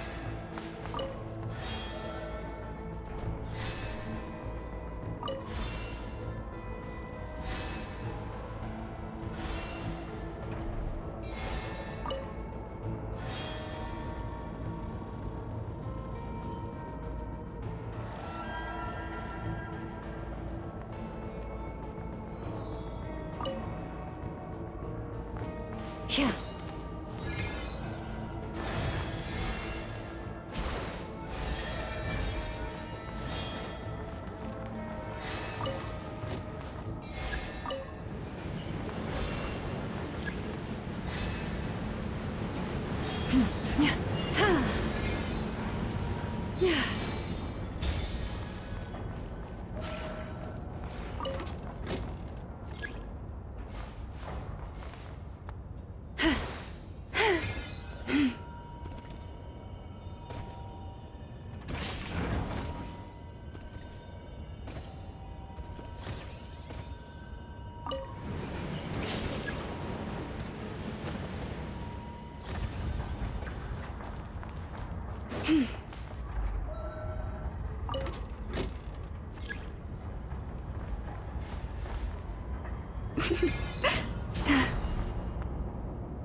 What do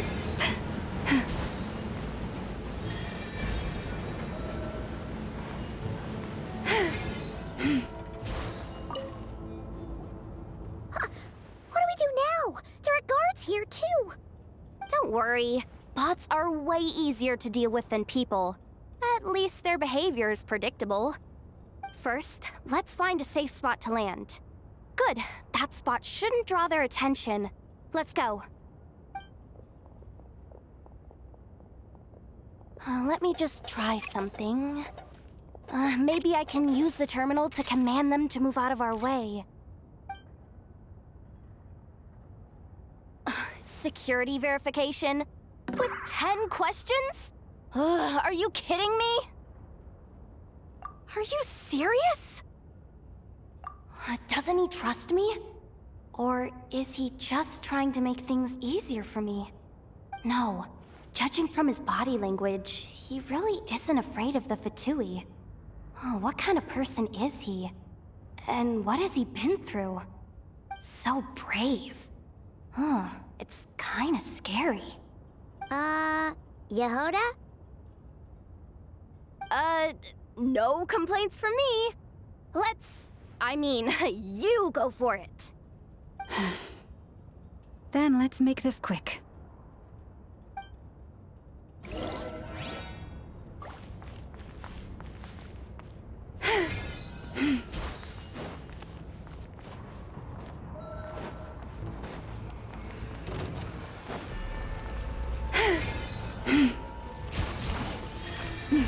Yeah.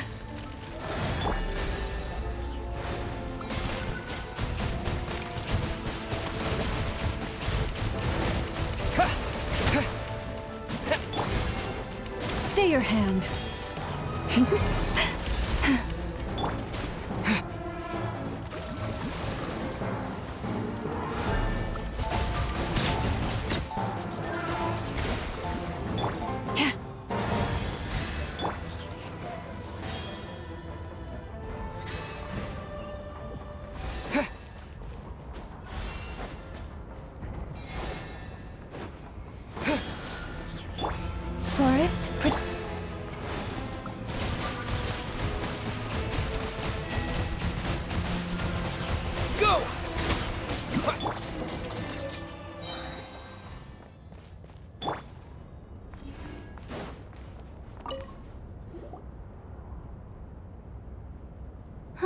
Didn't think they'd even cut off the supply of Kuvaki.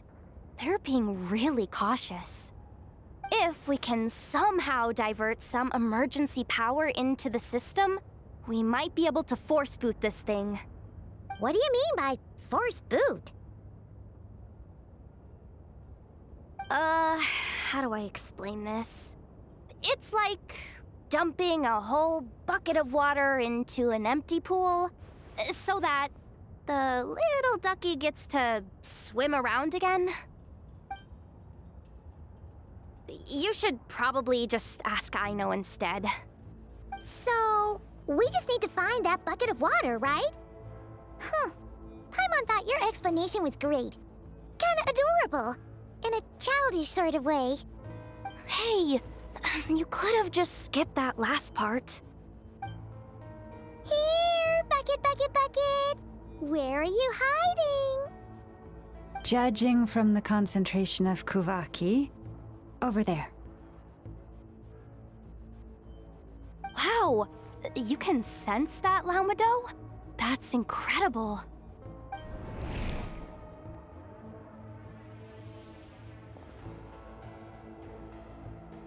Let's move the recon bots above them out of the way first.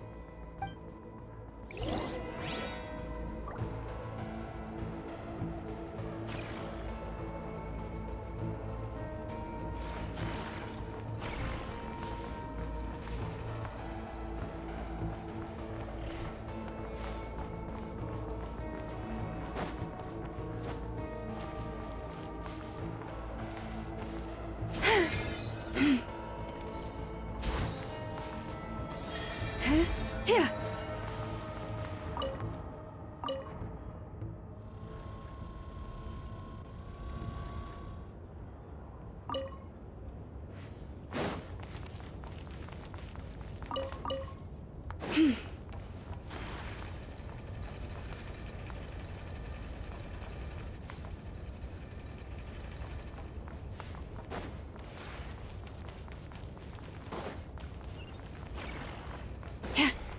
Branch into song.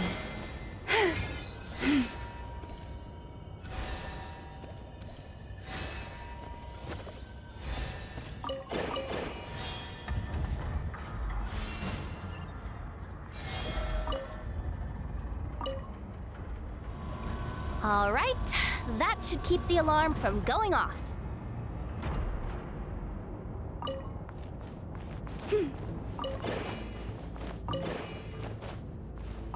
Time to plug in the charging component.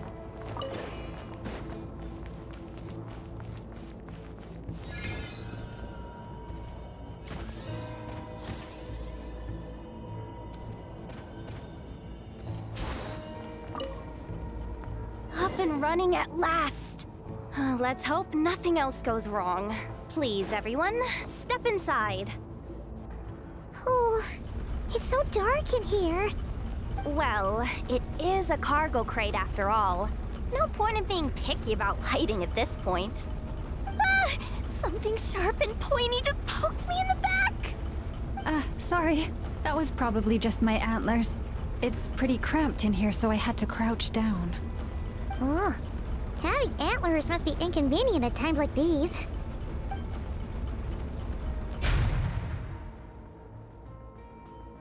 Ah! What's going on? Don't tell me something's gone wrong already. Looks like there was only enough juice in the emergency power supply to lift us this far up. Ugh. Awkward. Am I gonna get docked for this? Based on the boss's policy of docking pay for every screw-up, No, wait a sec. I've already been fired. Doesn't look like it's moving again anytime soon. I think we can get through if we follow the ventilation duct along the outer wall. The entrance has gotta be somewhere. Don't worry, this was totally part of the plan.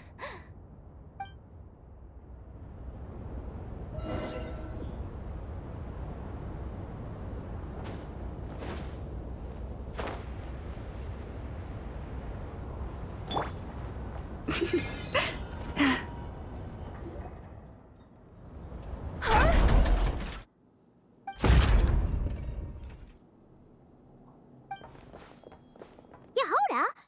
How'd you end up outside? Looks like she slipped out at the very last second, just before the gate shut. Impressive reflexes, I must say. Though I'd expect nothing less from a former employee of the Curatorium. I'm so sorry. That was pure survival instinct. I didn't mean to ditch you. Anyway, you guys just stay where you are. I'll figure something out.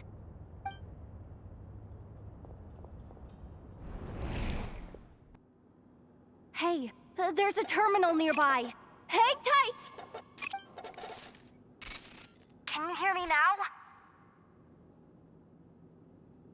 The duct security protocol has been triggered. The gate must have dropped when it detected a living presence. Wait, so we're trapped in here? I'm checking what I can do from this end. Watch out for the laser up ahead. What laser?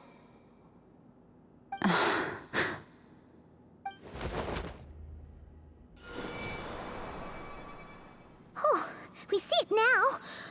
Good thing we didn't move. Got it. I think I understand the situation. Hang in there. Just one moment. This is killing me, but I think I've got it.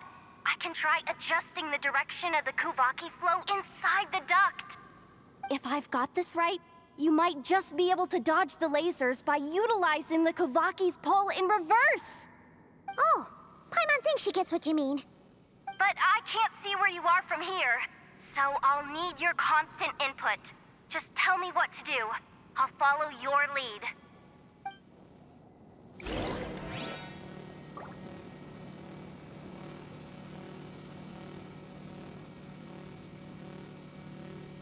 Sure thing. So, wanna grab dinner after our shift?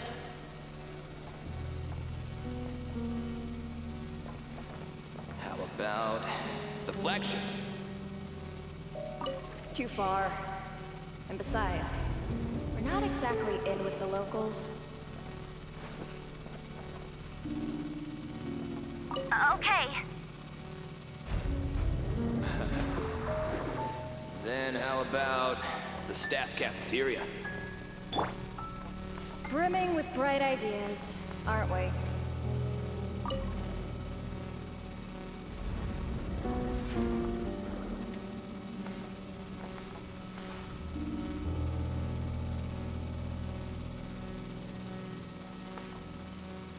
Like this, right?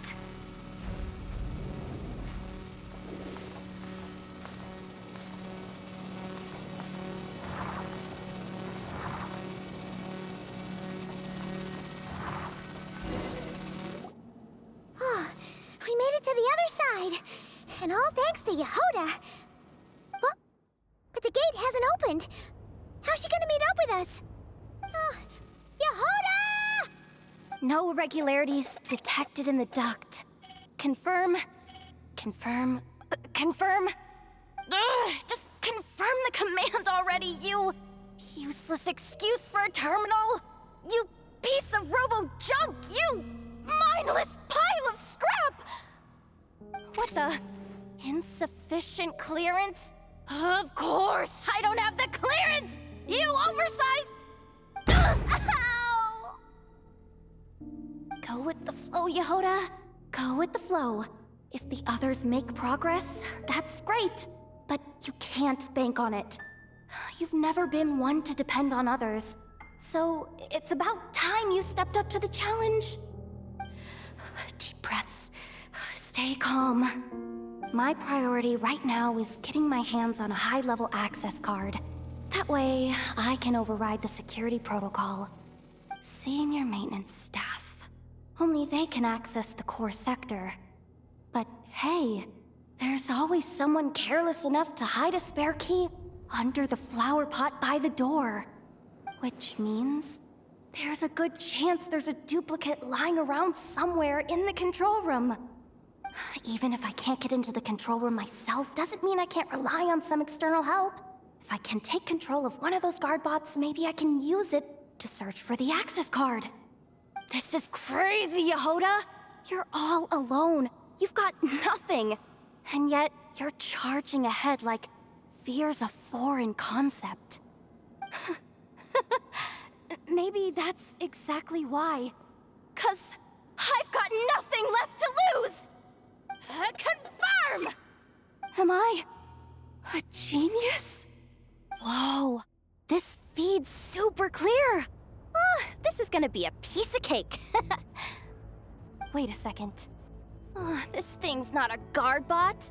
It's a janitor bot.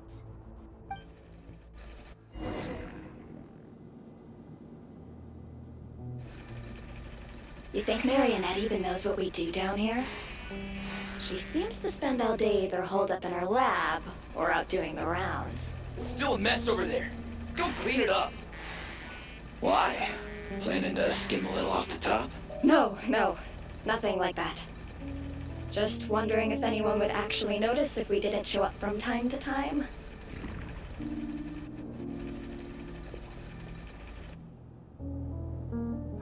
Let me see.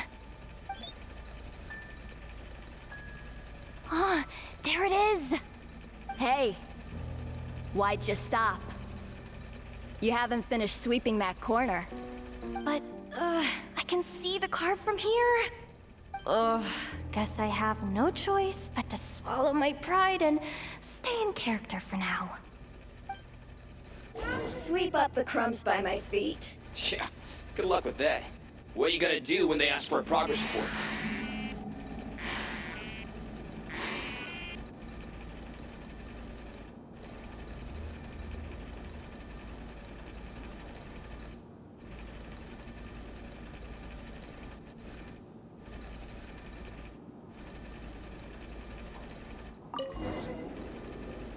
Sucks, though. Finally sent somewhere warmer than Snezhnaya, yet we barely get to see the outside world. Gotten rid of the dust behind the door yet?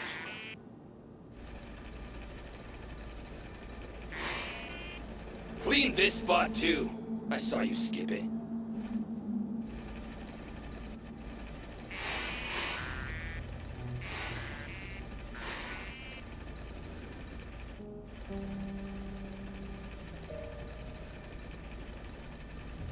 Come on. Where's that bot passage when you need it? There! Oh, the terminal's just ahead.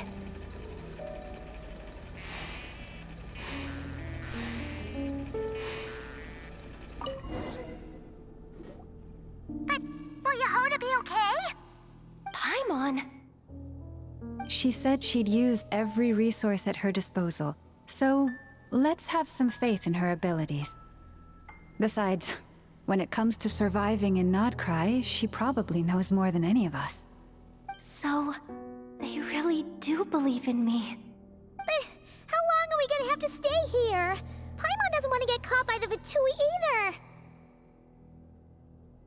Does Paimon mean the two Fatui in that room? Let me see if there's a way to distract them. Wait, did you hear that? Huh? The alarm? What's going on? Let's go check it out.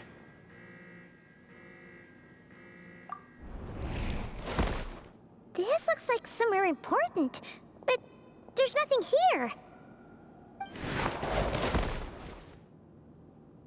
Hey guys! It's me! Yehoda, are you okay? I'm fine. I managed to swipe a high-level access card and triggered an alarm to draw the guards off. But we don't have much time.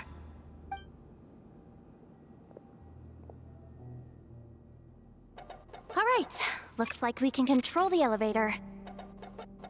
Come on, hop in. Let's take it further down.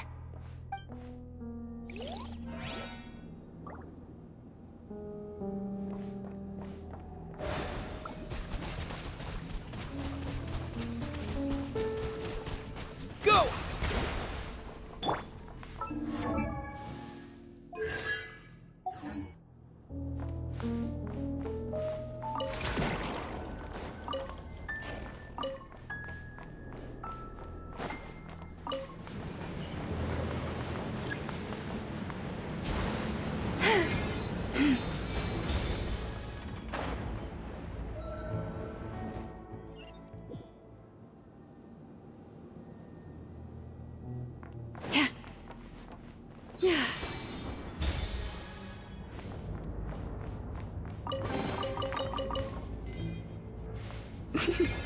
We should be able to use the terminal to move the drawbridge.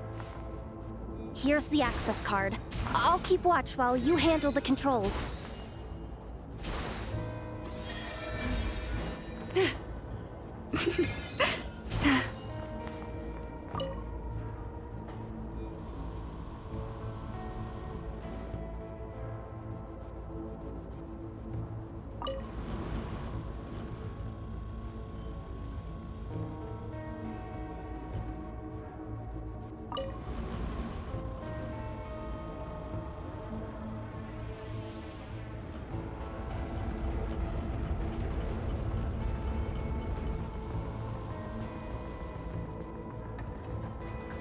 All done. Let's keep moving.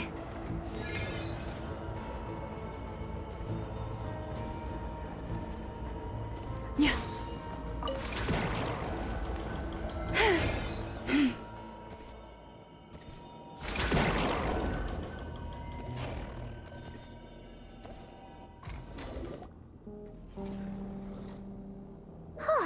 There's no one here.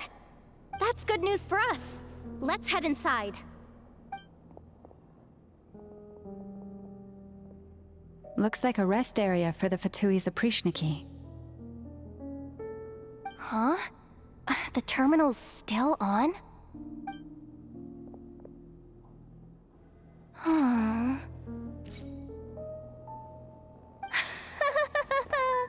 Looks like that good news is now half good news, half bad news. What do you mean? Well, it seems like that alarm I just triggered was so high level that even the guards in the rest area went to investigate. That's That's the good news, by the way. And what's the bad news? The bad news is that once they realize it was a false alarm, they're bound to circle back and check this floor. And then we're toast. So we've got to move fast here. If you need me to run a quick search, say the word.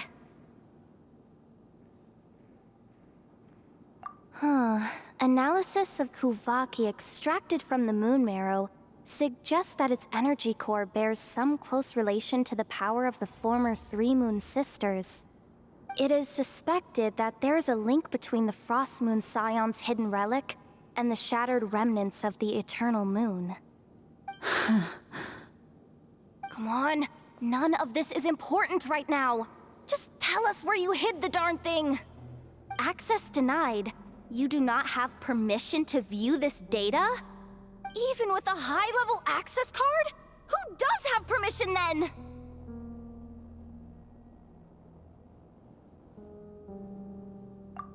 Good idea.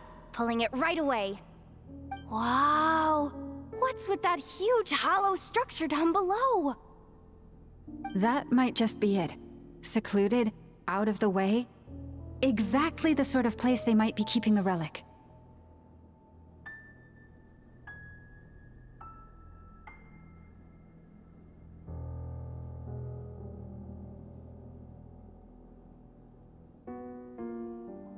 $264 pages! What is this? A novel? Can we just skip to the end? I'm flipping through it as we speak. Kuvaki, a weapon. Seems like the Fatui and Snezhnaya are trying to harness the power of the Light Realm to build some kind of weapon. The target of which is... Seriously? Insufficient clearance? Again? Looks like that's about all our current clearance gives us access to. Based on what we know so far, it seems like the rest must be hidden inside that massive hollow beneath us. I could sense something beneath the water down there. Something unsettling. If they've gotten their hands on the moon marrow, odds are it's hidden down there too. And here I thought we were almost done. But nope, we're going deeper and deeper into the danger zone. Chin up, Yehoda. Once this job's done, you're buying yourself the biggest nod-crying hot dog in town. Deal's a deal.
Yeah.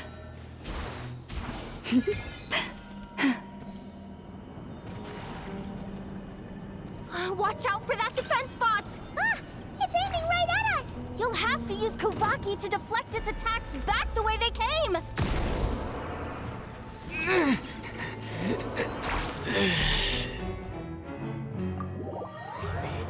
I wasn't meant for this world.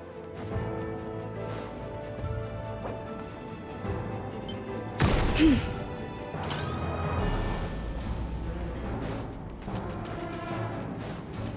poor lost lamb.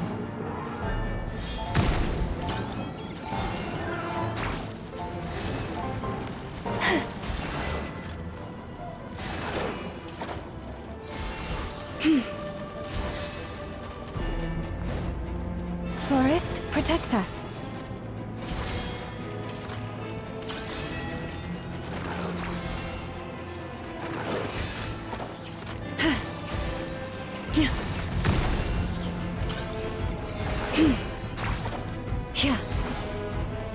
You poor lost lamb. Water jet!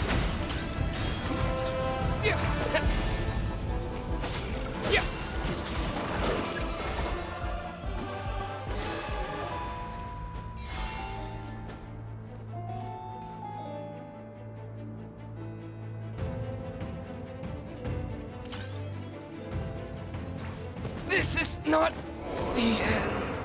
The moonless night approaches. Is over.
Attacks are getting faster! Almost there. We're almost there.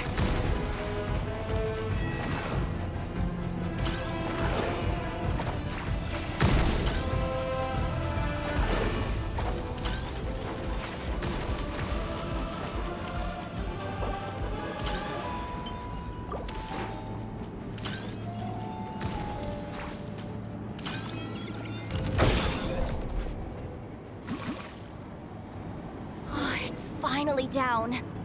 Quick, let's hurry down to the lower level before we're spotted.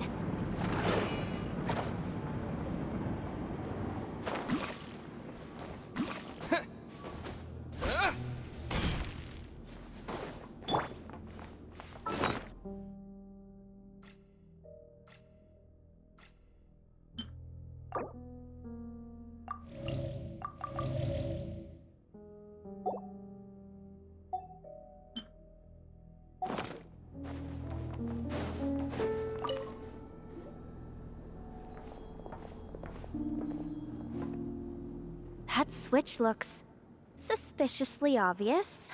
No way I'm pulling that. But you guys, go ahead. Hey, you spotted it first. Shouldn't you be the one to pull it? Not a chance. I'm just the guide, remember? At most, I'll help you look for an escape route. They don't seriously think pulling this thing's gonna lead to treasure, do they? I'd be amazed if it doesn't set off an alarm. Besides, I didn't even bring my smoke bombs. Which reminds me of the actual second rule of treasure hunting. Better safe than sorry.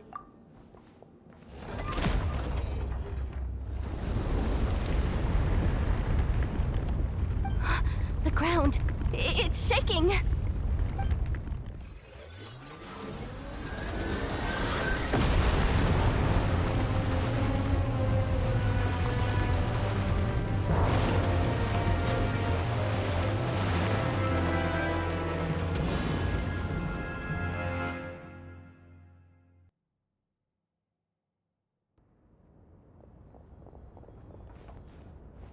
Wait, did the surface of the water open up? This is bad. This is really bad. I'm getting put on the Fatui's blacklist for sure. Don't worry, Yehoda. You've helped us so much. If they try anything, we'll protect you. Aww. Come on, I was just kidding. I'm tough, okay? Just haven't had the chance to show off my fighting skills yet. Me, afraid of the Fatui? Ugh, not a chance. I suspect the relic is hidden down below. Yehoda, your commission ends here. I am truly grateful for everything you've done for us. You don't need to put yourself in any further danger. Oh, I'm coming with you. This has nothing to do with the commission or the danger or whatever. This has already gotten way out of hand, so I'm coming too. End of story. Ah, she's blushing. Hey, zip it. Why'd you keep staring? Are you looking for a knuckle sandwich or what? Oh, come on, move it already.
It's really deep down here. What is this place? We're standing on another fragment of the ancient moon's remnants. So this was the source of the Kuvaki I sensed earlier. Wait, what? So the Fatui had it hidden underwater this whole time? This gigantic thing?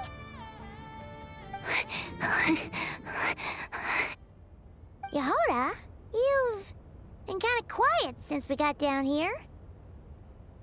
What? Me? Have I?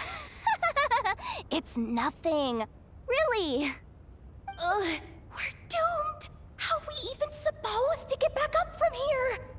Oh, my grappling hook's not nearly long enough.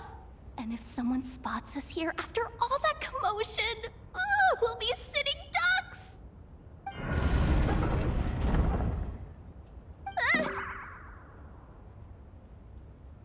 Oh no! That door's opening! Please don't say it's the Fatui! No, please, no! We finally made it here, and we're so close to getting the job done! I didn't risk my neck just to die before I've even had a chance to spend my reward!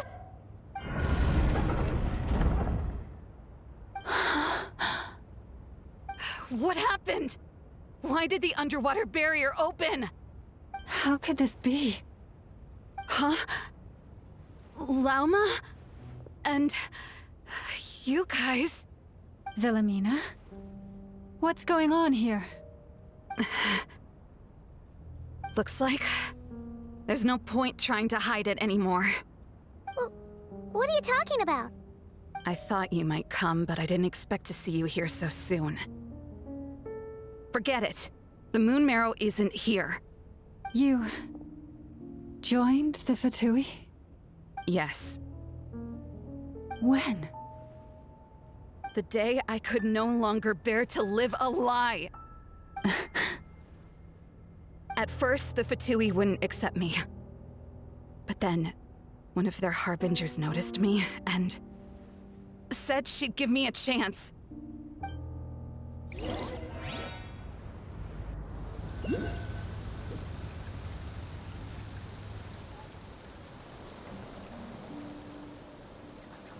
Ugh.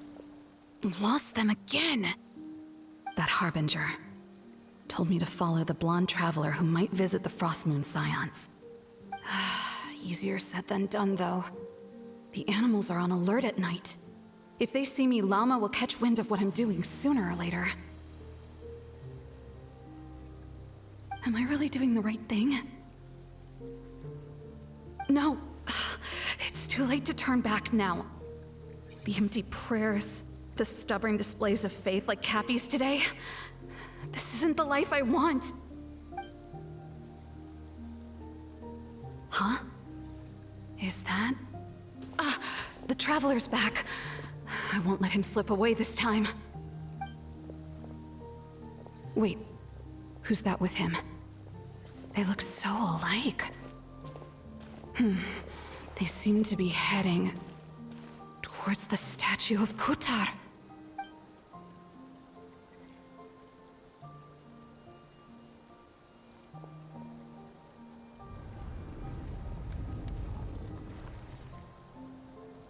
They've opened the secret chamber? But wasn't it meant to be sealed? Wait a second. The Moon Marrow! Surely they're not after the Moon Marrow. I'd better go report this straight to... Hold on. If they do actually make it to the final room, then maybe I'll be able to get my hands on the relic. The one thing the Fatui have been after this whole time. If someone's going to take it, it might as well be me. This could be my ticket to joining them.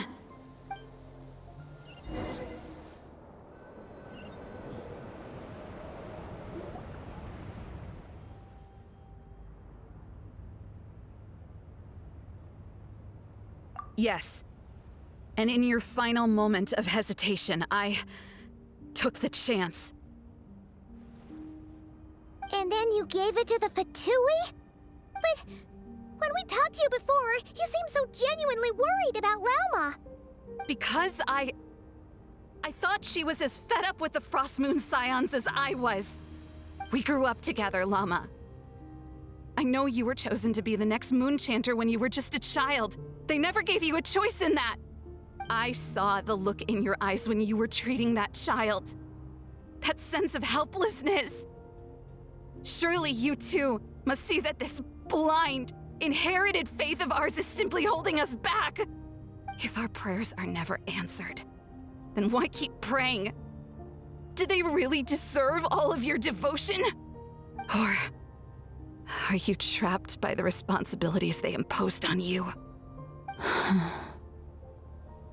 So those are your reasons for wanting to leave the Frostmoon Scions? Isn't that reason enough? When we pray to the moon, we do so to show our gratitude for the life it granted us long ago. It reminds us to strive for something higher within ourselves. But I know that's not what you want to hear. You're right, Wilhelmina. I have indeed kept secrets from you.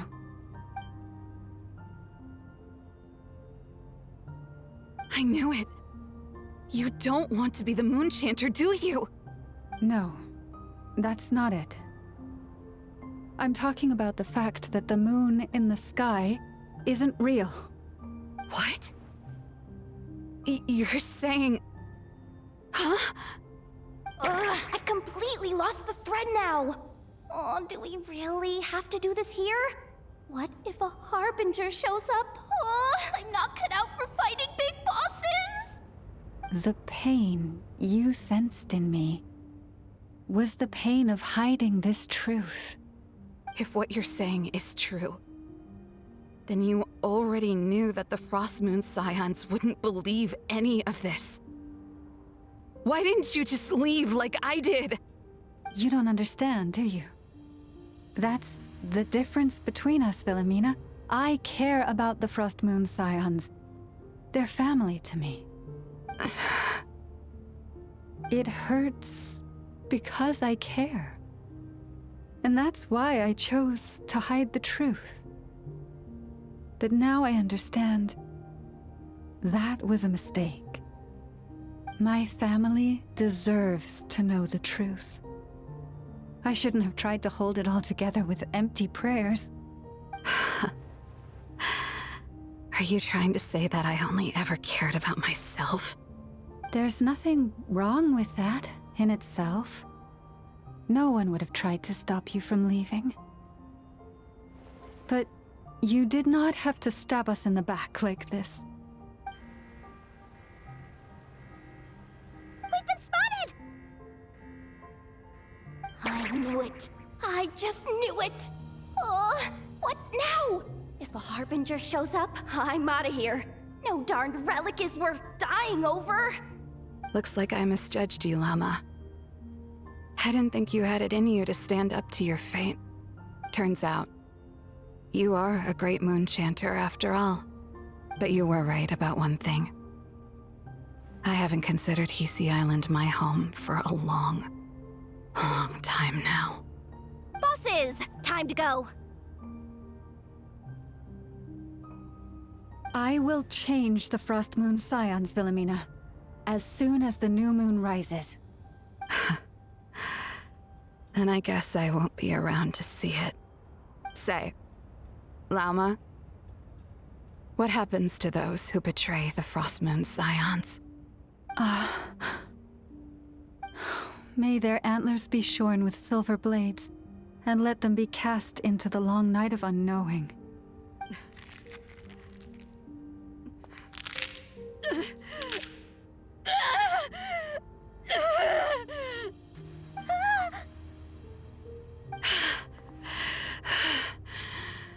I have honored the ways of the Frost Moon Scions one last time. Think of it as a gesture of respect, Llama. There they are! Grandma? Marionette has the moon marrow. She went to Star Sand Shoal. Don't flatter yourself now. I'm not trying to atone. I just don't believe you'll actually be able to change them.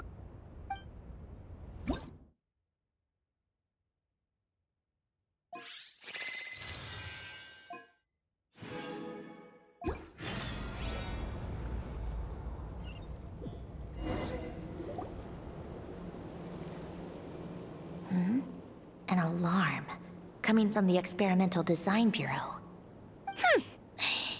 Interesting. Hey, wrap things up and get yourselves ready. Looks like we might be having some guests. Yes, milady. Perfect timing. This job's been boring me to death. Time to test some hypotheses.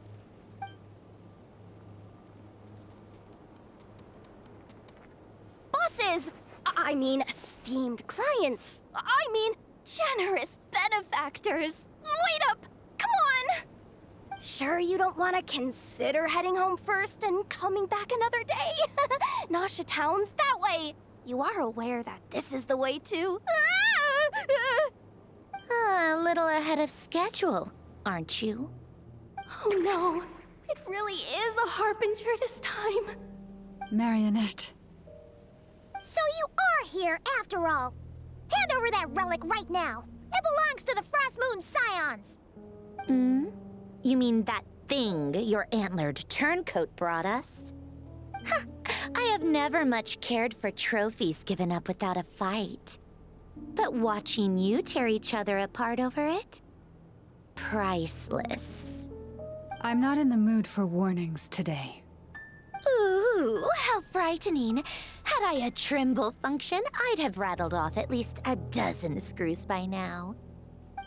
Or perhaps I've just set my sense of humor parameter too high. Were you trying to be funny just now? You don't honestly believe you're a match for me, do you? Go on then. let's serve our guests a little appetizer.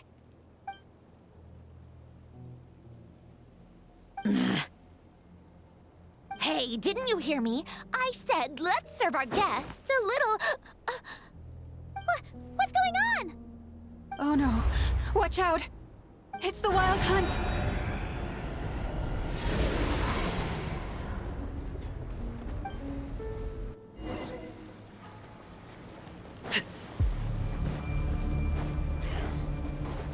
Transfixed!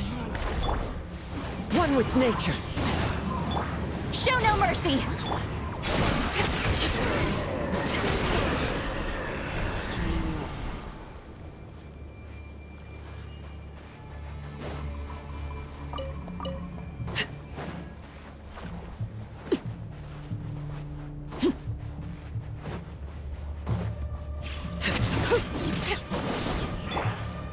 Into the wind.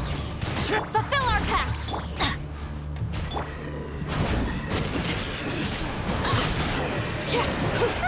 These things just keep coming!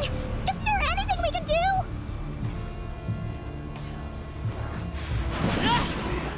Laid bare. One with nature. Get to work!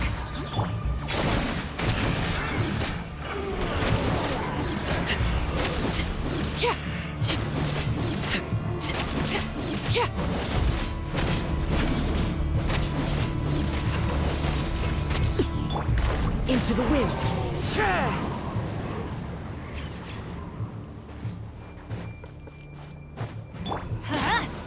Show no mercy!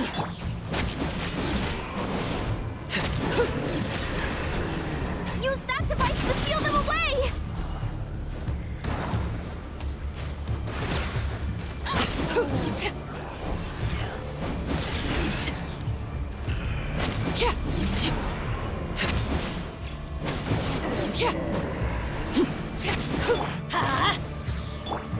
One with nature.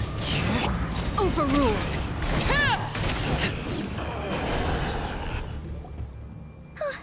Is that it? At least that's what the Lightkeeper's Handbook says. Careful.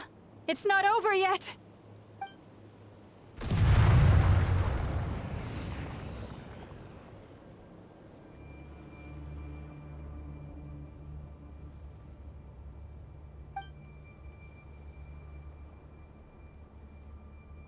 Paimon! Lauma! Yehoda!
Wait, what was that?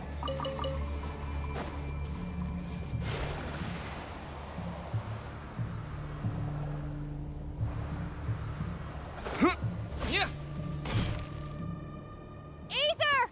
Over here! Lumine! Quick, grab my hand.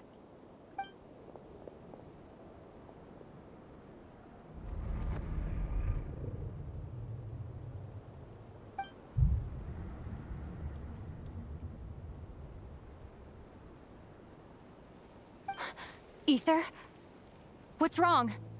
Why are you here at all, Lumine? What do you mean? If I may be so bold, what does family mean to you? Why were you after the Moon Marrow that night, Lumine? Among those who entered the final chamber, there was either someone with impure intent, or else an abyssal presence. We can talk about that later. Tell me why, Lumine.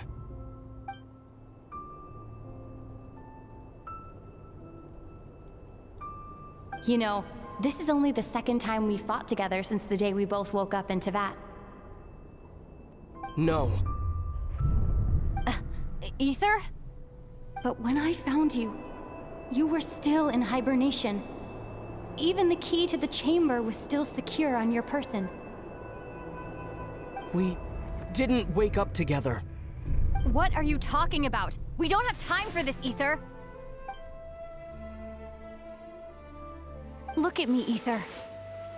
Don't you want to explore this world with me?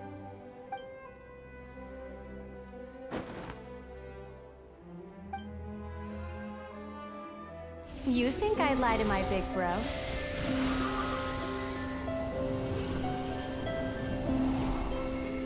What a letdown.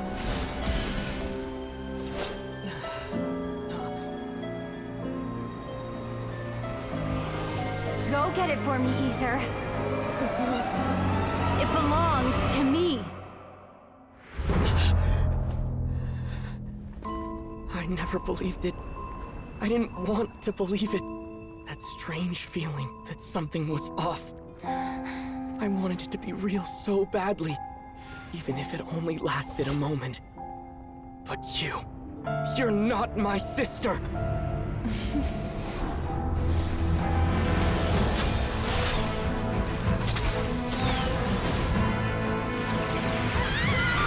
Moon Goddess, please save us! Why is this happening to us?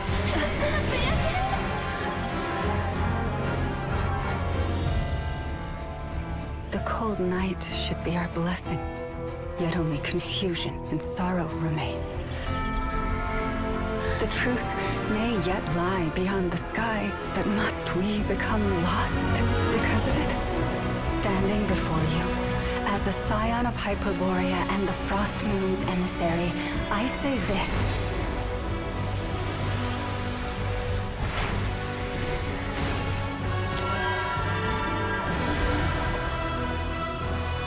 Should the false sky above dim the light of the moon, then from silver blood that flows as rivers, let us weave moonlight anew.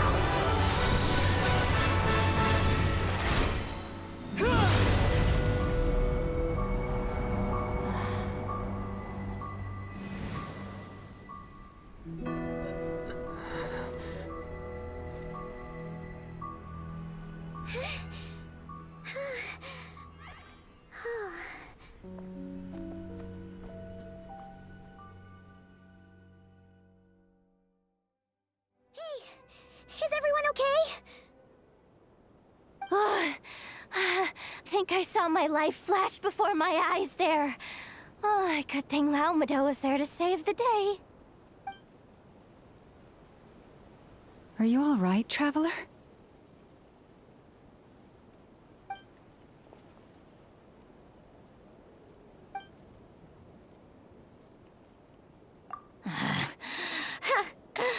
Well, that took you long enough. Seriously, how many of you are there? Pathetic. Oh no. Oh, I spoke too soon. Totally forgot we still have a Harbinger to deal with.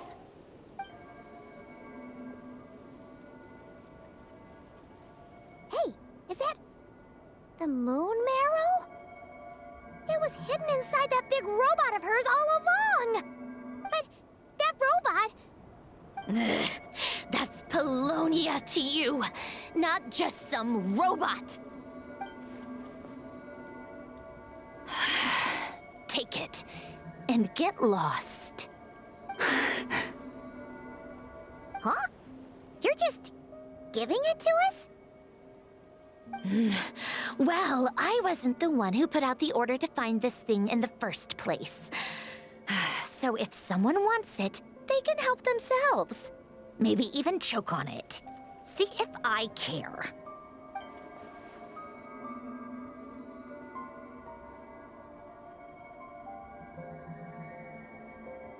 So, are you waiting for me to change my mind or what? I'd be more than happy to pick up where we just left off. But I should warn you, I'm in a bad mood right now. Let's go. Fine by me. Totally, completely, absolutely on board with that.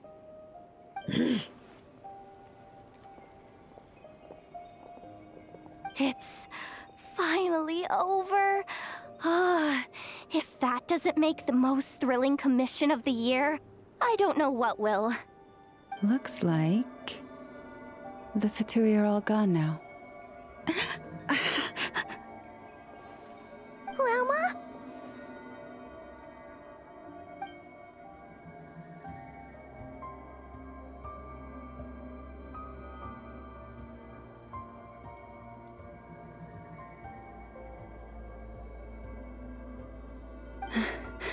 I'm all right. It's just been so long since I truly felt the power of the moon. I thought I sensed the wild hunt nearby. Don't tell me you've already taken care of it. Hey, it's Flynn's! Hey, he's that Ratnik. Unless I am mistaken, you are the Moonchanter of the Frost Moon Scions, are you not? May I ask, what is that in your hand? Please, don't get me wrong. I've been tracking the wild hunt lately, and I've come to suspect that its actions aren't as aimless as they might seem. When I saw what you were holding, I could not help but start connecting the dots.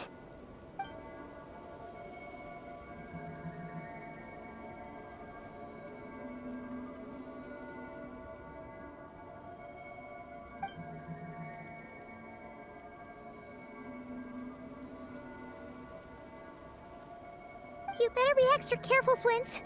It seems like the Wild Hunt is capable of impersonating people now. Oh, is that so? Funny that. I just showed up completely out of the blue, yet you seem to have no problems trusting me. I apologize. I shouldn't be making jokes like that right now. Anyway, I understand. Thank you for the tip-off. It seems that the Wild Hunt has somehow changed in nature. I'll have to report this to HQ right away. For now, let us part ways here.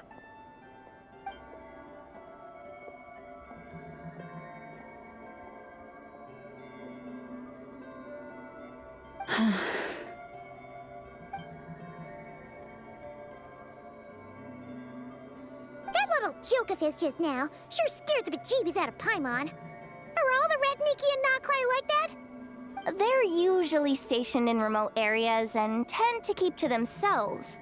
So, it's not surprising they end up a little eccentric. No, he's different. Really? How so?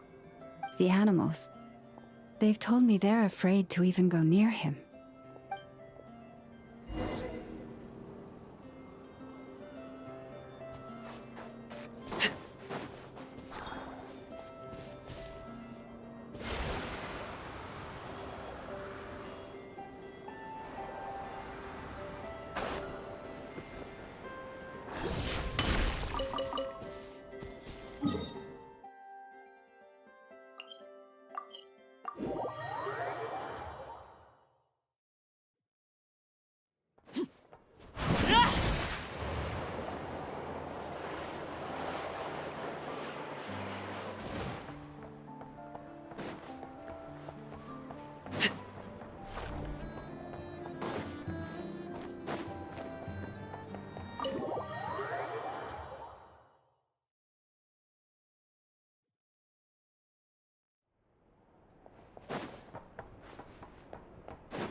Oh, you're back. I just made you all a pot of tea. Better drink it while it's hot. Boss Neff, you wouldn't believe how scary our day has been! Seriously, I am never, ever taking random jobs like that ever again! You hear me? Oh, come on now. You even faced the wild hunt and lived to tell the tale. What's left to be afraid of? Wait a sec, how did you? Oh, right. Like you told us before, your business is dealing in information. Huh? Boss Neff, the teacups. Why is there one missing? Did you think I wasn't coming back? My. How could you think that of me? You know the rules. If a member of staff wants tea, they pour it themselves. Your cup's sitting safe and sound right there, in the cupboard. Member of staff? Does that mean you're accepting me back? Wasn't that the deal? Boss Neff! You're the best boss ever! You never change, do you? Everything turned out fine, no? You found exactly what you were looking for. Yet there you are, sulking away as usual. Nefer, that medicine we discussed before, the one for congenital Kuvaki sensitivity, I need you to get it for me. And how do you expect me to find something like that for you in the middle of the night? You'll have to wait till morning, at the very least. I need it right now. All right. I'll see what I can do. But you know urgent means extra charge, right? Thank you. You know what? You do seem a little different. In a good way? Or a bad way? Who can say? I'll take it either way, so long as you don't start making a habit of asking me for ridiculous favors.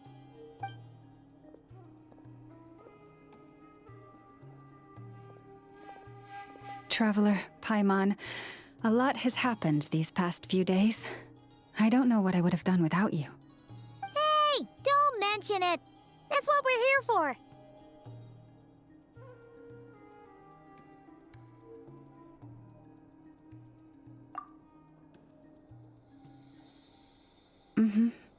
You're right. And tonight, I'm planning on telling them everything. Tonight? Isn't it a bit late already? The moon shines brightly this night. What better time for the Frost Moon Scions to usher in a new dawn for truth?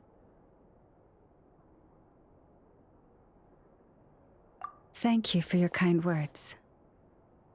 But before I do, there's one more thing we need to deal with. Oh yeah! Now that we have the moon marrow... You'll have to forgive me. I used too much of my strength in the battle earlier. I fear I won't be able to help you uncover the truth of the past. Not right away, at least.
That's fine. We're gonna be in Nocry for a while anyway, so there's no rush, right? Thank you. But there's another problem. How to keep the moon marrow safe now? Huh? Can't we just return it to your secret chamber? The seal has been broken. Even if it were restored, now that the wild hunt has gotten in once, there's no guarantee that it won't happen again. Oh, right. Yeah, that makes sense. Back when the Frost Moon Scion's bloodline still ran strong, in special circumstances, a moon chanter could act as a vessel, safeguarding the relic within their own body. But it is a grueling trial of will and endurance. The moon chanter who did this only lasted 2 days. As for me, I might be able to last 5, at most. Hold on. You'd be using your body as a vessel? Yes. You can think of it like dropping a red-hot ball of iron into a bucket of water. How long the water lasts depends entirely on the bucket's size.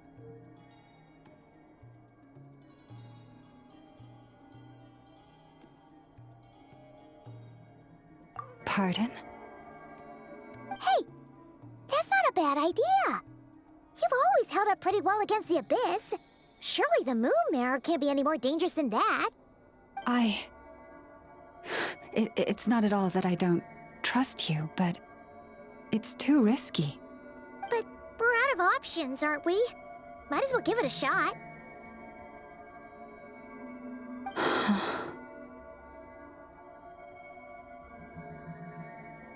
All right. Well, I'll be right by your side. If anything feels off, please tell me immediately.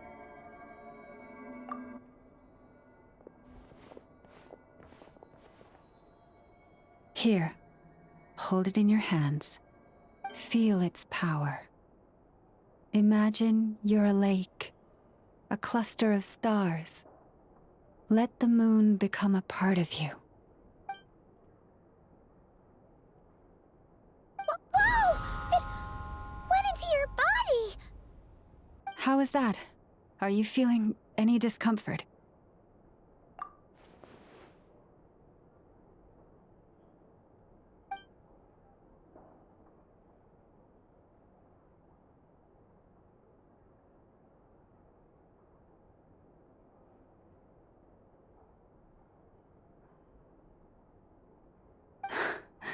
Astonishing. Not even the slightest hint of lingering fluctuations. It's as if all that power just sank to the bottom of the ocean. Well, looks like we won't have to worry about the wild hunt catching its scent now. Phew! Paimon knew you have special abilities, but still, you never fail to amaze. Hmm? Did I miss something just now? Yes. And it was nothing short of a miracle. Not something I'd be interested in then. Anyway, here's the medicine you asked for. This is all I've got for today. I'll have someone send the rest over when we have it. Thank you, Nefer. I really appreciate everything you've done for me. Please stop being so nauseatingly friendly. It's creeping me out.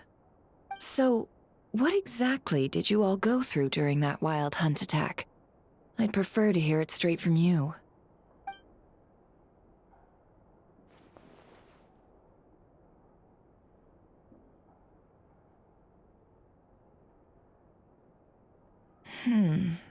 A phantom that can mimic the appearance of others. Quite different from what we've seen before. Yeah, and both times it appeared, its goal was pretty clear. It seems like it was after the moon marrow. And on both occasions, it was accompanied by the wild hunt, too. It appears there must be some close connection between the two. I must say, I don't often see you look this serious, Nefer. Too late in the day for thinking, that's all. We'll pick this up again later. You all feel free to keep chatting, though. Just don't forget to lock up when you leave. On that note, Traveler, please keep the moon marrow stored within your body for the time being. We'll take it back off your hands as soon as the wild hunt's been taken care of. Once and for all.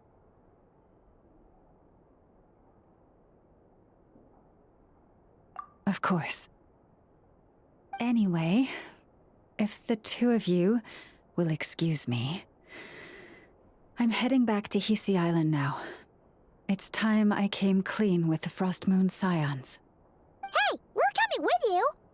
Though, guess we won't be able to do much more than cheer you on from the sidelines. That alone means more to me than you could ever know.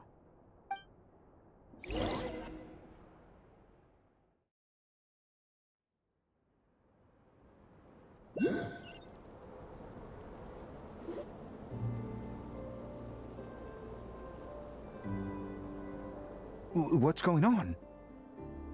I'm not sure. It seems like the Moon Chanter has something important to tell us. I heard the relic's already been retrieved. That's our Lady Lauma, all right.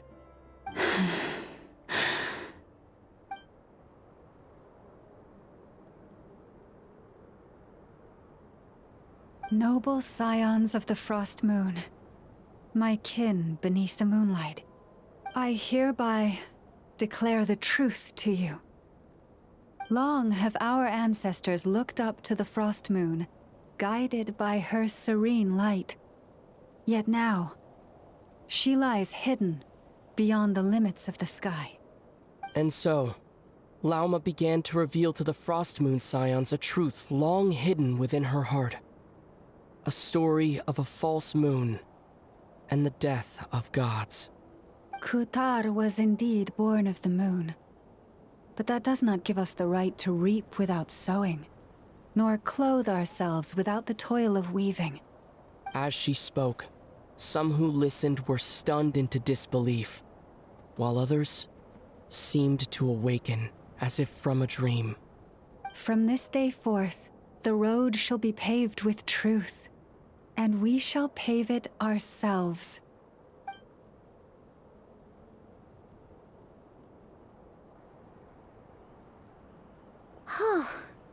After everything Lauma said last night, Paimon wonders how everyone's adjusting. Still, judging by their reactions at the time, it didn't seem as intense as Paimon might have imagined. Says a lot about how much trust she commands, huh? Hey look! It's Lauma! Welcome, both of you. The animals were most lively this morning. They told me of your coming. Nothing too dramatic happened, did it? No one took it so hard that they went on a binge-eating rampage and ended up cleaning up the whole pantry? Or something? Hey! Paimon's just trying to lighten the mood. Thank you for your concern. Change doesn't happen overnight, and new ideas need time to take root. But nothing as extreme as that has happened, no. Although... Although what? Well, just as I thought might happen, some have chosen to leave the Frost Moon Scions for good. For them, losing their faith was like losing their home. Confusion, frustration, helplessness. I saw it all, reflected in their eyes. Oh. I respect their choice. May they carry the Frost Moon Scions' blessings far and wide, should they be willing to do so. If we meet again someday, perhaps we will be able to sit together and share stories once more.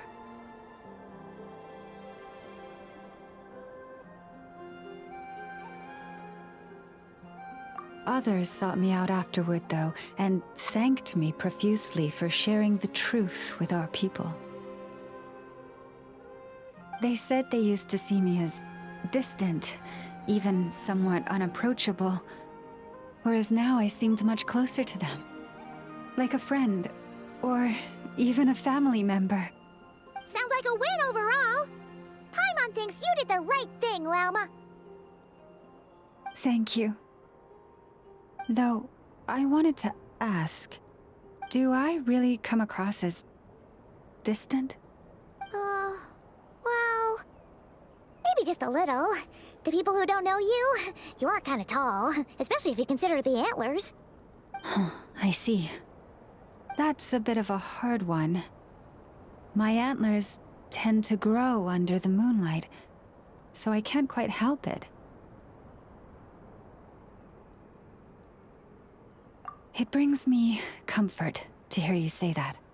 By the way, how has your body been adjusting to the moon marrow?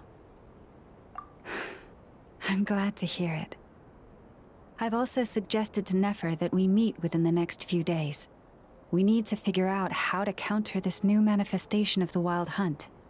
But for now, let's just relax. I want to enjoy this feeling a little longer of finally living on the bright side of the moon.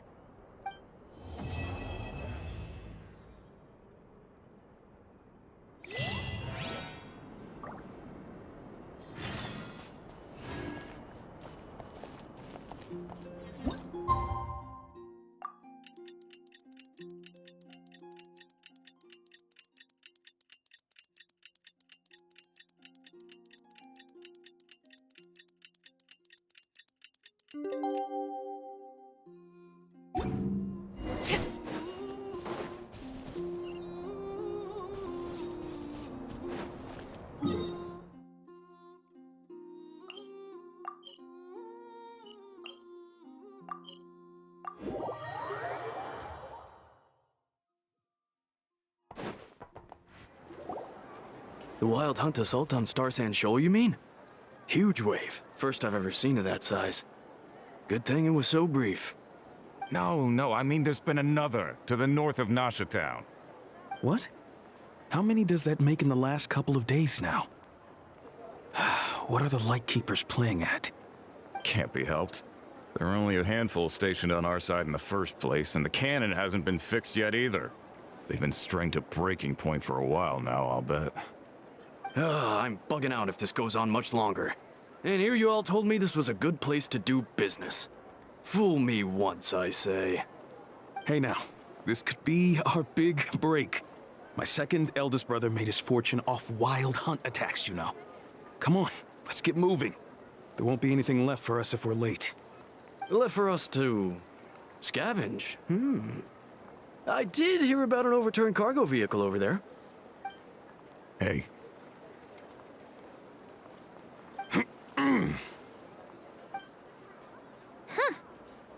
Should have told him that those are dangerous thoughts.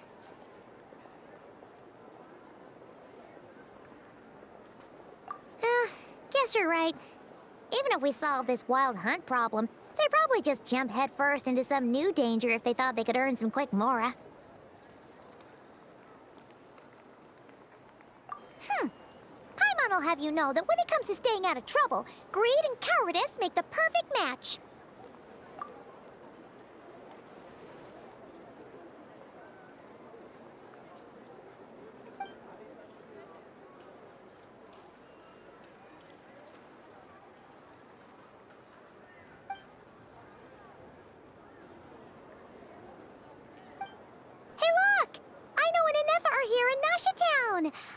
Oh, considering what those people said earlier, do you think they're here to fix that cannon up? Dying to know something, aren't you? You totally zoned out just now. Ha! Paimon can even guess what you want for dinner. She'll place the orders tonight, don't you worry. Anyway, let's just go, shall we?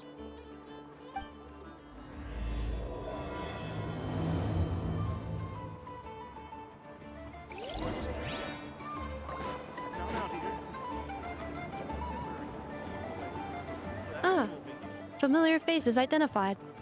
Our good friends, the Traveler and Paimon. Whoa, free manual labor detected. Those evaluations could not be more different. This is Sosi, Sergeant Major of the nearby Lightkeepers. He's stationed here in this town. Wait, that means... He is Flynn's superior, as far as position is considered. A pleasure to meet you all. This is the Traveler and Paimon, friends of ours. They're experienced adventurers who are new to Nodcry. Hi there! Indeed. The sooner we can get it firing again, the quicker we can ease our current predicament. 2 more Wild Hunt incursions have come sweeping in at different locations after the last one at Star Sand Shoal. Our manpower is already stretched as it is. This is more than we can handle. Hasn't Flint's gone back to your HQ to ask for reinforcements? When will they arrive? Huh. Has he now? Yeah. That's what he said he was gonna do anyway. He hasn't contacted me about that yet. As per standing orders, he should be leading a team to root out the Wild Hunt. But I haven't received any reports for a while now. Well, he does act outside the remit of his orders sometimes. I'm a superior, yes, but I wouldn't say I have much control over his actions. So, he made the call for backup on his own initiative? Hard to say. Contacting HQ is a tricky business. I should know, I've tried. They either refuse my requests outright or end up dragging their feet. And all the while, we're the ones who have to deal with the Wild Hunt, which, by the way, can strike anywhere in Nodcry without warning, sweeping across vast swaths of land. This has been a real test of our endurance, to say the least. We need to send our personnel where they're needed most. A single missive will not do much to change HQ's attitude, I fear. Flynn understands this well enough, I'm sure.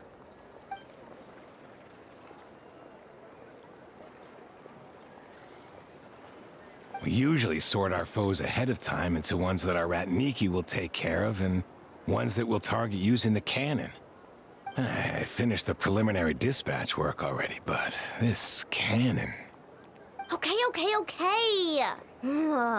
Hurry up, I know. Fix this, I know. You fix it if you're in such a hurry. That, or bring me some snacks. This is tiring work over here. Could you at least tell me how long we'll be delayed? We're way past our scheduled firing time.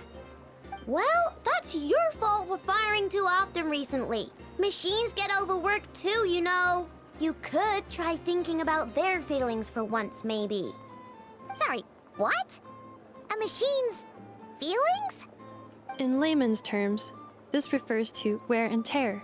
As such, a machine is more liable to fail the unhappier it becomes. The exact probability here would be... All right. I'm not good at this stuff, I know that. But let me stress that we Lightkeepers are the primary financial backer of this cannon. And our backing does cover the fees for subsequent repair and maintenance. And I'd say that was a good deal for you. You should thank the Krumkake Craft Shop. That means me, by the way, for making you such a huge and powerful weapon for such a measly price. Do you even know how much it would have cost you if you bought all the parts legit and fresh off the assembly line? Reminder, your future snack budget will have to be halved without the long-term commission payment, I know. Calculating a viable and cheaper option. Lavender melon candy. What? No! Absolutely not! Let me think, all right? It should take maybe, 3 more hours? Wouldn't this place be crawling with more monsters than there are fungi and Sumeru by then? That might not be the concern you think it is. The monsters of the Wild Hunt are only active in the immediate vicinity of its attacks. They will not spread any further, on their own initiative at least. We Lightkeepers will also keep an eye on those areas, both to monitor the monsters and to prevent people from entering the cannon's blast radius. That said, I'm afraid I can't wait 3 hours before dispatching manpower to the locations that the cannon won't be firing on. And here's where my need for manual labor comes in.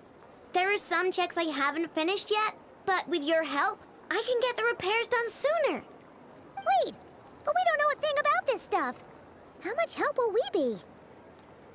You'll be fine, trust me. Just take this. Oh, and this. Whoa!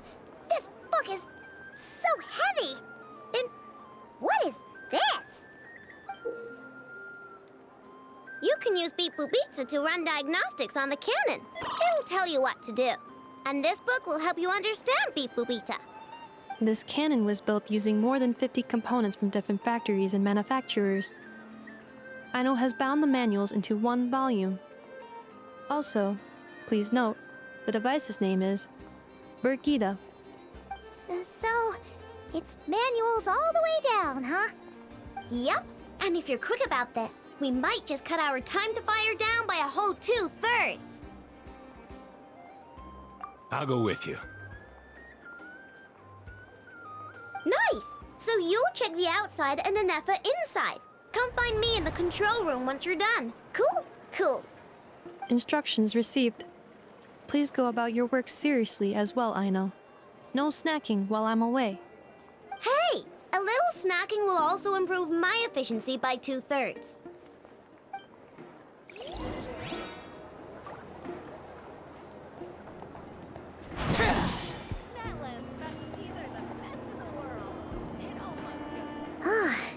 Aino's explanations for things that don't interest her are a bit meh, aren't they?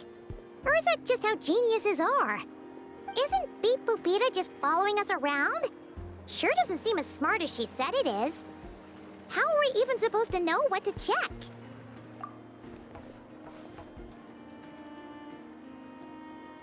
I've watched Anefa perform routine repairs before. It seems some sort of maintenance port must first be found, and then this small robot will automatically interface with it. Ah, so you're in the know. Nice. Well, oh, what does that port look like? Now that I'm not so sure of. Let's search around together and see what the robot reacts to. Works for Paimon. Is this it? Probably not. Or this one? Oh, ew! Stinks of machine oil.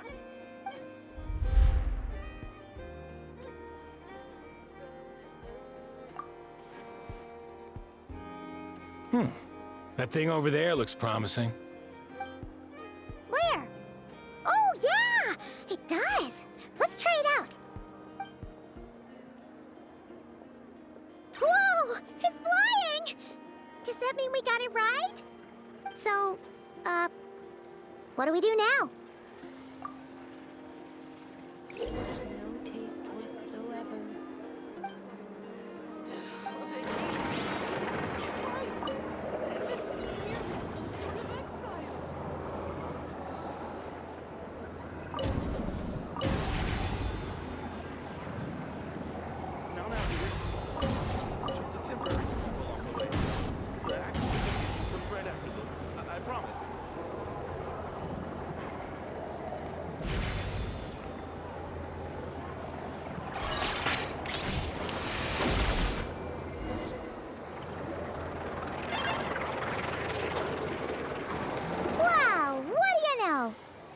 Right. We got this working without understanding a thing Beep Boopita said. Still, it's impressive how you figured things out right away. Paimon's up next, along with this stupidly heavy book. Ugh. Let's see. Should be just like checking a dictionary, right? The matching result for this symbol is... check passed. All systems normal. Wait. Is that it? Well, as they say, no news is good news. Yeah, guess you're right. Just feels like we did all this stuff for nothing, that's all. On to the next spot, then.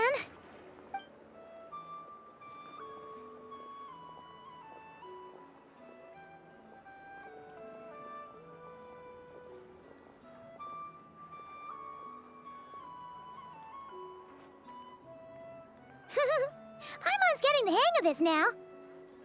It's this and this time... Huh? Why are you angry? Oh, huh. Looks like its expressions are also prompts of a kind. Which page is that on? Oh. We need to take note of the order in which its eye colors change.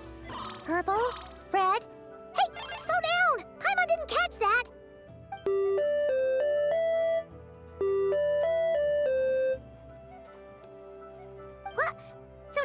musical prompts too? Weren't you only supposed to be a beep-boop machine? Alright, one final stop. This was quite a trip, huh? Agreed. I must say, you two have a talent for maintenance work. A bit shaky at points, but not bad for your first job. Good eye. Paimon's the real deal when she deals for real, you know. Really, I'd have liked to share the load, but you were really getting into it, and I didn't want to interrupt. Ugh, couldn't you have mentioned that earlier?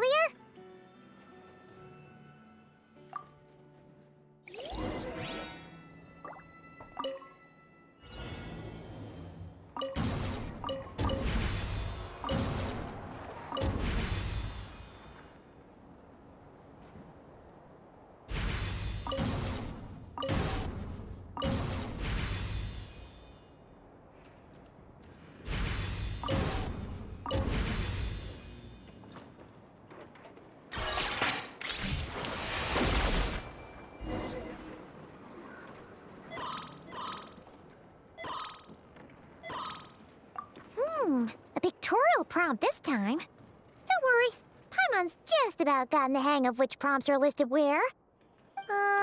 We gotta take note of the flashing patterns. 1 yellow flash, nothing for 2 seconds, then 2 yellow flashes means the components here are overdue for regular maintenance. Maintenance is a high priority task. The device will be rendered inoperable until it is complete. Switch Beep Boopita to input mode to send out a signal to unlock components. The description of input mode isn't on this page. Ugh, more page flipping. Phew, that was a real struggle. Well, Paimon needs a break now. Yeah, good work indeed. But it seems this input mode requires some additional work to operate.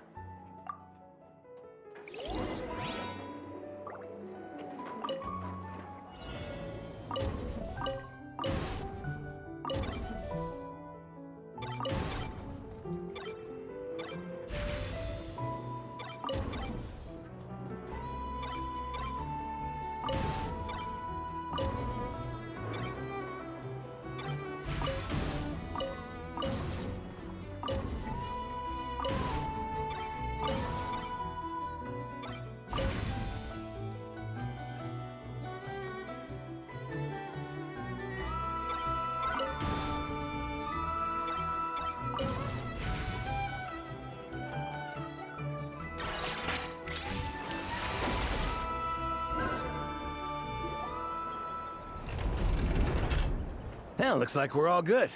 We can remove this thing now. No clue, frankly. But whatever. I got a feeling we've all given up trying to figure this cannon out. I'll go get the replacement component. We should be done once we pop it in here. What do you think? Maintenance work's easier than running errands, wouldn't you say? That's for sure. We're counting on you, Sosie.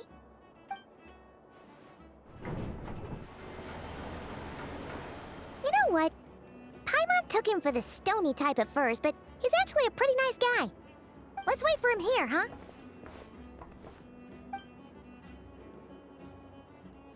Are your tasks complete? Yep. Sosie's gone to get the replacement component. We'll be done here once we put it on.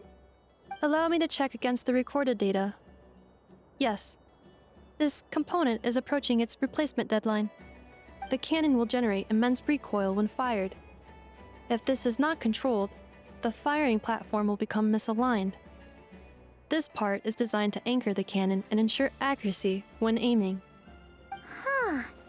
So, if the cannon isn't fixed in place, will it start spinning around like some kind of massive firework? A novel analogy, but an apt one. The large-scale damage that might follow would be undesirable by anybody's standards. This component is currently easily damaged.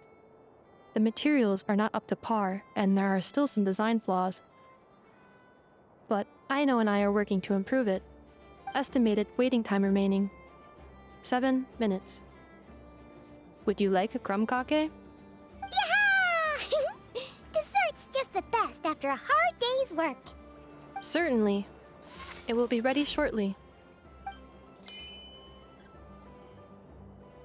Observation. Freshly baked krumkake results in the most efficient improvements upon human happiness indices.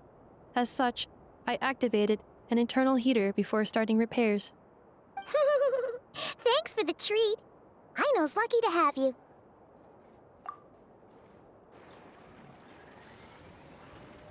Thanks! Things went great over here, too. So, as we agreed, I'll have the cannon up and firing in no time. Understood. I will inform the inhabitants of Nasha Town and have them make preparations for the shock and noise that will inevitably ensue. And I'll inform the Ratniki stationed around Wild Hunt anomalies to make sure they fall back in a timely fashion. Thanks for your kind assistance. I better make a move. Ratniki from other sites should have sent reports back here, and I'll need to sort them out promptly. Righty then. See ya! Bet this huge cannon's a real sight when it fires. That is correct. A huge crowd tends to gather on its own accord on such occasions. Pure, bright energy rays have never failed to inspire obsessed admirers. If you are interested, you can come back later to behold it in all of its glory. Sure. We did help fix it after all. It'd be weird if we didn't want to see it in action. Oh yeah. Wonder where that strange phantom went. Never mind what it's doing. Let's try our luck at the flagship. See you later, guys! Just be sure not to miss my masterpiece in action.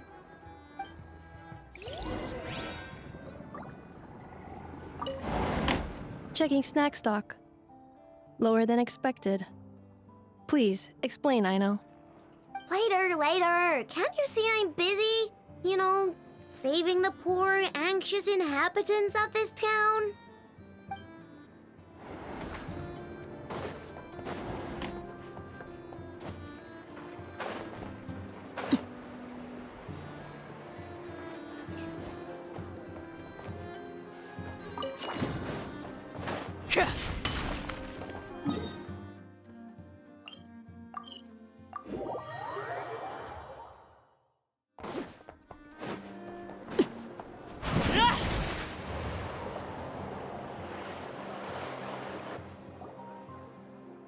Is it just Paimon, or are there more people here now?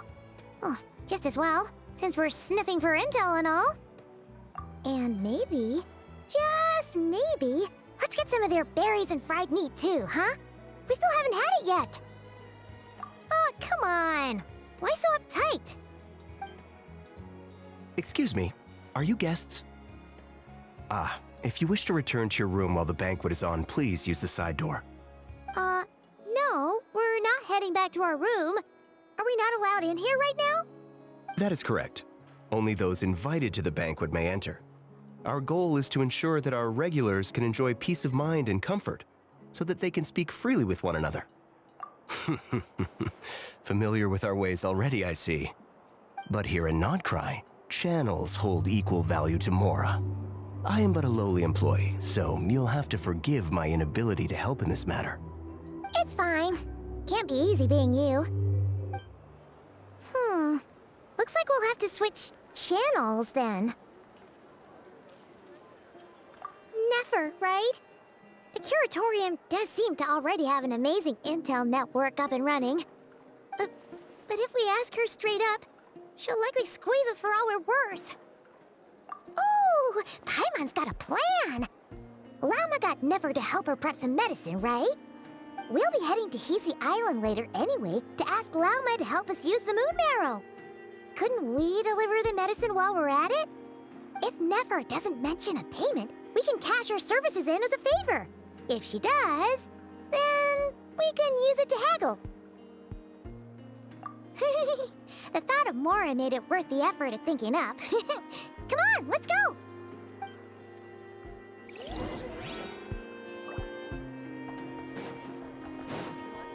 I thought the night shift was supposed to be a cushy job. Just clocking.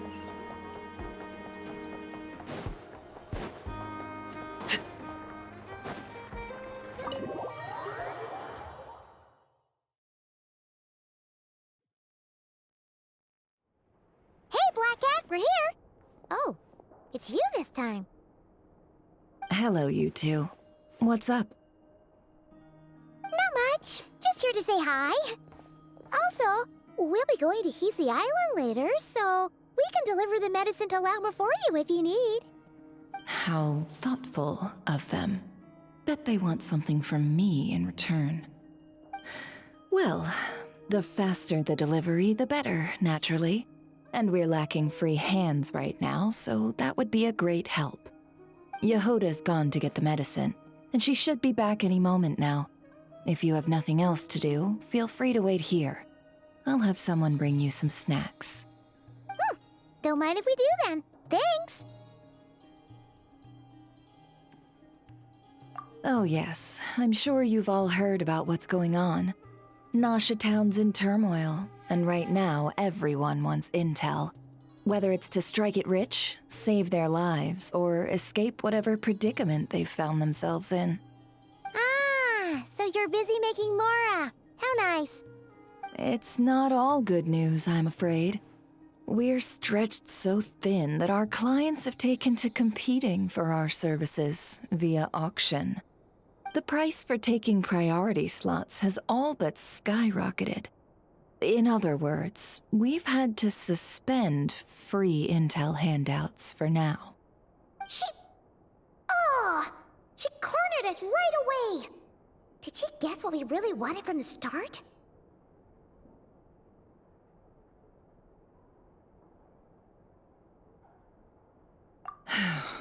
If there's anything that worries me right now, it's the Wild Hunt. It affects everything we do, yet the number of people who can ensure cargo safety in the face of such a threat is vanishingly small. Huh? That doesn't sound too hard. If you need something delivered, hit us up and consider it sent. Is that so? But... no. Forget I said anything. I mean, you're great heroes.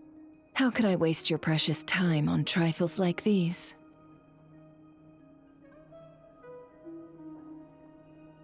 Is there now? You should have said so sooner.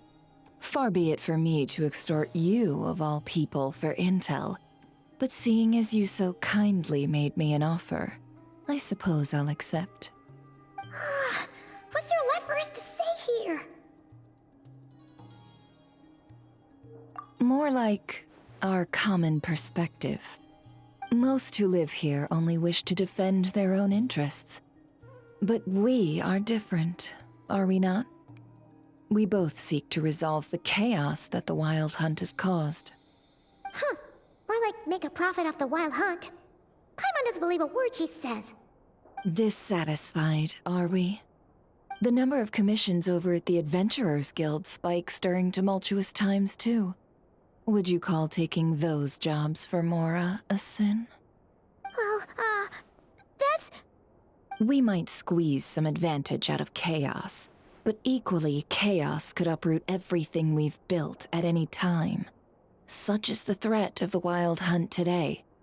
And what business would there be left should it end in some great slaughter, or put to flight many who call Nasha Town their home?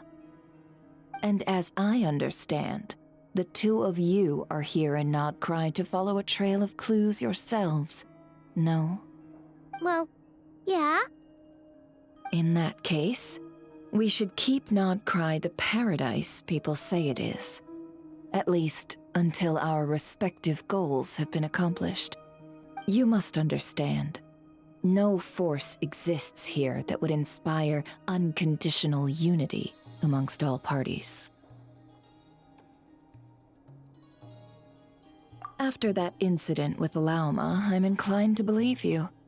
Your selflessness is admirable, to be sure, and rare around these parts.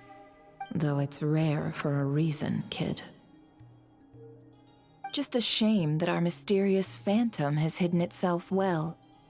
Between that and its ability to shift shapes, it will no doubt be a most slippery customer. Really, I'd be all too glad to pass on any additional intel I gain.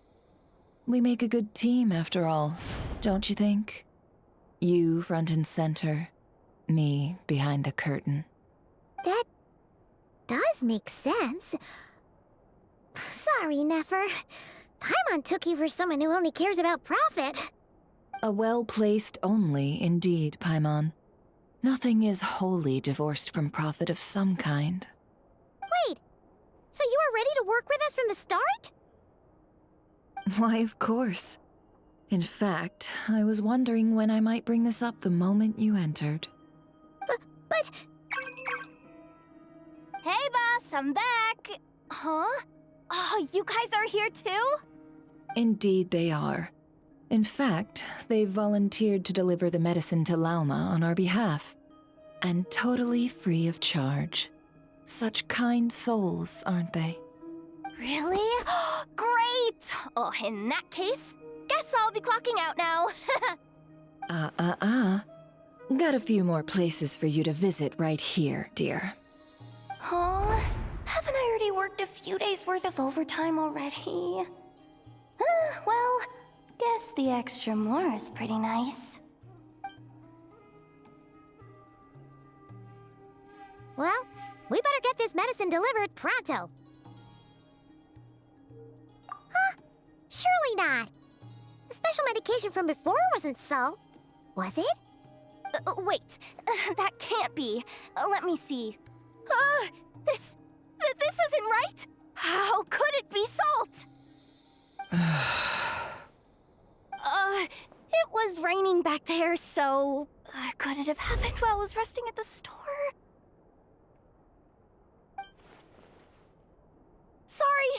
Sorry, boss. I'll get it back right now. Trust me, I'm super fast. Hey! Slow down, you might get hurt! Well then, any plans? If not, what say we go into town and ask around about the Wild Hunt? Oh, we were thinking of doing that, but we didn't get much out of it.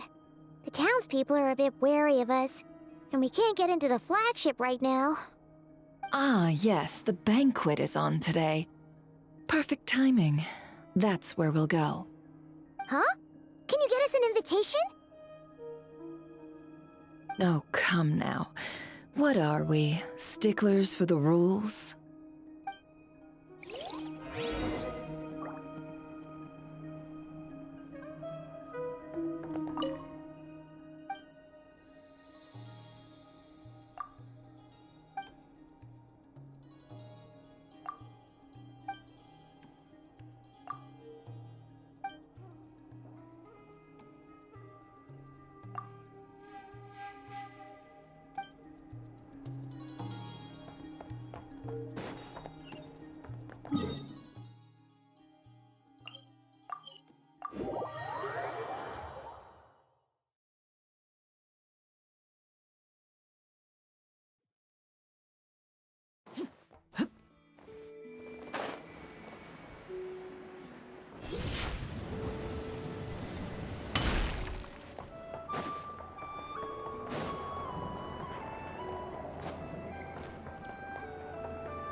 Lady Nefer, a pleasure to see you. Oh, and our guests from earlier, I see. That's right. My apologies. Consider it my fault for not having explained the banquet's rules to them beforehand. Oh no, it was no trouble at all. Please, do come in. Yeah, sure, thanks. Not even an invitation check? Oh, Paimon didn't realize Nefer was such a big shot. Guess channels really do take you places.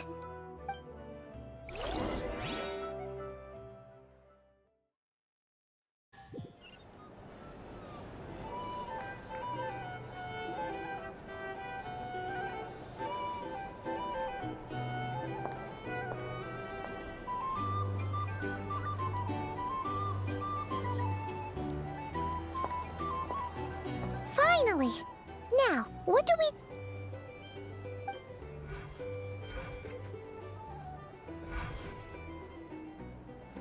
Pardon me. I'm sure we're all having a good time.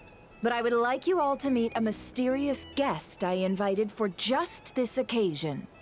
I give you tonight's special guest, a renowned mixologist from Mondstadt.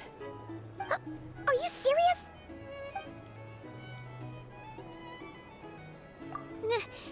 Nice to meet you all. I'm sure that no more needs to be said about Mondstadt's wine industry. After all, we are all connoisseurs of fine drink here. The special drinks menu is being set before you as we speak. Now then, for a time, let us set aside our worries and enjoy these exotic spirits from afar. Ah, I see. A new face for the bar. And here I was thinking, that ain't a familiar face. No wonder. Well, it's a rare occasion to be sure. Want to order a glass or two? Sounds intriguing. I spoke to the owner. The bar is all yours. The recipes are available for your perusal here. Not to worry. I've taken the liberty of removing the more challenging options. How'd you set this all up so quickly? Well, as long as you know what both sides need, negotiations are essentially just a process of confirming the deal. No one would turn a beneficial offer down now, would they?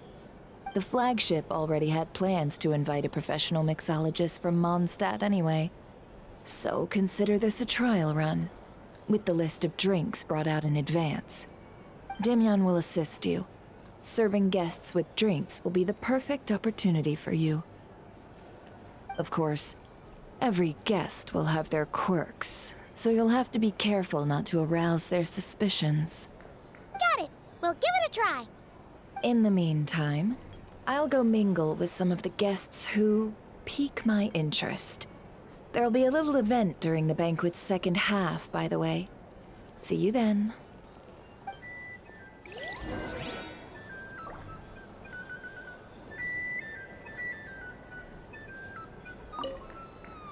Hello. How may I assist?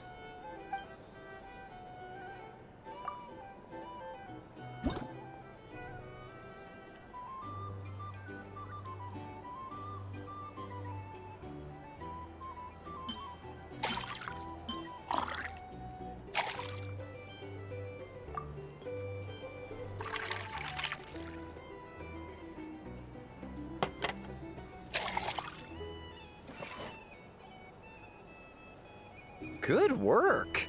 Now then, get the drink to the guest. Wouldn't want to keep them waiting.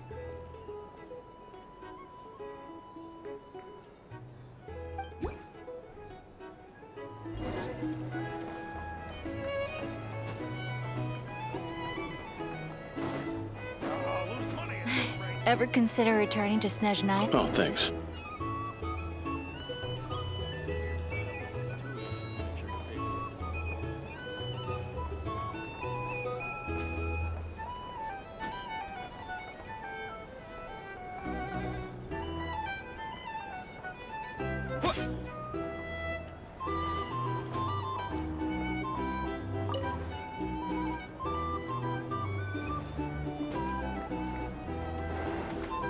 Tell you what, I envy people like you. I'm like a man in a leaking boat, soon to be food for the fish. I wouldn't have come to this dump if there were any better place to be. Come now. Surely it isn't that bad. We've still got the light keepers. You trust them? I wouldn't.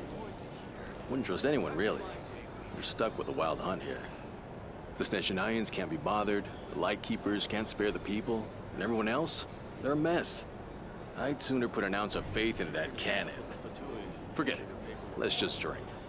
Let's see if this new mixologist is worth the billing.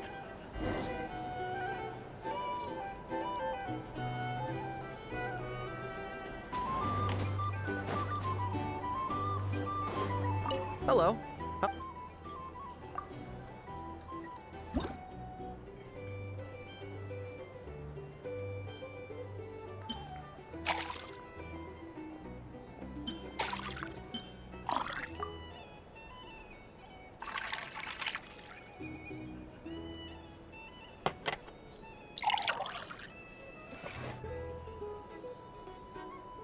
Good.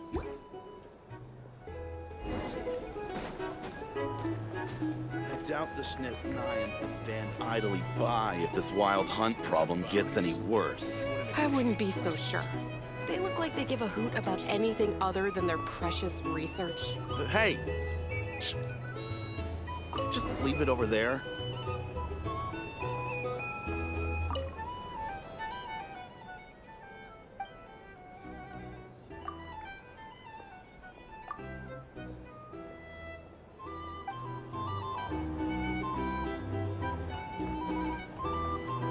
Bet you some people are just waiting for this place to fall further into chaos. You've got a plan for that, then? Hard to say. But what I can say is that the situation in Mashatown will get out of hand if that cannon isn't fired soon. That gun's a symbol. The most solid proof that ordinary folks like us can stand up against the Wild Hunt. Wait. What are you angling for exactly?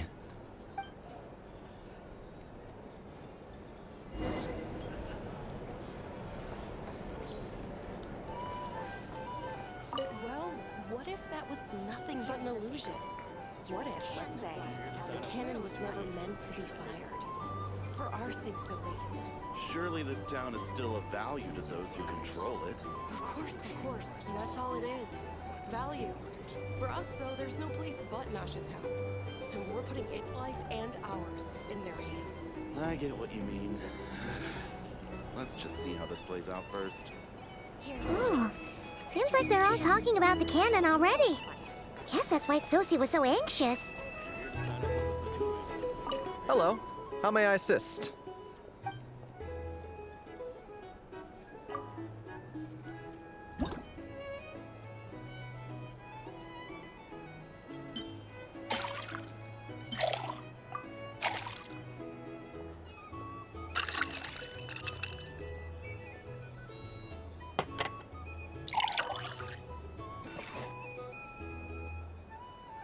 Good work.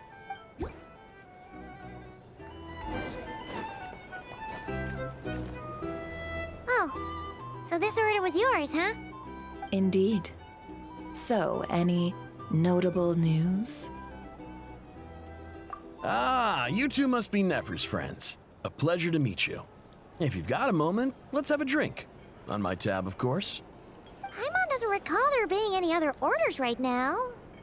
Sure then, we can take a break. Then come, sit. Timyon, 2 wildberry trails if you would. Without alcohol, much obliged. Hints is the name. I help out at the Rossum workshop in town. They usually put me in charge of making and repairing simple machines. Paimon's name is Paimon. Pleased to meet you. Ah, yes, I've heard. Lots of knights over there in Mondstadt. I imagine your title's an impressive one back home, huh? We were just messing with you there. Anyway, help me keep an eye out, all right? Valuable intel will be suitably compensated. Oh, come on. Is that how it is between us? I mean, I wouldn't even have this job if it hadn't been for your help back then. So, you've known each other a long time? That's right. I came to Nodcry with nothing at all. Would have starved on the streets if I hadn't met Nefer. She lent me money to study a craft, and even introduced me to Aino and the Voynich Guild, which is how I slowly carved out a living for myself. That's a huge favor. Huh. So Nefer can be a nice person sometimes, huh? Well, I'd also say she needed a willing and able machinist at her disposal. Come now, Aino's talents are better spent on issues bigger than basic machine repair and component manufacture. I did think myself a dab hand at such work at first, but compared to her, I might as well be a trainee who couldn't weld a wire to save his life. Got the scoldings to show for it, too. It took me a long while, but I finally got to the point where I could make my own machines, and even maintain some of Aino's relatively complex ones, like Kuvaki detectors or mechanical arms. He's the one responsible for maintaining Yehoda's robotic arm. Oh, speaking of that, didn't Sosi have a mechanical arm too? That's right, one of Aino's masterful designs. I could never design one of those in my life, but if you gave me its blueprint, I could hammer one out. Nowadays, I've got regular customers, which makes for a decent keep. Even got a kid, if you can believe it. I wouldn't have, had you told me my future when I first arrived here. On the flip side, being a family man means I can't just flee this place whenever I feel like it, so I'm afraid I'm counting on you to help solve this wild hunt crisis. All the more reason to be proactive and do your part. Wringing our hands in despair does us no good in times of crisis. Oh, wait. Just another question that's been bothering me. Have you heard anything about people seeing illusions within Wild Hunt anomalies? People they know, perhaps? I have heard of humanoid shapes being sighted, but familiar faces? No. Most would think they'd lost their wits from fright if they started hallucinating. After all, no ordinary person could survive an assault from those monsters. Does this have anything to do with our current Wild Hunt crisis? Perhaps. Perhaps not. All right, I get it. I'll keep my ear to the ground for you, and naturally, my lips will stay tightly sealed. Then we'll take our leave. Enjoy your drinks. He's a social man. You can often find him here chatting with friends, and he's had contact with all manner of clients. Since he's never heard of the Wild Hunt exhibiting the power to imitate familiar faces, might it be safe to assume that our Phantom wants to keep that a secret? Huh. That does sound worth noting. How about we go talk to a few more people? A good idea. And one our upcoming activity will facilitate. Let me show you how it's done. Come, back to the bar.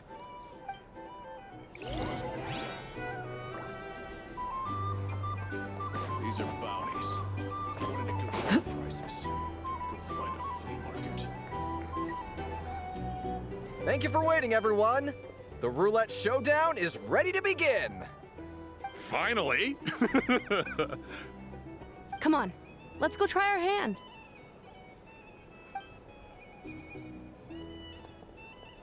Joining us, new guy? We'll pass. No, you won't. The one who'll be mixing the roulette special has to take part. Those are the rules. But... That's more like it. Since we have a new friend with us today, let me go over the rules in brief. The wheel before you is divided into an inner and outer circle. Participants must take turns to spin the pointer of the inner circle.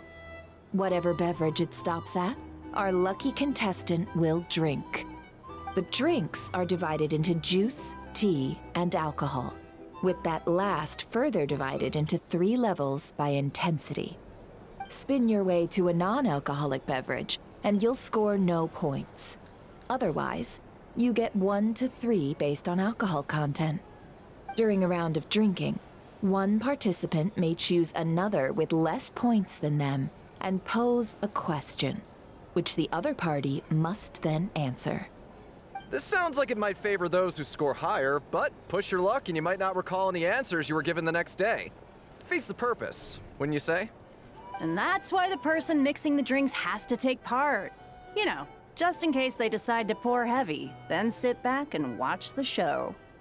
Not that our newcomer looks like the drinking type. Either way, looks like we're in for a show. Anything you drink will be replenished. And additionally, I have decided to sponsor a grand prize for this grand occasion. A single serving of Dark Horse. What? Do my ears deceive me? A chance to drink Dark Horse and not cry? Dark Horse. Guess we'll have to take part now, huh? Indeed. The Dark Horse could be yours to enjoy, so long as your luck holds. And so long as you can remember its taste the day after. And if our lucky winner can drain the whole serving in one go, they will gain the right to ask everyone a question, regardless of their score. High risk, high reward. That's gotta be some strong alcohol. Now, if there are no other questions, let us begin. Allow me to get the ball rolling. Intensity 3. Looks like I'll have to put my back into it today.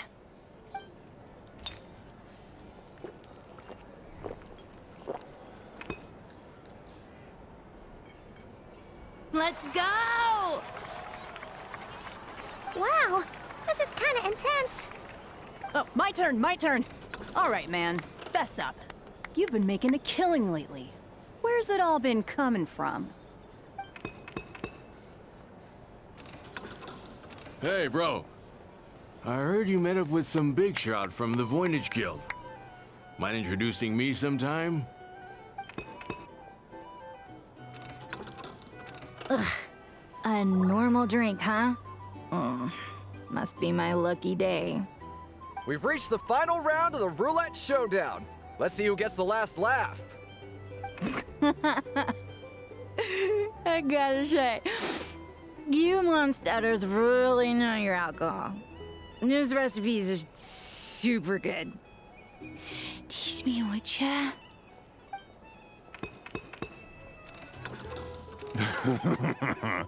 I was wanting to ask about your wife. Your wife.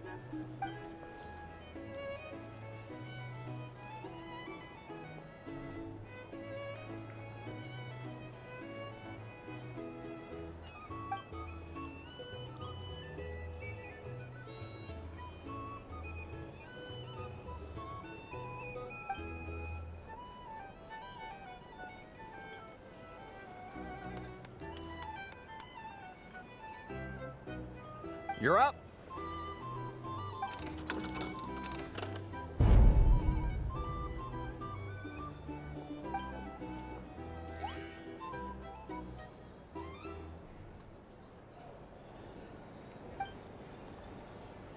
Whoa! New face here just drew the dark horse. Bottoms up! Bottoms up! Hey, will you be all right? You want to just give this one to Paimon?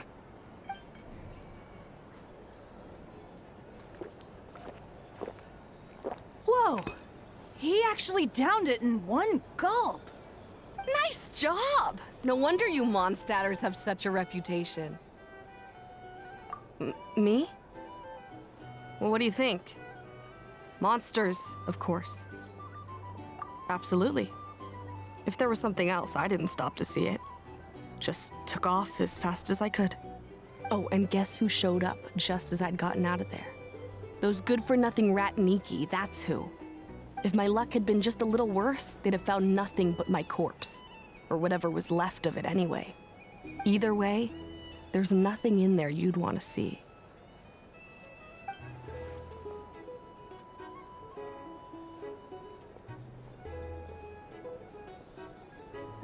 I see some downcast faces. Why, have we all hit our limit? Huh. Says who? I'm still raring to go. 'Cause you didn't drink that much. In that case, let me raise another glass. To a blast of a showdown and a wonderful evening.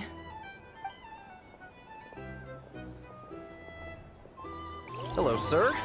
Lady Nefer has ordered a fresh round of drinks. Could you deliver it to her?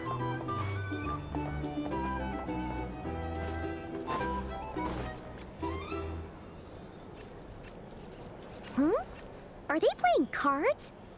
Paimon spies some elemental dice. Same as usual then? One die, 100,000 mora. I'm not here to do business with you. Come now, I've already ordered us drinks. Or are you looking to add another line to your ledger of arrears? Oh, so this is a business deal. So, Let's go over this again. 1 die, 100,000 mora. Hmm. Hmm?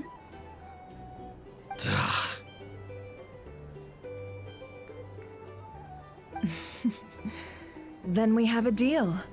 Come, you two. Take a seat as well.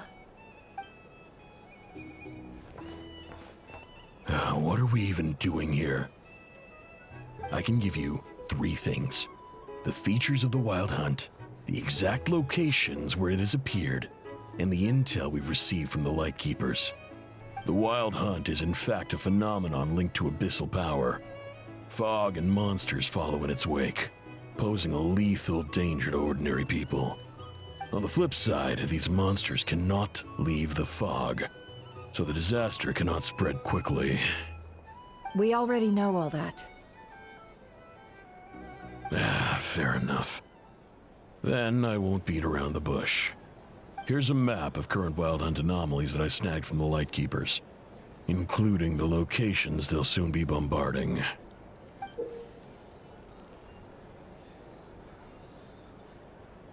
That's a lot. We've never seen anything like this either. That's why everyone's so worked up. That's not enough. 4 dice. Cool it, all right? I'm not done.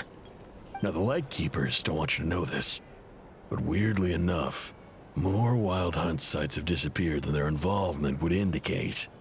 Isn't that normal? They're not the only ones fighting the Wild Hunt after all. Adventurers do that too, and maybe some just go poof by themselves. I'd agree. And really, we've always had a small, stable discrepancy between reported anti-Wild Hunt ops and anomalies cleared. That variance has become a gulf lately. What could that even mean? I've got 2 theories. 1, that some new force is clearing the Wild Hunt out in secret. Or 2, that some Ratniki are not reporting the work they do on purpose. The odds of the former happening is low. Not many organizations can even engage the Wild Hunt. Never mind keep those operations a secret. If you're interested, I'd recommend following the latter train of thought. Paimon doesn't really get it. What would anyone gain from doing that? Now that's what I call interesting intel. No wonder you've been doing well for yourself lately. Even if you've mostly just been reselling my intel. Please, stop. This is all I've got for you. Oh, stop that. Why, people might start thinking me a bully. Let me give you an opportunity instead. Out of respect for your independent intelligence gathering. An answer to a simple question. For 50,000 off your debt. Have you heard of people seeing familiar faces within a Wild Hunt anomaly? Or experiencing something akin to, say, an illusion? No, nothing like that. Nothing at all but ghostly shadows. Nothing at all, hmm? Not even for 50,000 mora? Either you don't take your debt seriously, or you're confident you can pay it off. Hey! No means no, all right? This is about my dignity as an intel broker. Mora doesn't factor in here at all. Okay. Well, that puts me at ease. You really are the same as ever. And you've learned quite well. Go on, then. I'll swing by again. Sometime soon, perhaps. Ugh. So, you're his creditor? Indeed I am. He's resold my intel quite a few times now, pocketing the difference afterwards. Rather dishonest dealing, if I may say so. As luck would have it, he would only purchase information from me when he was just about done negotiating with his buyer. So I arranged a little something just for him. A painful lesson, you might call it. Ooh, that sounds brutal.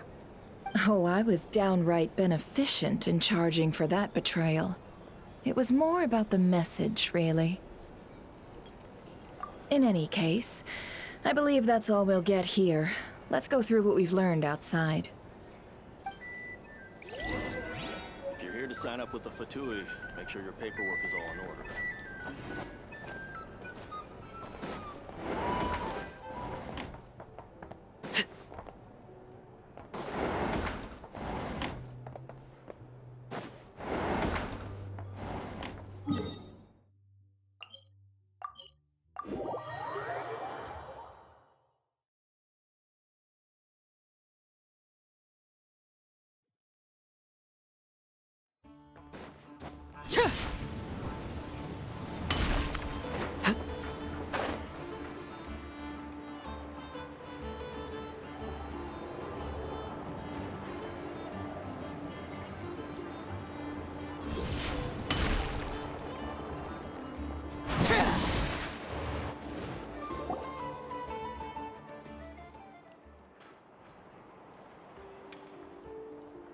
Most of our intel seems quite dispersed, so let's try piecing it all together. Well, first, no one else has seen that weird phantom, apart from our encounter on Star Sand Shoal. Indeed. And we have that from multiple accounts, so each statement corroborates the others. What in Teyvat could that phantom be planning? Agreed. Instances of the Wild Hunt afflicting Nodcry in general have increased in frequency, but the phenomenon itself hasn't changed much. What you encountered must have been something special, with our mastermind concealing themselves within, in order to target the Moon Marrow. In which case, two questions arise. Who is this mastermind, and why would they want the Moon Marrow?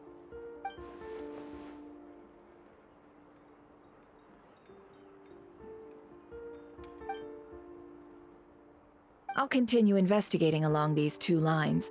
We can reconvene again if any progress is made. I'm back! Luckily, the store owner kept the medicine bottle I left on the table safe for me. Here you go.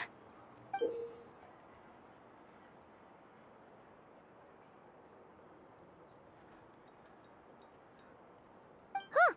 Thanks a bunch, Yehoda. Take a break. You've earned it. Oh no, I've got work to do later. And anyway, isn't the cannon about to go off? I was watching it the whole way back, praying it wouldn't fire. Not until I got back, you know? Again, lucky me. Huh. So you're interested in that big gun? Of course. I mean, just think about it. Something that size is bound to be comprised of thousands, even tens of thousands of parts, fused in such a way that it can operate smoothly and fire off a supergiant, super strong beam! Isn't that just so cool?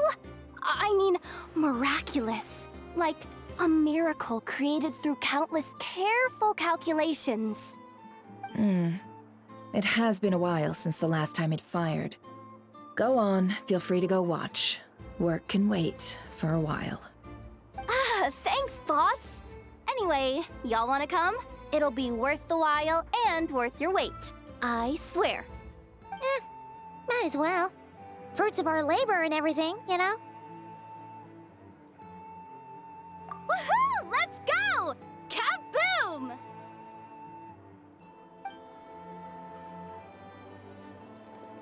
Wow! What a crowd!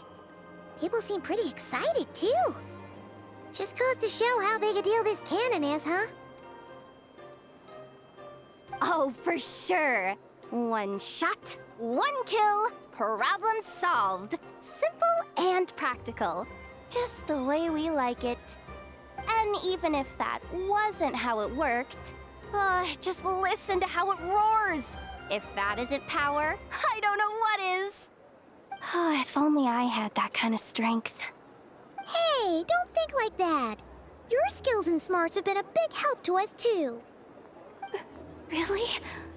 They think that? Oh, I'll do my best the next time we work together. For sure.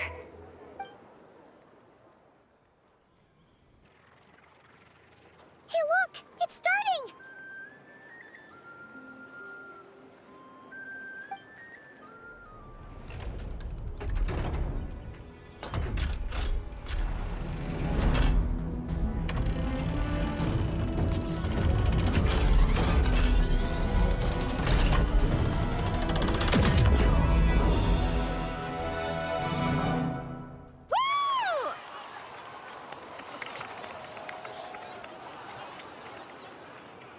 Nice one! Finally, all fixed up. Nothing to fear now. Awesome! Felt that one in my bones. Whew! That sure was powerful. And pretty dazzling, too. Guess that's why everyone's been counting on this thing. Surely the Wild Hunt doesn't stand a chance. I feel so alive right now! Overtime? Ha! It's gonna be a piece of cake! You know, Paimon's been wondering, if you're so interested in machines, why don't you go work for Aino? That's what we call drawing a line between your work and your hobbies. I've got some mechanical talents, sure, but this job I have now, no one can do it but me. Not even Aino or her silly robots. Anyway, gotta go. See you later. Says the person who got salt and medicine mixed up. Huh. Looks like the crowd's breaking up as well. Let's head over to Hisi Island. Best not keep Llama waiting.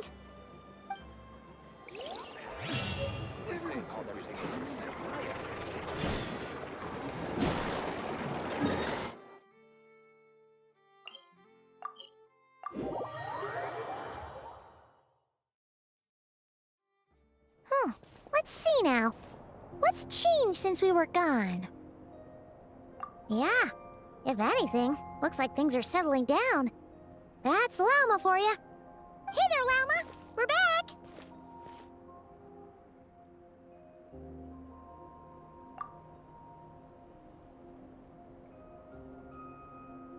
The cleanup work has been much more complicated than I expected. Solving problems that have built up over time is a tall order, to say the least. I believe it will take a few weeks more. Fortunately, those who remained appear to have shaken off the initial confusion and are becoming more proactive by the day. It's as if they've finally been forced to come face to face with what their faith actually is. And it's all thanks to you. No, I should have done this a lot sooner. I've been focused on taking care of myself these past few days, so I'm in a good place. And since you're looking after the Moon Marrow for us, I should be able to help you investigate the truth of the past. Speaking of which, have you heard anything new about that Phantom? I've tried asking around, but to no avail. What about you? We haven't made much progress either. But here's what we've got.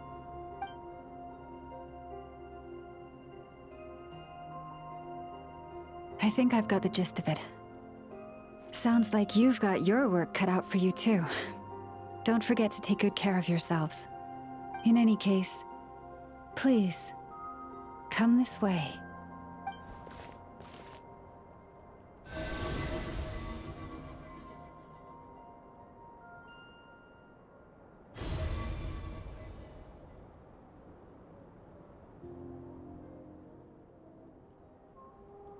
What do you see?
over already?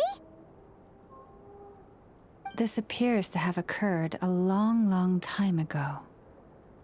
The memories I sensed are highly turbulent and disordered, so that is all my power allows me to discern.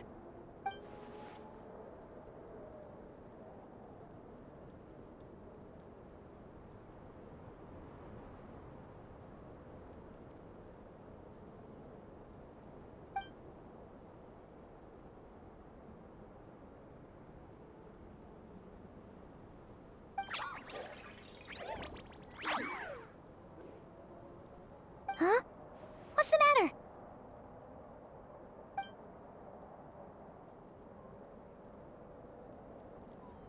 The flowers changed color.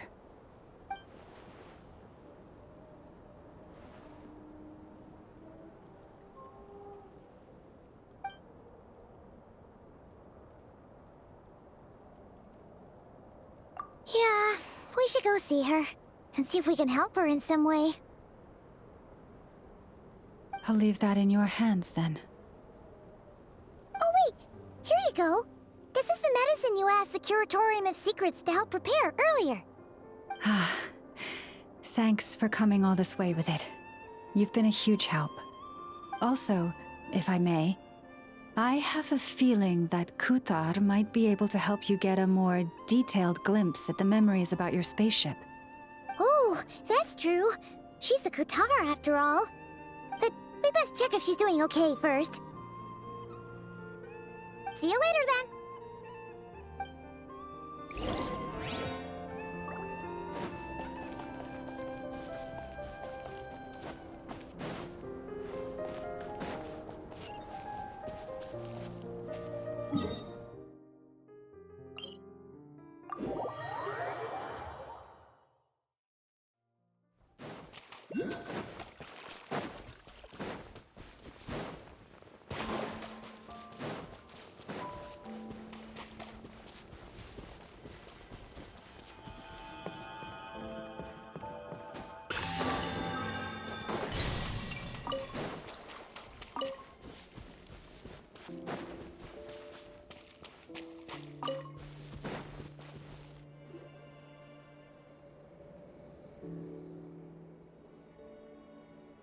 Oh, she doesn't look so good.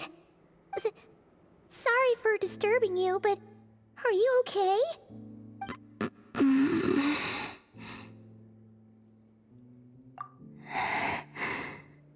Dizzy. It's like I'm returning to the moon. Wait, it's not that bad, is it? Hmm? I sense the moon's power within you. We got the moon marrow back from the Fatui. Can it help you in any way? And what do you require this time? Come on, don't even think about that. Right now, you gotta focus on getting better.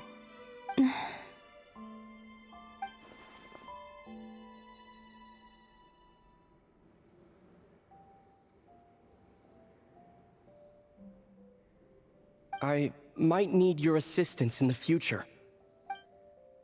Oh. Very well. Give me your hand.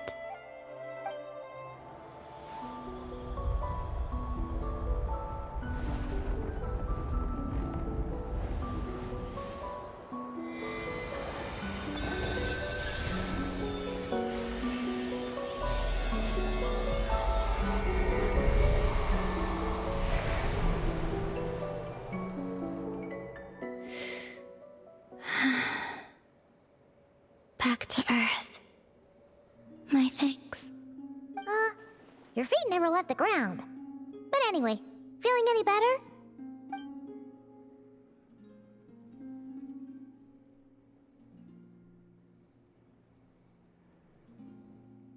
Significantly. The moon within your body, it is as silent as a reflection in the water. Fascinating. I merely drew forth a ray of its light from the water. Enough to keep me tethered to the ground for now.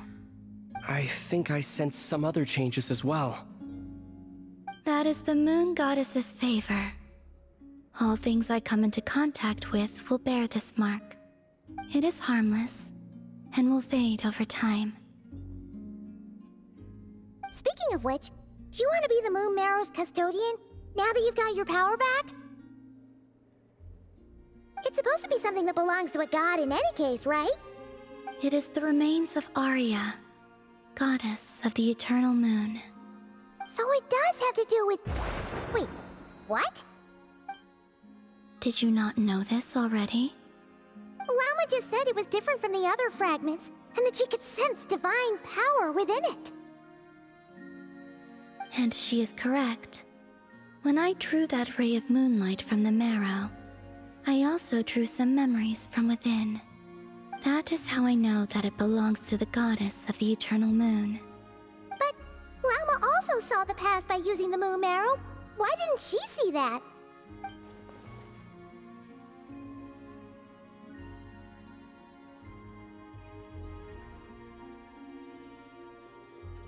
There were once 3 moons in the sky, each belonging to a goddess who ruled over it.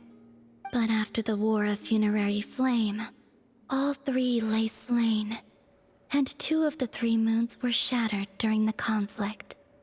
After Arya's death, her power coalesced into this moon marrow. The iridescent moon's remains have never been found. And while the Frost Moon's goddess died herself, her moon was never broken. As the prophecy stated, this moon would birth a new deity sooner or later. The entity the Frost Moon Scions call the Kutar. I can sense that my power belongs to the Frost Moon, but it lies beyond the false sky, too distant from me. Forget controlling it. Sensing it alone requires immense effort. Oh, wait, let Paimon count this up. We have the Eternal Moon's marrow with us. No one can find the iridescent moons. Does that mean you have the Frost Moon's marrow inside you then? No. It can only form after the moon goddess is dead. Consider it a form of energy core. You may as well ask if there are rocks on the moon. Oh, so you're saying that you represent the Frost Moon's power, right? Yes. Now, a god with a gnosis is named an Archon. Since you bear the moon marrow, does that make you a moon goddess?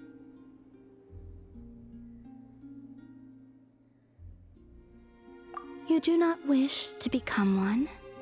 That's not really the problem here. Also, why are you so eager to pass that title on to someone else? Anyway, never mind this becoming a moon goddess stuff for now. We're asking if we should return this moon marrow to you. I do not desire it. Huh? Nor does it desire to come to me.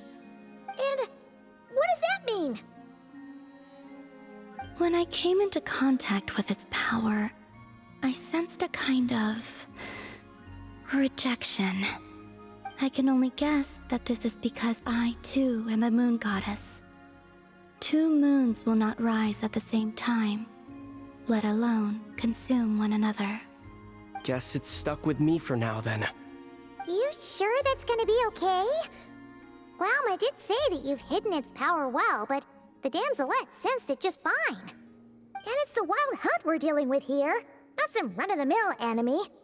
If it detects the marrow... The wild hunt? You speak of that phenomenon as if you were describing a person. Well, it sure looks like there's a person behind it all. Someone with a super clear goal, too. They've been after the moon marrow non-stop. That seems to ring a bell. Huh? Does it really? My colleagues used to mention someone, back when I was still with the Fatui. He hailed from Conria, gaining abyssal power during the Cataclysm, and he had a consuming fixation on the moons. Conria? Well, we don't know if the phantom we saw has anything to do with that, but the details kinda match. What was his name? I only know what others called him. The Reikir of Solnari.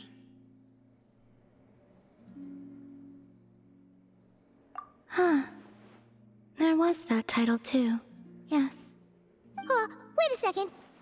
Dane mentioned him, didn't he? Does that mean that our enemy is Rerir, one of the 5? If that was the case, surely he'd be stronger than this, though. I have heard that he disappeared not long after the cataclysm. But when I asked my colleagues where he went, they replied, "Do you really not know?" Why would they say that? The tale of his final fate has it that he fell into the moon's reflection, from which there can be no return. Wait, hold up, pause. There's just too much information. I felt the same. They seemed to think that I should be the one who would know everything about the moons. But as I said, my prologue lies beyond the false skies. I do not even remember my name. Oh. Either way, following his departure, the wild hunt situation worsened drastically, and it has since become a byword for abyssal disaster. The present phenomenon may have inherited the same title, but it far surpasses its past incarnation in both scale and lethality. Oh, to think that we're up against one of the infamous 5 sinners. That's way too much for us to handle. That incident on Star Sand Shoal must have been luck then. Or maybe he wasn't giving it his all. And even then, he still defeated Marionette. Oh? What did you just say?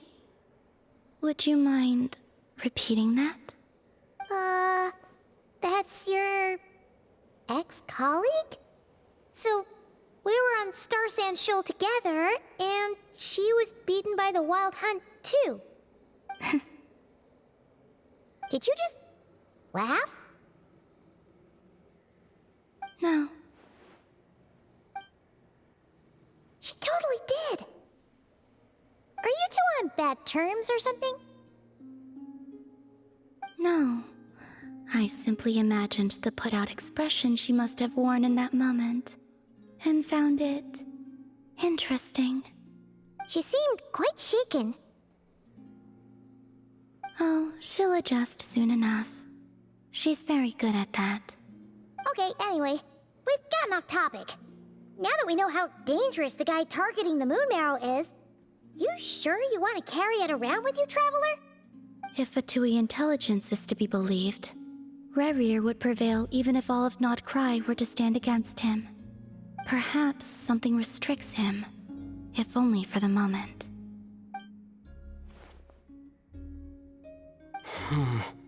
Before I decide, there's a favor I'd like to ask you, Columbina.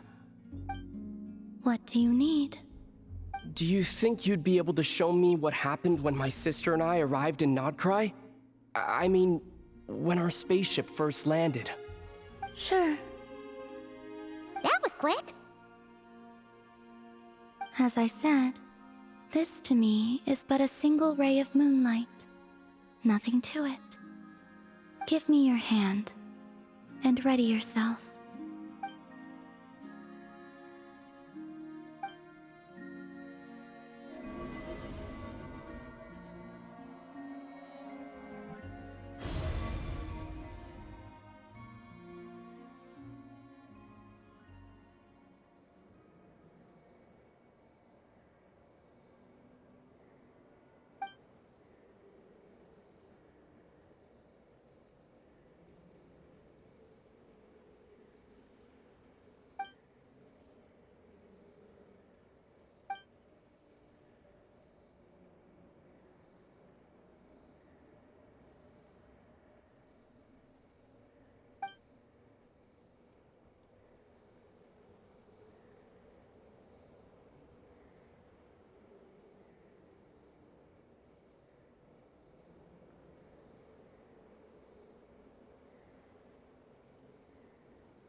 Where is this? Ether, come on, we have to leave this place. What? Hey! Our spaceship. A long, long time passed after we landed. No one left the ship during that time, but Lumine found me from outside of it somehow. Huh? How would that even be possible? I don't know. The secrets within memories are like cookie crumbs. Take a bite, and they go everywhere.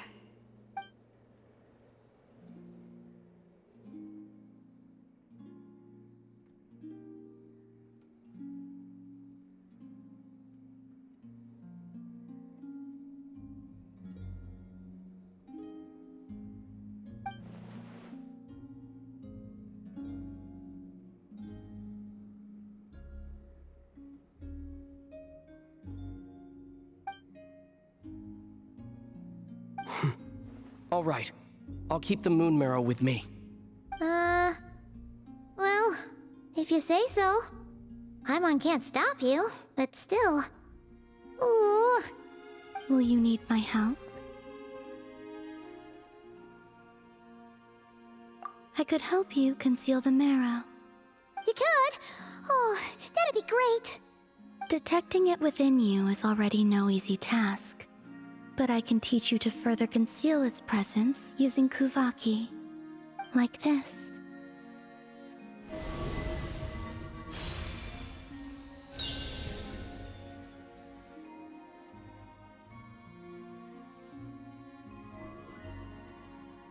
Ooh, looks like a shield.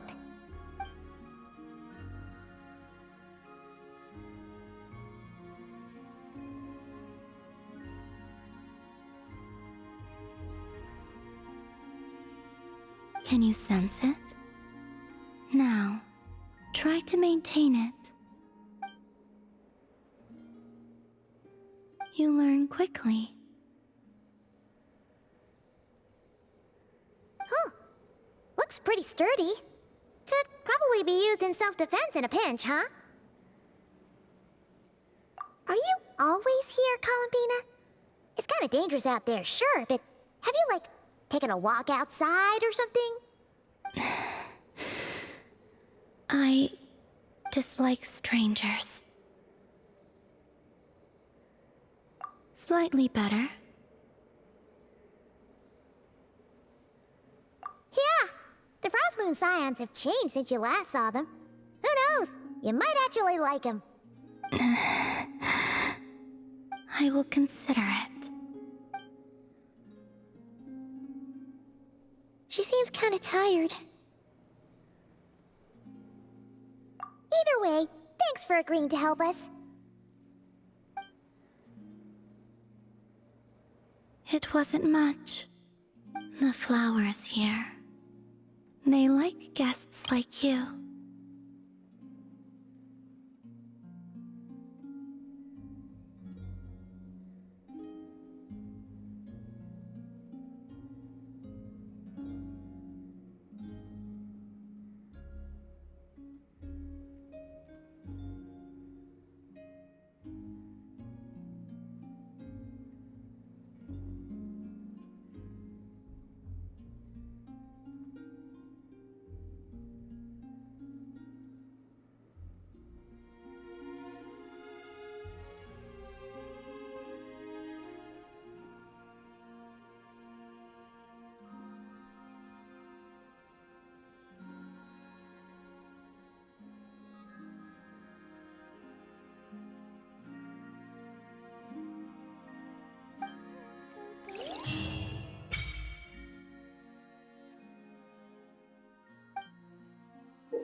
Best let her rest.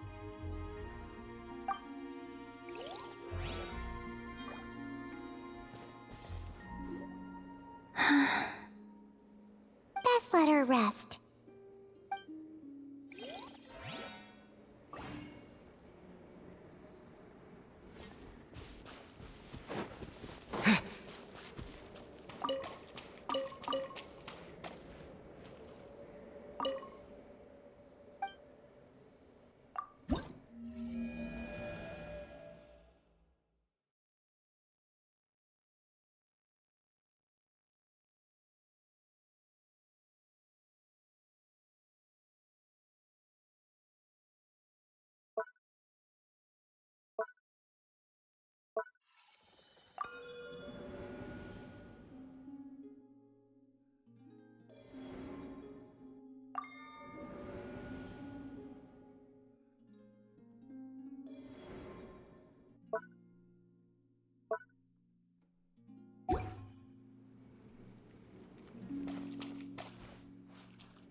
The Raker of Solnari. I've never heard that name before. Let's keep this news confidential for the time being. It would only cause even more panic amongst the people of Nodcry. But if this Rarier is as you describe, he will be a truly formidable opponent if we try to take him on by our strength alone. Yeah, things might be okay if everyone was willing to work together, but right now...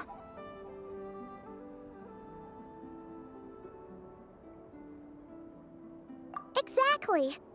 Whatever the case, let's start by telling those we can get to join up about the crisis. As it happens, we have our own reasons to protect Nodcry, but even if we didn't, we'd never leave people in the lurch. That ain't our style. Thank you. The Frostmoon Scions will stand with you to prevent this crisis as best we can. In addition, I believe that the relationships between the various factions in this land are not cast in stone. The winds of change are blowing, and we Scions have nowhere to run. Our faith, our sect, all of it is here. Whether our foe is the Fatui or this Raker, we must stand our ground and remain true to ourselves, even to the last.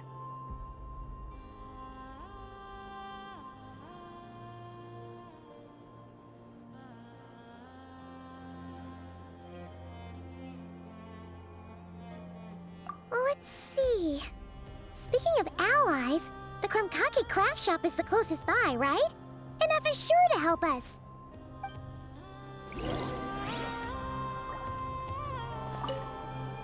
The wind blows stronger. May your path ahead be smooth.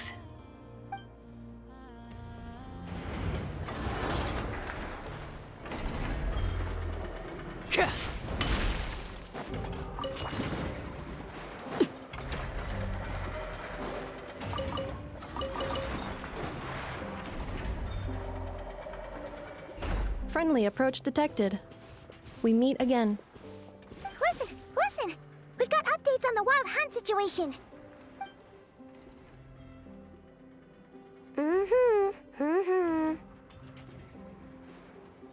Threat level exceeds expectations. Pewy, doesn't matter if he's the Rahira Solnari or Solari or whatever. One volley from my cannon, and he'll be blown to smithereens! You were there when we fired it, right? If that isn't the kind of firepower that helps you sleep at night, I don't know what is! True, but the cannon only works against shambling monsters, right? What if Rarir's super fast? Well, we'll just get an effort to go grab him and tie him down. You're not taking this seriously at all, are you? Anyways, firepower is not a concern. See those canisters over there? That's all concentrated Kuvaki, which we'll be shipping to Nasha Town. More than enough ammo in there to blast that Fatui research facility to bits in a single shot.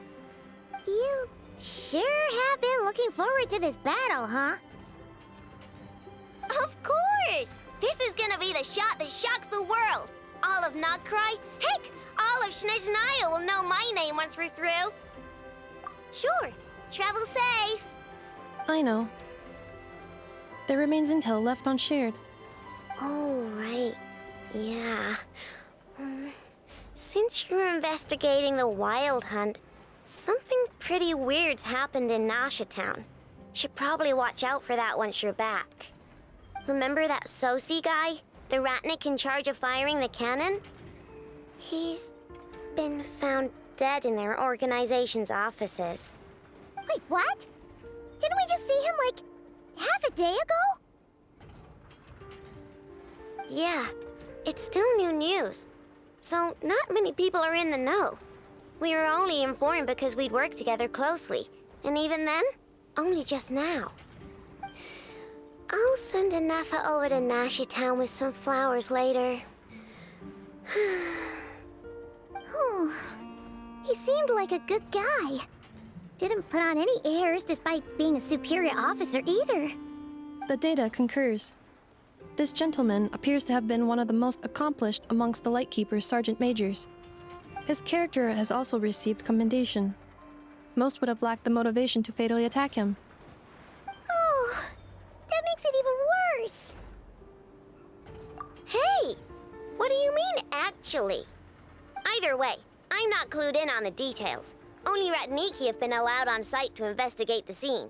You'll have to find some way in if you want to check it out for yourselves. Got it. Let's go then. You coming along, Inefa? My tasks are incomplete. The last few batches of ammunition must be randomly inspected. You go ahead. All right. We'll see you later.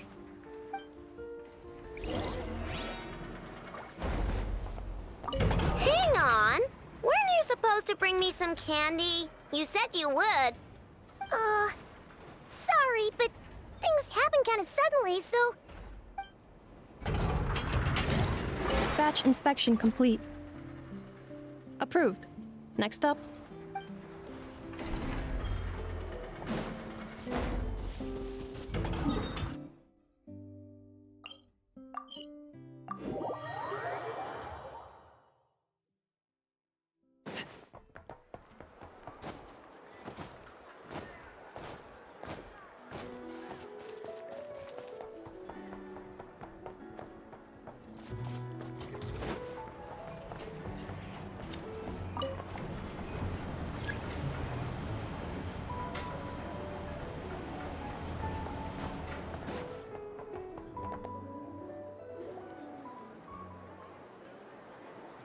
This must be it.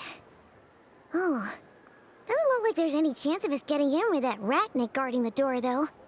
Should we go speak to the guard first? Might as well try squeezing blood from a stone. Ah! Never! When did you... I came over to take a look as soon as I received the news just now. Aino told you about this then? Before we start, shall we see if we've made the same guess? Indeed. Quicker than we thought as well. Keep your eyes peeled for any clues once we get in. No need to jump to conclusions. But how are we supposed to get in at all? Just follow me.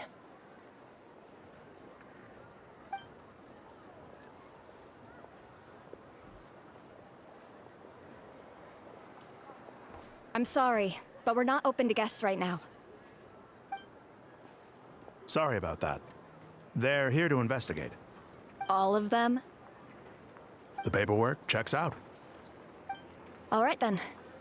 Enter.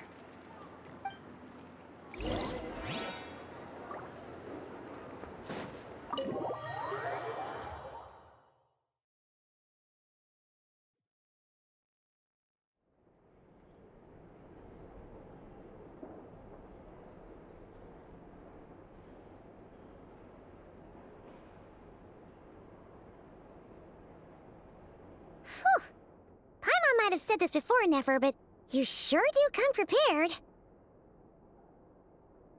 Shishich, my old friend. Fill us in, if you would. Greetings. If you would allow me. The murder happened not long ago. The Sergeant Major was killed by a single piercing strike from a polearm. We have performed a preliminary sweep of the crime scene to facilitate investigation. No obvious signs of a violent struggle. No damaged doors or windows. The culprit must have used some other means to enter the room unopposed before performing the deed. Entering unopposed? So, do you think there's a chance that the culprit would usually have right of entry?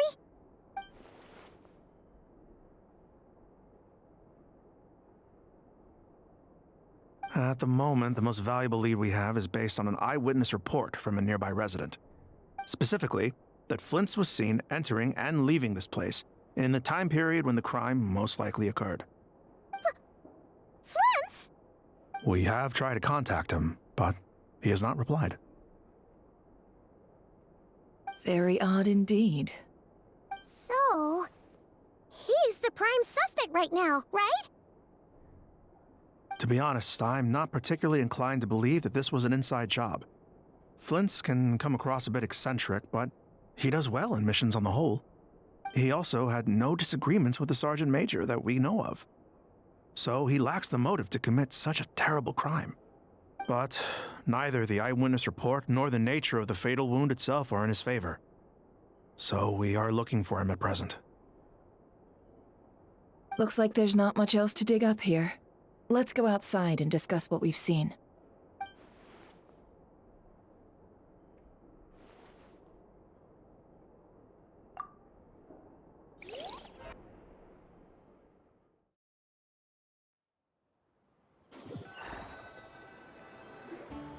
So, the evidence points to Flint's, and he just so happens to have disappeared without a trace. A sticky situation indeed. We know that this Flint's could have been Rerir in disguise, but we lack the evidence to prove this to anyone else. Furthermore, Flint's has left us with many questions, all of which will require a reasonable explanation. Yeah! He said he would report back to headquarters, but it seems he hasn't gone at all. What could he be doing?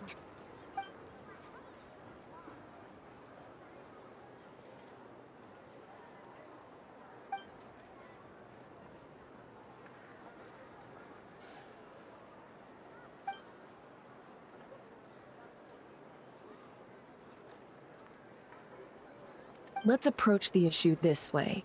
First, we must determine our culprit. Was it Flint's or Rerir in disguise? Yeah! What reason would Flint's have to murder Sosie anyway? None, as far as I know. And even if he had a motive, it would have been easier to do so out in the wild, rather than in Nashatown. Yeah! They would have often gone out on missions together. Plenty of chances there. Yes, but there's one thing worth noting here. Remember the intel we got back at the tavern?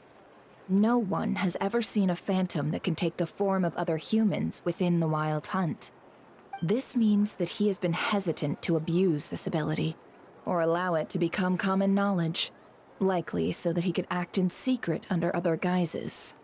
But no matter what, borrowing identities comes with risks, right? What if you bump into the person you're imitating along the way? Precisely. In other words, his goal must have been worth the risk. Similar to how he came in disguise to obtain the moon marrow. He likely knew then that the real Flint's would not appear and get in his way during this time.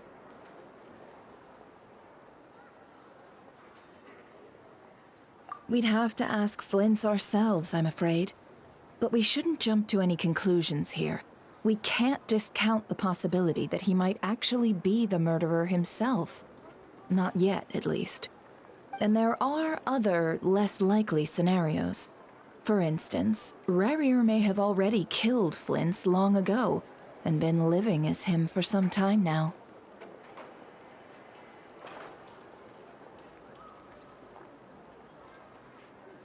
Yes, that is our ticket to a breakthrough. Then we've got to find him before the Lightkeepers do, or we might never see him again. Steady now. Our friends should be back soon. We've tracked him down to a beach north of Nashatown. The Wild Hunt is present too, so we're putting a force together. I'll have you know that this is top secret information I'm leaking here. Don't worry. You'll receive a top-class reward in return.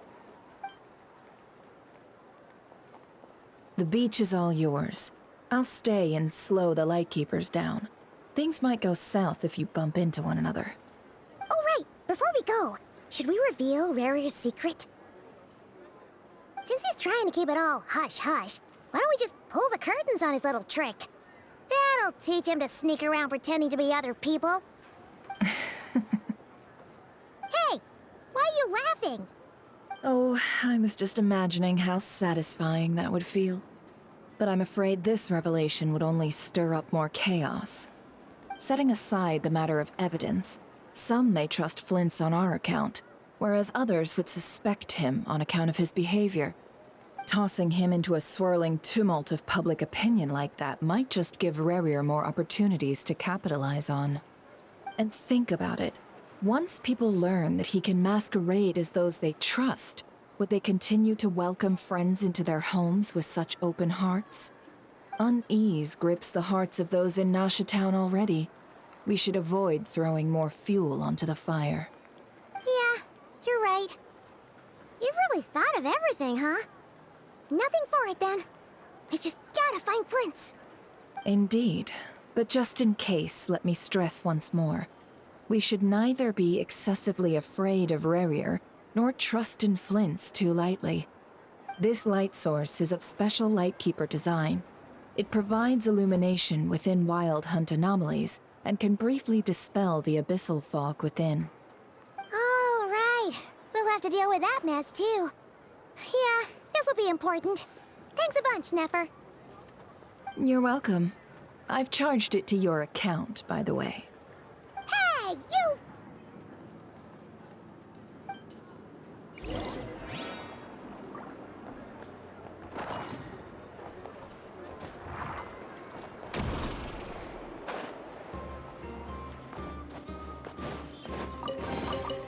Ah, something.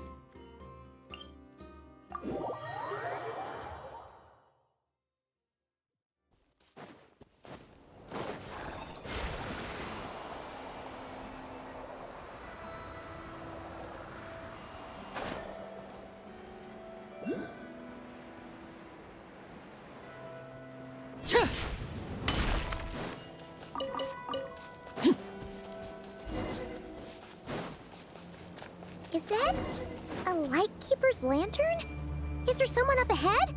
Come on, let's... Will at last. Monsters!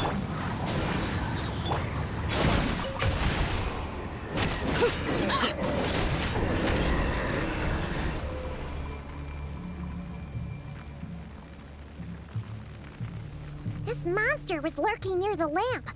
That must have been a planned ambush. We're not falling for that again. There's something inside it. Some small device. Huh? Why isn't it giving off light anymore? Is it broken?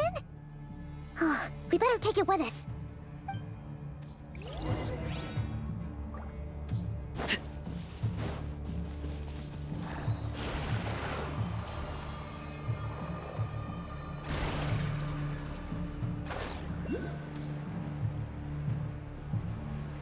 Is someone there? Please, help me! Isn't that Flint's voice? Did you hear that?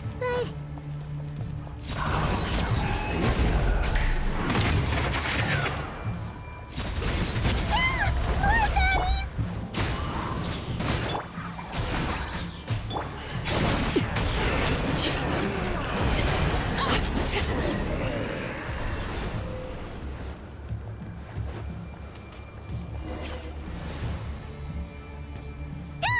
We'll be in trouble if these spooky shadows touch us! Quick, use the lantern!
Operisos.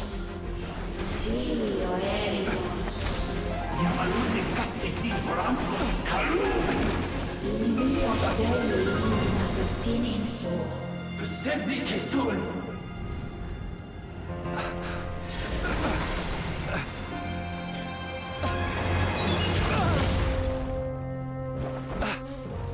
Hand it over. That was mine from the first. You're a fool. You again.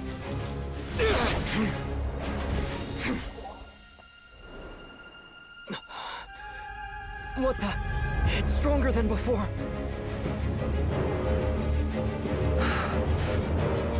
Lantern now!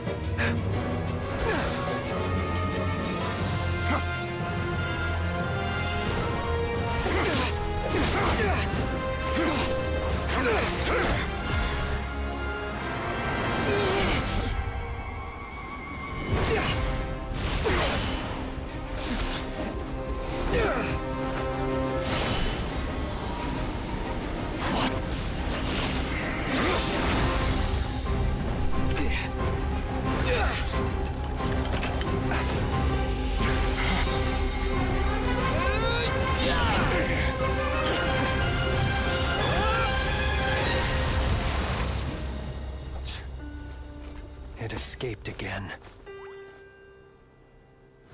This situation speaks for itself, I presume. So, you were tangling with Rarer out here all by yourself.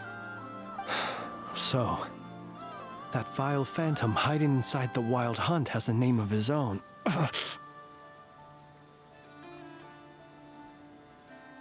Yeah, you don't look so good.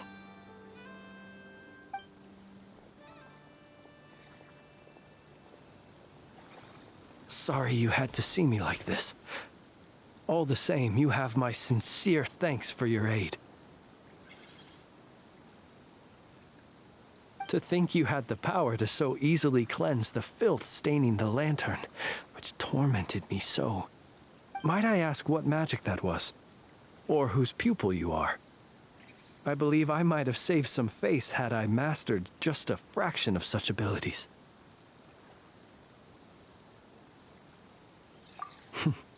And an enviable constitution it is. A pity that such abilities cannot be acquired. Why did abyssal power just burst out of your lantern anyway? That is a long story. Many moons ago, when on Wild Hunt clearance duty, I shattered one of its cores only for a special crystalline object to fall out.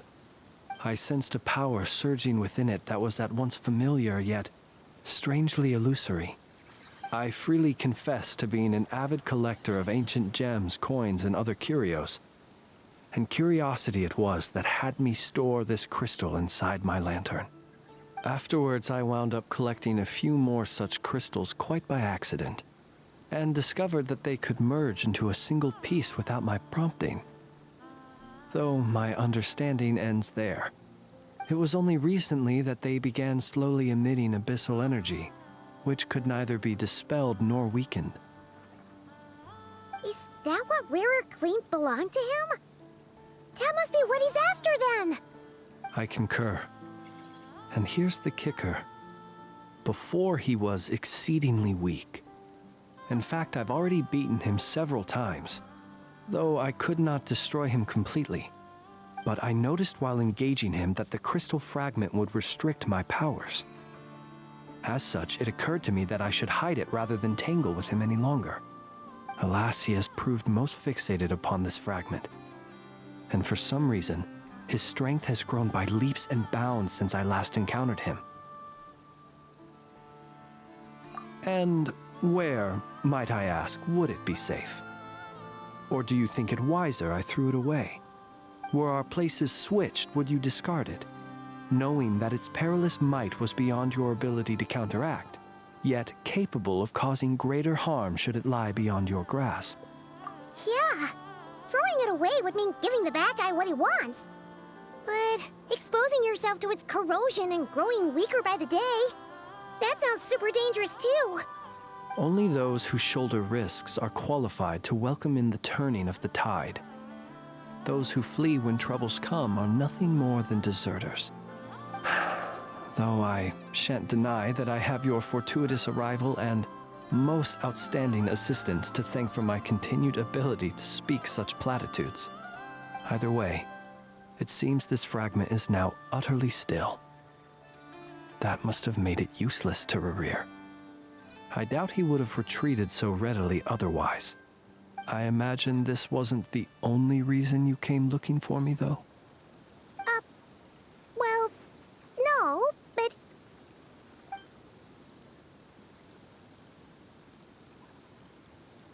Ah. I see. To use the Lightkeepers to find me, I suspect. I did not inform anyone of my true whereabouts, so he should have had more difficulty tracking me down.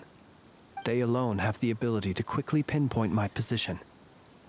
Our Sergeant Major has a Kuvaki-powered device that can be used to detect others who bear a lantern. They usually don't pay my whereabouts much mind unless they absolutely must find me. You mean this thing? Yes. Where did you pick this up? We found it inside a lantern when we first charged into the Wild Hunt anomaly.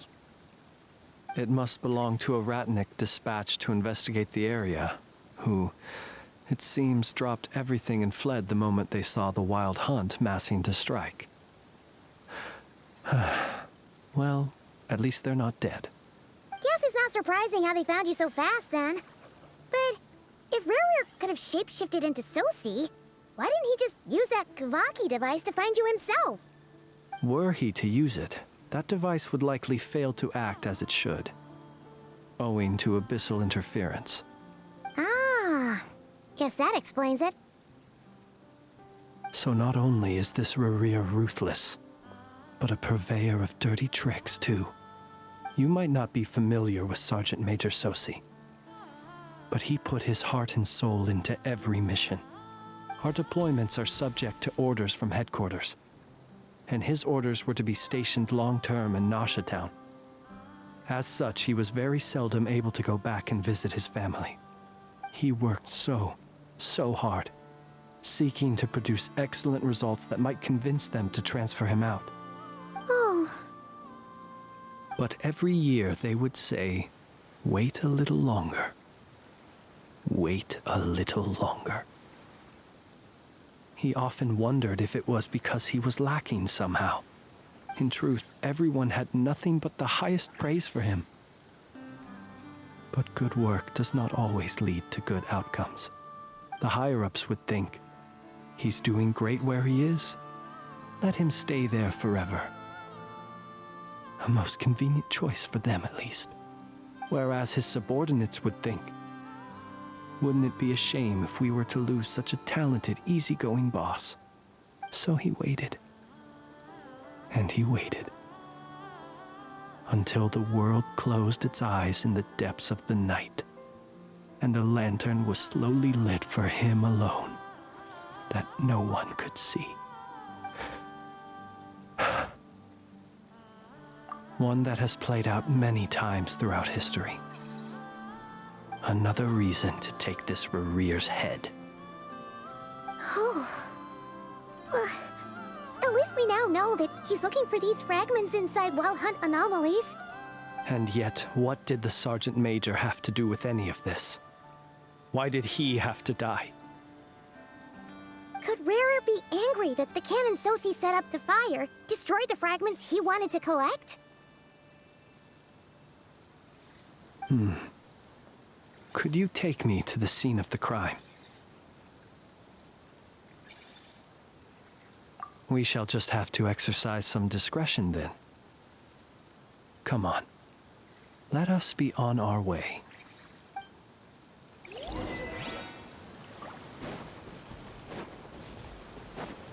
Overrule! Show no mercy!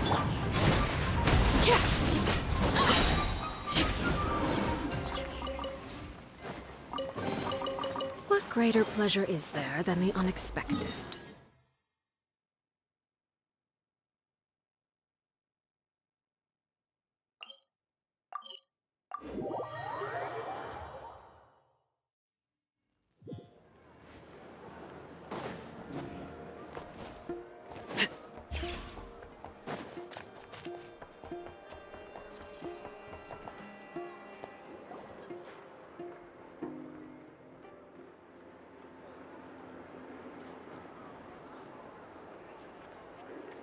I understand the situation more or less. Much has happened, I see. Either way, I suppose we were lucky not to receive a warm welcome on the way over here. It seems my fellow Lightkeepers do not wish to make this case public just yet. Yeah. Guess Nasha Town's already been enough of a mess lately. Let's stop here. Any further and the Ratniki might detect us. Since you two can enter, I'll have to request that you kindly pick me up once you're inside. Oh? And how are we supposed to do that? You'll know when the time comes. See you later.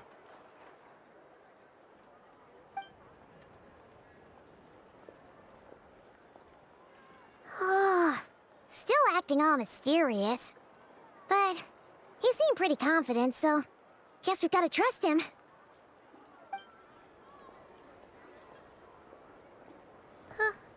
Hello?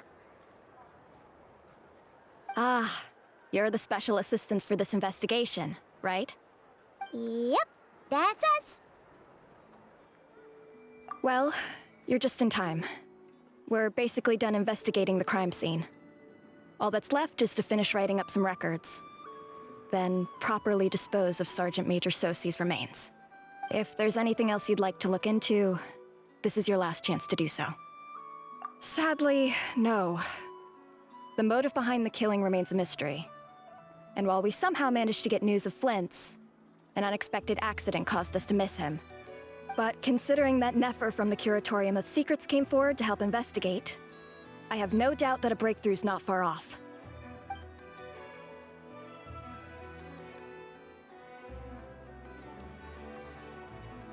We'll do our part too. All right, we're going in. See you later.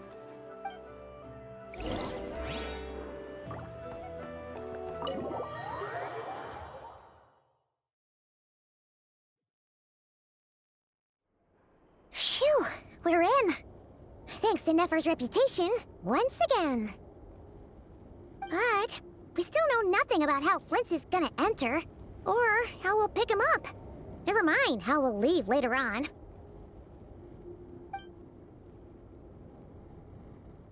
Something the matter? Huh. That looks like Flint's lantern.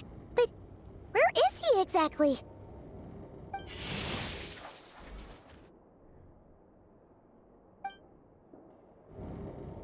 Well, we've got the lantern.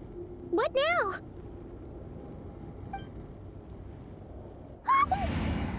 Oh, Paimon almost screamed out loud. You never said you could do magic like that. This lantern may have a rather peculiar shape, but so long as it doesn't glow, it won't stand out in the dark. I calculated that you would have already entered, so I chose a spot visible from the window before using light to send you a signal. As I thought, you're both sharp-eyed and on the ball. The perks of being veteran adventurers, huh? Your composure is more impressive still. You're right. That required a little trick of my own. But let us leave such trivial topics for a more relaxed moment. Our time is limited after all.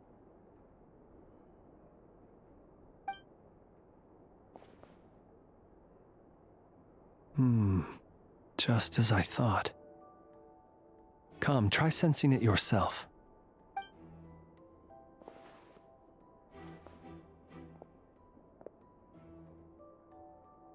Identical powers must flow from the same source. It was the Wild Hunt, then, that took my form and killed the Sergeant Major. But why do this? To sow chaos by depriving the Lightkeepers of one of their commanders? If the Wild Hunt's true form is powerful enough to stand against the world as you claim, I fear not even the full force of Lightkeepers could stand against him, let alone the handful of us stationed in Nasha Town. He would have no reason whatsoever to pick quarrels with individual ants. Let's look again more closely. We must leave no stone unturned. Well, That makes things simpler. In that case, allow me to disturb the fallen. May the ghost flame guide your spirit. May you rest in peace.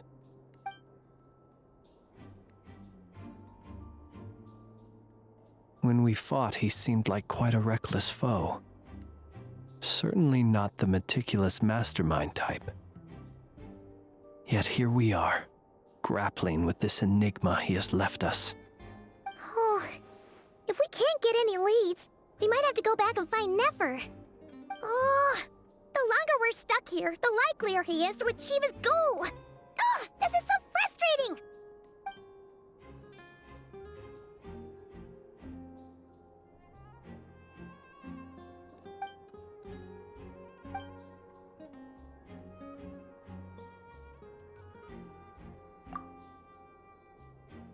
You mean this?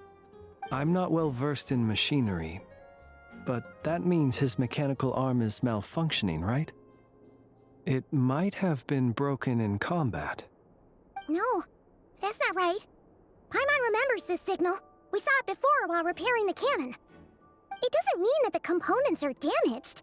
It just means that they're due for regular maintenance, so the device has stopped operating. But the real problem is that...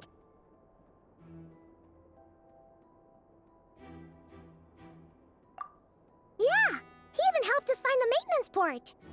It could still be a coincidence, but considering it hasn't been long at all since we were repairing that cannon... The Sosi you met could have been Rerir in disguise. In other words, he played the Sergeant Major before disguising himself as me. That's right! If only there were some way to prove it.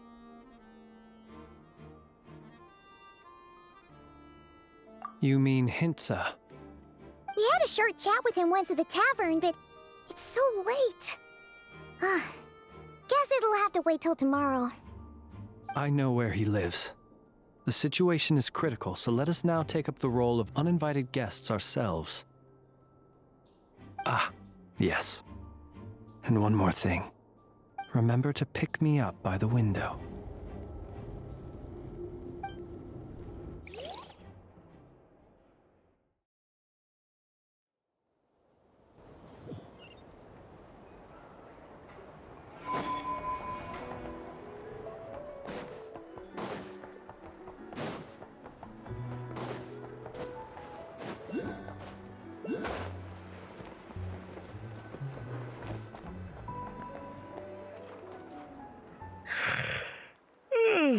Oh, it's you two. And Flint's. Given the hour, I guess it must be an emergency. It is indeed. Our sincerest apologies for interrupting your rest. We are investigating a certain matter in connection with Sergeant Major Sosi. We'd like to know if he has sent you a request for maintenance to be performed on his mechanical arm. Sosi. Oh, so the rumors I heard, are they true? You know what? Forget it. I'm sure it's complicated. No further questions from me. Just a moment. I need to check my records. Thank you for your understanding.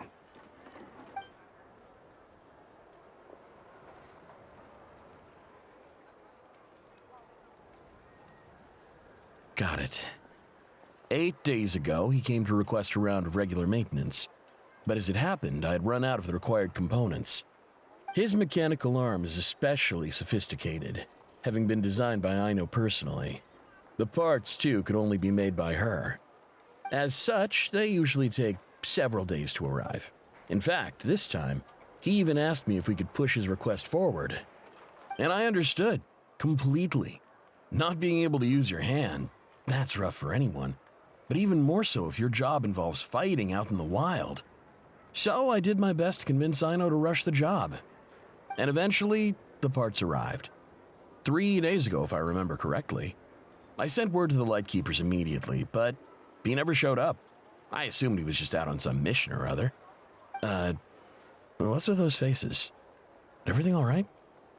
You've provided us with some very crucial information, Hintsa. You have our thanks. We can't make everything public yet, but once our investigation is complete, I will return to thank you and provide an explanation on behalf of all the Lightkeepers. No worries. Just glad I could help. Thanks. Good night. Good night. Hope the investigation goes well.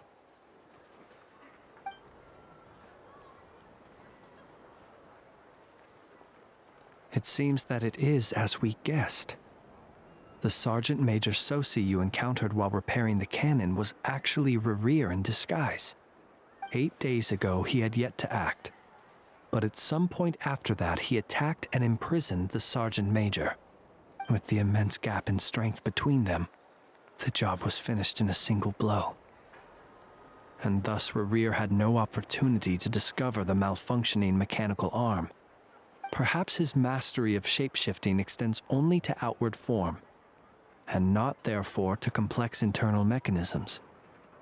Hence his oversight of the uniquely mechanical traits of the Sergeant Major's arm, and in turn, this flaw in his disguise. You're saying he thought no one would realize his mechanical arm was actually made of some kind of black muck on the inside, so long as it worked, right? Still seems like there's a lot of guesswork involved here, but it mostly makes sense.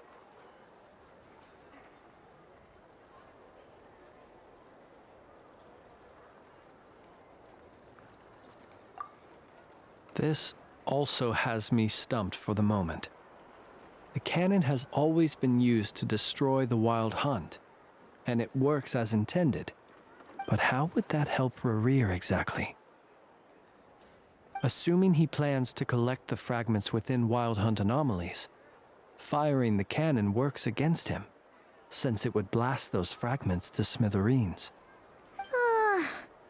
So we solved one mystery, only to dig up another. Whew. This is getting Paimon kind of down. And sleepy, too. Yes, I'd say it is high time we took a break. Seems like there's a lot left to investigate. We'll have to fight Rerir eventually. And we'll do a poor job if we're not well rested. Yeah, we should totally get some sleep first. A reasonable suggestion. I have no doubt that my quarters have been turned inside out by now, at any rate. My colleagues have never failed to live up to my expectations of their discourtesy. Well, guess we'll just have to pick you up as usual. That would be good, yes. Feel free to put the room costs on my tab.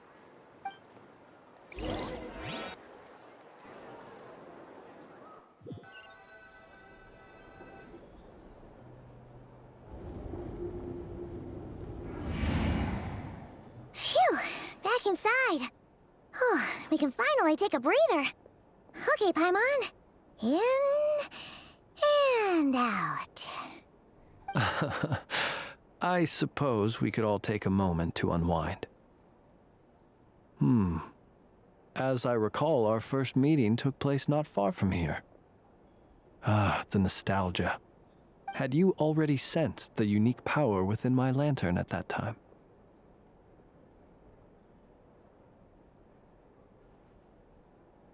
I see.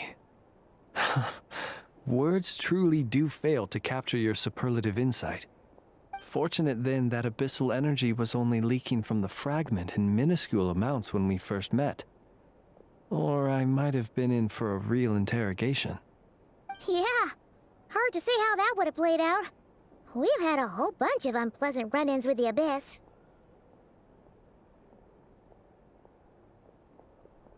You mean to ask why I'm going this far to oppose him? Well, as a Lightkeeper, I'd say I'm simply doing my job.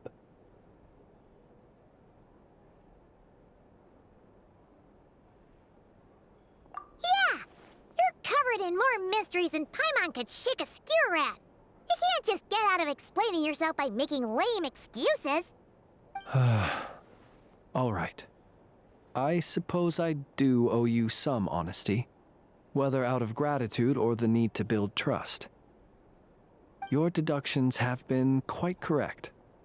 Should one wish to conceal oneself within a lantern, elemental power alone is not enough.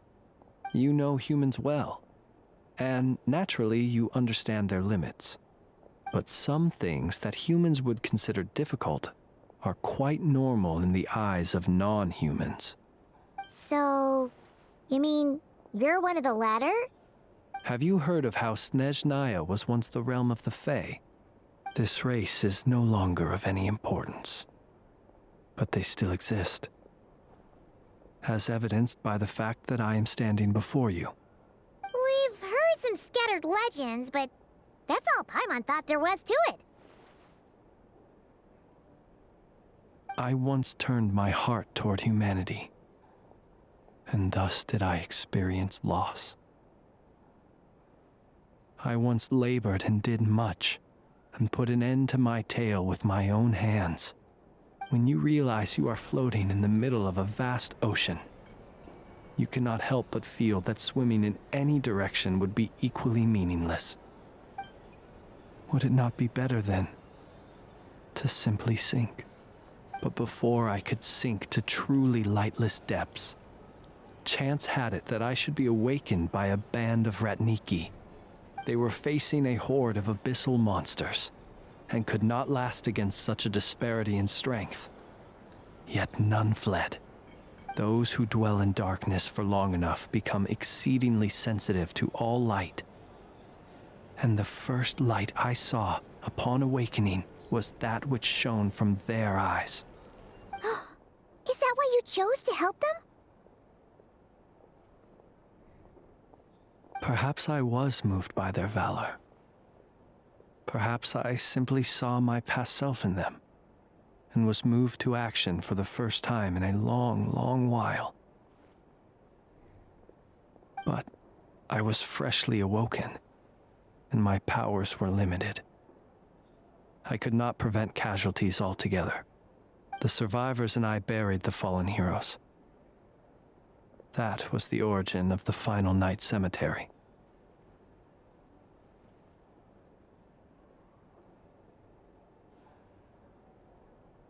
Well, not exactly.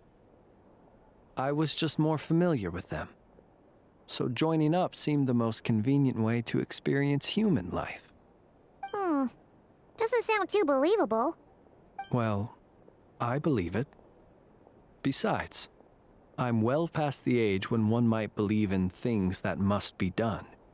Nonetheless, there are still some things I will not allow to happen. The chaos that Rerir has been stirring up is one of them. Tomorrow I shall go and check our records to see if I can find any connection between the Wild Hunt, Rerir, and the Canon. Will you need us to get you where you need to be? Oh, I'll be fine. I keep a backup copy at my residence in case of emergencies. Can you even go back there right now? Won't there be Ratniki watching it? Thanks for the reminder. I believe they'll have checked my place, but they won't have stayed. All things are ranked according to their priority, and we lack the manpower for such an open-ended stakeout. And even if someone is waiting, I have ways around that. I am the master of my own house, after all. All right then, we'll trust you. We sure ended up chatting for a while, huh? I'm super tired now. But, you know, feels like we can breathe easier, now that we know you better. I didn't take you for the cautious sort. Anyway, I hope you'll help me keep this a secret. I'd prefer others not to know about my past unless strictly necessary. Nor do I want to attract more trouble on account of being a Fae.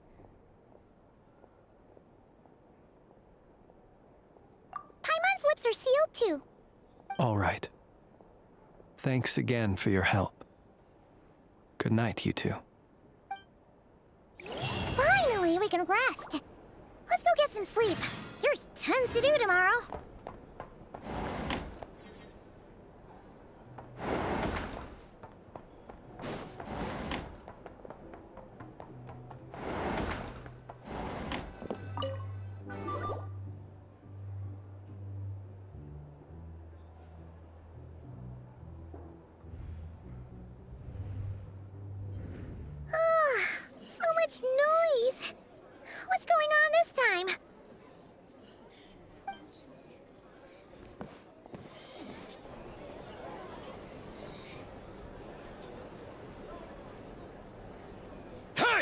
Where's Flint's? Is he here, or isn't he? We would be most obliged if you would pipe down a little, dear guest. Our other guests are resting. Resting? We're all about to be done for, and you're talking about rest? Flint's is a wild hunt shapeshifter, here to deceive us all! If we don't get rid of him now, there'll be no end to this! You'd better give him up. If anything happens, your business here is done for. You want that, huh? Or are you in cahoots with him? You with the wild hunt too, huh? What happened? Did something leak out? But we were so careful last night. How did anyone see us?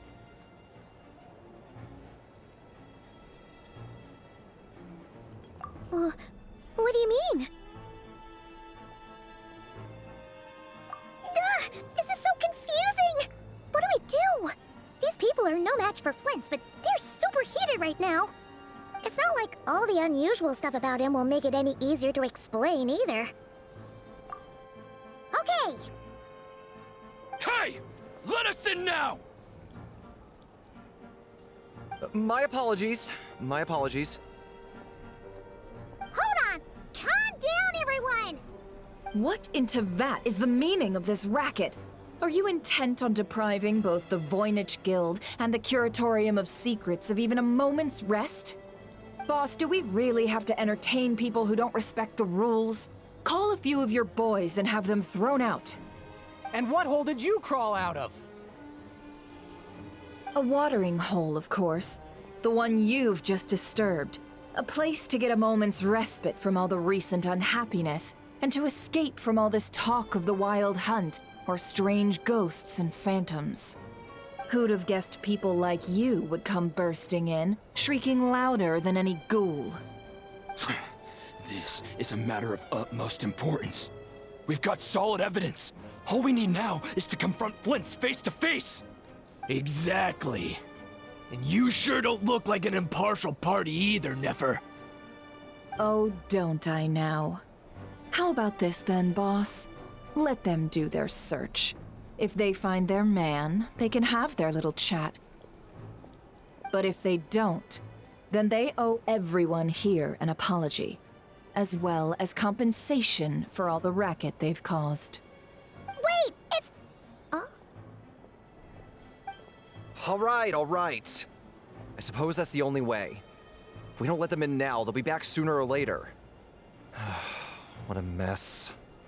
Oh, all right then. Well, I'd say that sounds like an impartial proposal. What say you? Or are you suddenly unsure of yourselves? Come on, everyone! Move it!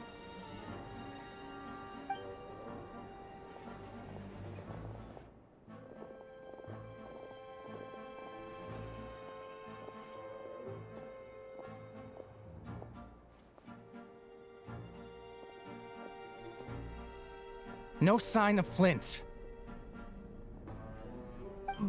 But how can that be? Hasn't he always stayed here? Done searching, are we? Guess it's time to uphold your end of the bargain, huh?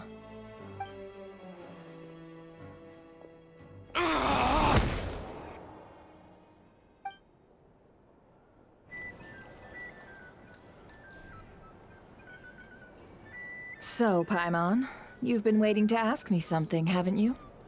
Yeah, how did they even find us here? My inside man with the Lightkeepers informed me that you paid the crime scene a late-night visit. I surmise that you must have rendezvoused with Flint's and obtained some new information. Then, early this morning, a group of people gathered at the town gates, news spreading amongst them that the wild hunt could disguise itself by taking on familiar faces. Everyone started throwing out the names of possible suspects. No one, seemingly, was exempt. And amidst it all, Flint's name started gaining more and more traction. I'm sure his solitary lifestyle may have played a part, but I wouldn't discount Rerir throwing fuel on the fire in secret. So, did Flint's make his escape after hearing about this? And that's where I, Yehoda, the quick-witted, fleet-footed backbone of the curatorium, got my chance to shine. While everyone was super focused on the argument in the main hall, I alone noticed an opening. I got her to climb up to a window to help Flint's out, only for her to return with nothing but a lantern. Aw, come on, pause. I was just getting started. We initially intended to bring Flint's back to the curatorium and wait those people out, but I never expected this to be all that was left. I imagine, though, that he wouldn't have left something that was so seemingly important to him behind. Might he intend to come back and get it later? Maybe. I'm not sure. Well, he's out of harm's way now, so that's not super important, right? Oh? What Paimon means to say is, we got lots of new intel to share. All right then. Yehoda, contact the others. We're going to need all hands on deck. Let's have this discussion over at my place.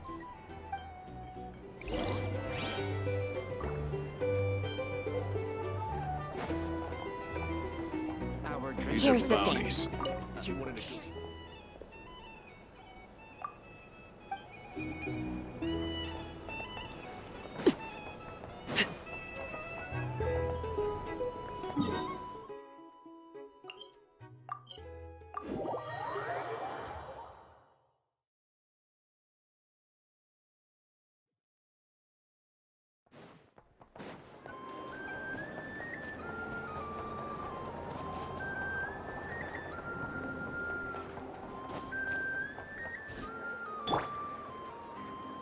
The wind knows me.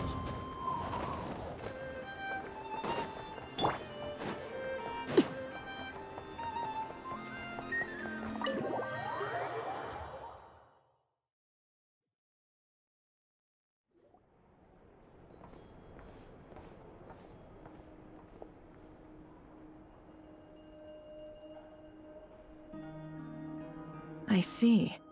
So Flint's has a fragment taken from within a wild hunt anomaly. Is he gonna be okay now that he's on his own again? Earlier, he said that the fragment had gone still, so it's probably of no use to Rare now. In that case, Rare shouldn't have any reason to keep pursuing him, right? So was all that ruckus back at the flagship just an act of spite? Or what? If I were him, I would have simply turned my attention to collecting other fragments. A reasonable course of action. Remember what we heard back at the tavern? The actual number of Wild Hunt anomalies destroyed has been greater than Lightkeeper records would indicate.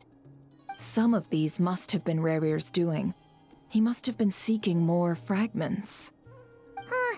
This much is pretty easy to understand, but why would he pretend to be Sosi and put so much effort into getting the cannon up and running again? Maybe 'cause that'd be more efficient than having to clear anomalies himself? Yeah, I'm confident that the ammo we're packing has the oomph to do that. But I am a mechanic after all. For me, test data and their conclusions speak loudest. Ooh, why don't we find a few of those fragments ourselves and use Kuvaki to carry out a little experiment? Our lab could certainly accommodate such a test. In other words, we gotta destroy a couple of anomalies and collect fragments from them, right? Lightkeeper operations have just about ceased following the Sergeant Major's passing. Meanwhile, the Wild Hunt continues to grow in scale by the day. I fear only we can keep the situation under control now. Then we best act fast. Paimon's got a bad feeling about this. A feeling we all share, I'm afraid.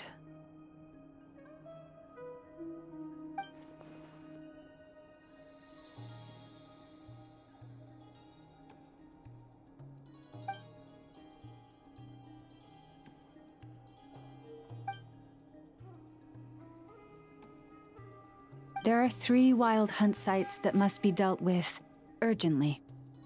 But I believe we have the capacity to handle it. Works for me. Ineffa and I will take our workshop assistants to deal with one of the sites. The Curatorium will handle another. And we Frostmoon Scions shall deal with the remaining one.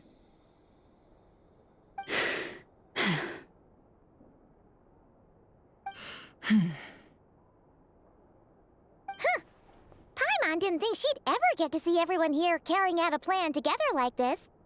Never mind you. This is a first for me, too. Let's head out then.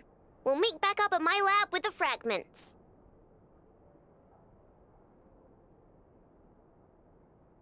Understood. Time is of the essence now. Our foe could make his next move at any moment, so we must stay in contact with one another. Gotcha! Stay safe, everyone.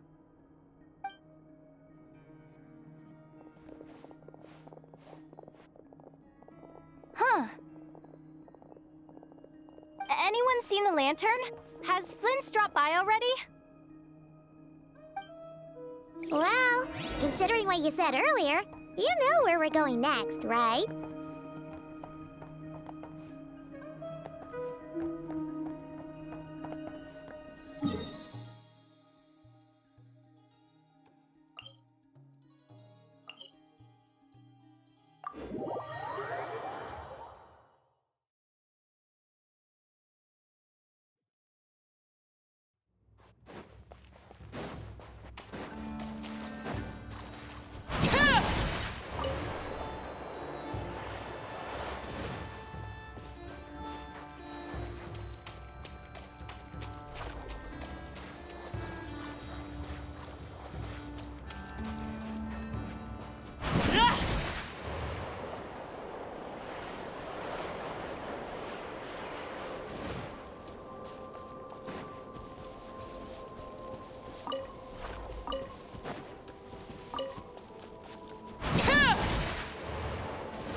No one's guarding this place, just like he said.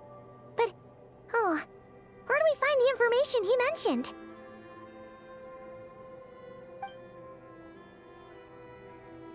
This way. Let's move. We're running out of time.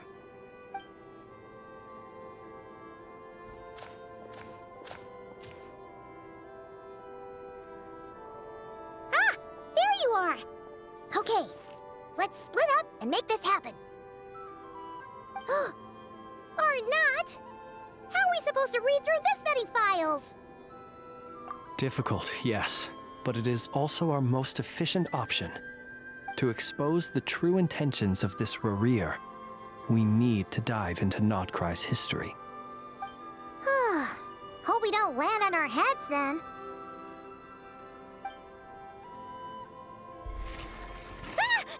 Ghost! That file suddenly moved by itself. This is a graveyard, right, Flint? Do these things just kind of happen? Many strange things happen here, but this is not one of them. But that file really did move by itself! Hey, come out! Don't scare Paimon like that!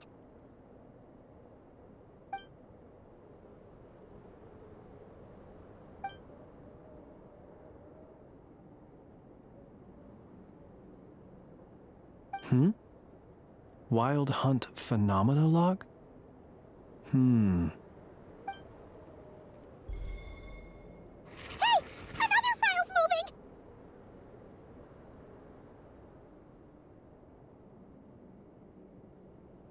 Are we being given hints? I feel no hostility. On the contrary, it seems we're being aided somehow. Really? Hey! Seriously, another one? Okay then. Paimon will read this one.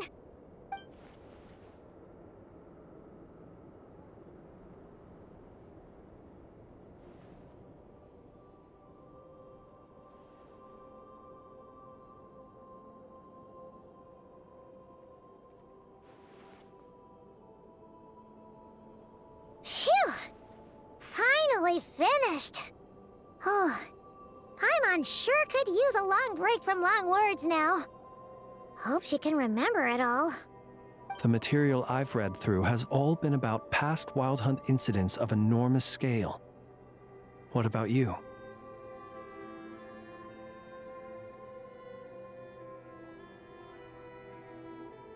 Paimon as well. Guess that makes 3 of us. Whatever this is, it seems to want us to notice something. Let's bring our files together and give them another look through. All right. Paimon will go fetch hers.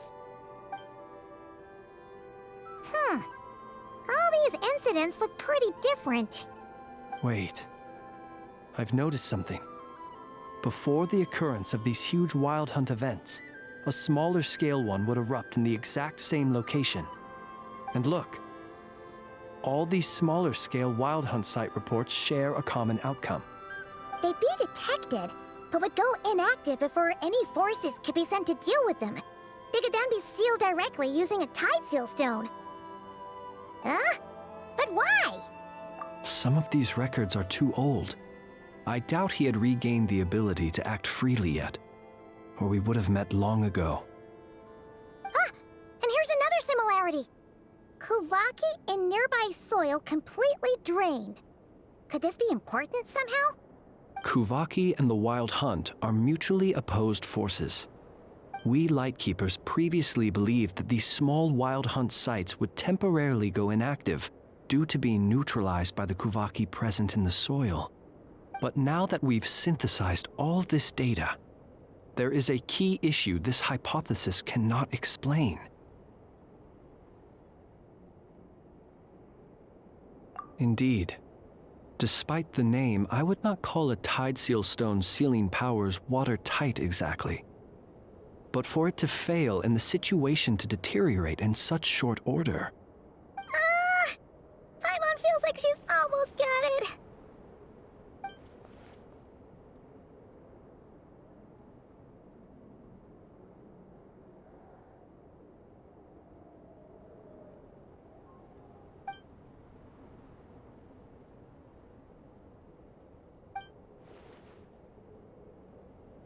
Yes, that might be it. It could be that when Kuvaki and Abyssal energies meet, the stronger side will suppress the weaker one. And while Kuvaki can indeed destroy small-scale Wild Hunt anomalies, should Rerir be strong enough, the Kuvaki might be his for the taking instead. Paimon kinda gets where we're going with this.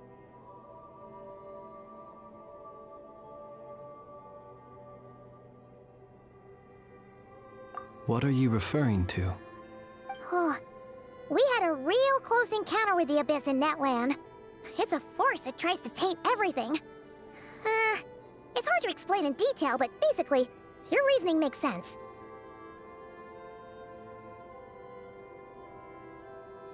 Was there a gap between him pretending to be Sergeant Major Sosi and the cannon being fired? There was. Aino needed to make some adjustments after we finished those repairs. Rerir, disguised as Sosi, left at that point, leaving him more than enough time to shapeshift into you, return to the Lightkeeper's office and set up the crime scene, before heading over to the cannon's target area and absorbing the Kuvaki. It all makes sense. And all that just for the fragment I had with me.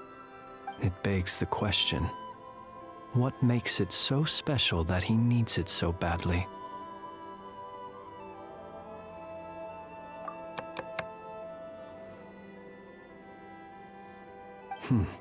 That's odd. We shouldn't have any guests. I'll go take a look.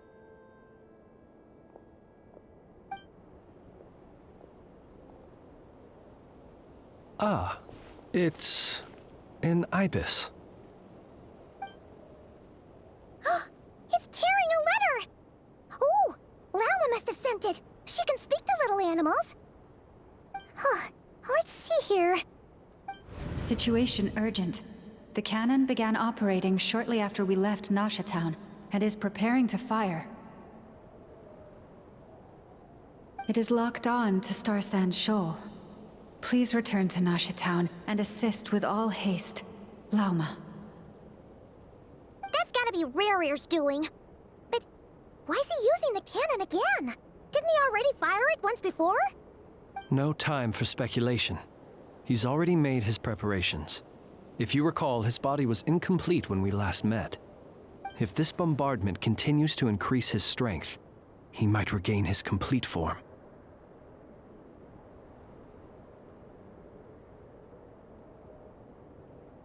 Huh, what should we do? There's no way we're getting back to Nasha Town in time.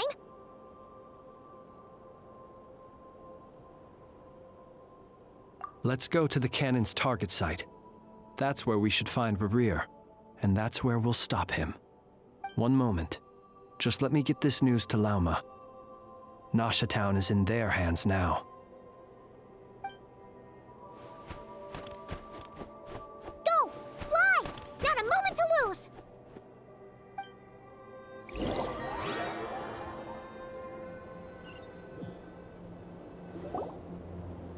You're here, as expected. Humans, you never change. Always trying to use powers you neither comprehend nor control. But it is also thanks to you that I found a way to return. You've messed with the cannon again, huh? Sorry, but this round's not gonna go your way. Such faith in your companions. But will the inhabitants of Nasha Town understand why they wish to stop the cannon? I think not. When all they see is the Wild Hunt surging up everywhere they look, the cannon must seem like their only lifeline. This is the truth I have revealed to them. They did this all of their own volition. The zealous worship of power leads only to annihilation of equally zealous proportions.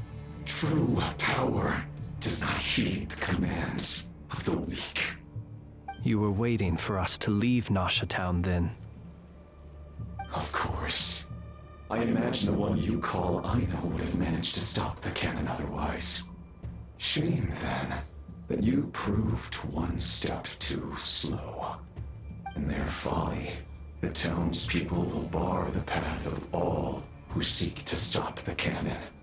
And your kind-hearted, weak companions have not the stomach to deal with them. The cannon will not be stopped now. Well, sir, you look most pleased with yourself. In that case, before you put us out of our misery, I would like to ask you a question, if I may. See this fragment? It once haunted your dreams, but now it seems useless to you. What is it exactly? That is my corpse. Sorry, what? My body was once torn into countless pieces and hurled into the swirling chaos of time itself. But even so, my life and will were not extinguished.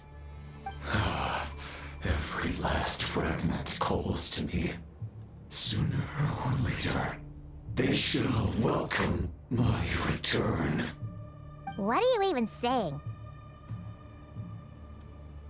Huh. So the terror of the Wild Hunt was in fact caused by scattered pieces of your corpse. I guess they don't call you one of the 5 sinners for nothing. Serendipity guided the fragments to construct an incomplete version of myself, upon which I began collecting more within Wild Hunt sites across the land. But each time, the fragments I obtained were hardly worth mentioning, while that which you hold in your hand was my heart. So that's why it responded so strongly to you. Only by retrieving this most critical piece could I gain mastery over the turbulent Kuvaki energies and be fully reborn. Hence, you fired that first shot, hoping to regain enough power to seize the fragment from me. completely crazy? Weren't you afraid of dying? Dying? Such power has no hope of killing me. It may destroy my form over and over, yet always I rebuild it. It may smash my flesh and crush my bones thousands of times and more, but that is of no consequence to me. What truly infuriates me, however, is how you've destroyed my heart. All that suffering, everything I endured, and all for nothing. I've adapted to the strength and flow of this Kuvaki. The next cannon shot will multiply my strength immeasurably. It will not be a full restoration, no, but it will be more than enough to destroy any in this world who stand in my way. Still, I suspect the Kuvaki will have rendered you down to nutrients for my consumption well before you have the time to kneel before me. Traveler! Behind you! Look at that light!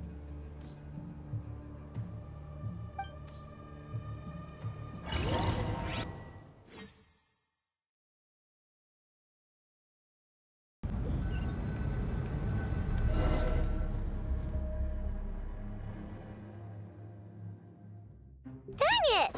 Who fired up the cannon without my say-so? Its defensive barrier has also been activated, likely in anticipation of interference by malicious actors. The air is thick with fear and anxiety. It's spooking the birds and beasts. What exactly is going on? You're here. Looks like this was all part of Rarir's plan. Not only did he plant seeds of suspicion in people's hearts, seems he's now igniting them. Yehoda's gone in to scout out the situation. She'll be back any minute. I'm back! I'm back! Oh, it's bad out there. Rumors flying everywhere you turn. Something about the Wild Hunt preparing to spawn a wave of monsters, the likes of which we've never seen before. But that's not even the worst of it. Lots of folks don't even believe the cannon can prevent this crisis, so they're getting ready to make a run for it. Others are trying to make a quick buck out of this whole mess. How could they still be thinking about Mora when such a catastrophe is imminent? Unprecedented danger brings unprecedented opportunities in its wake. A chaotic situation can bury much wrongdoing. Even those who flee without reserve put themselves at the mercy of the divine. Is it any wonder, then, that some will aim to profit?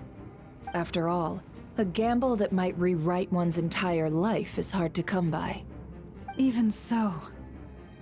Well, seeing as you disapprove of their actions so strongly, Lady Moonchanter, I suggest that you be the one to handle them.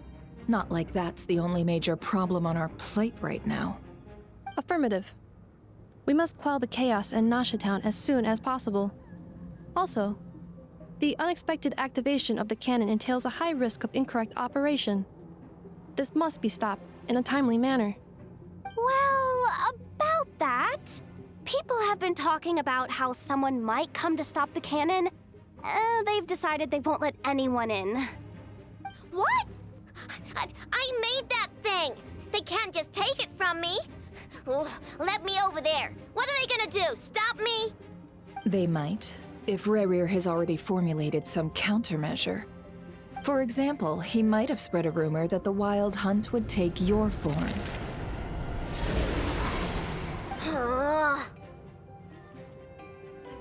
Possibility high. If they view the cannon as Nasha Town's only hope, they are likely to conclude that anyone who tries to stop it must be with the Wild Hunt.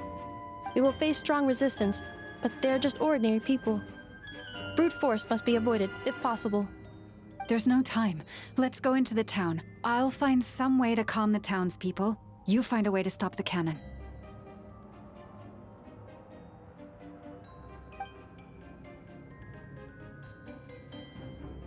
Oh, you're back. And you have a letter? The Traveler won't make it back in time. So they're heading straight over to Star Sand Shoal instead. Wait, what? Isn't that the cannon's target? Why would he go there? Assessing risk level. Maximum. So if we can't prevent the cannon from being fired... Then he's prepared for the worst.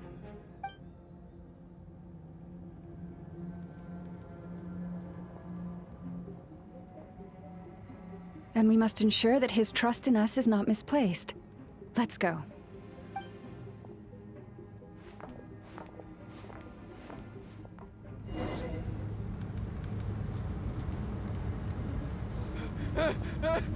Someone help me!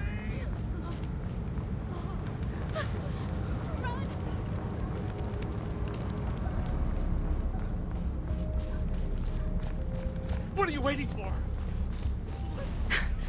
This place is burning too!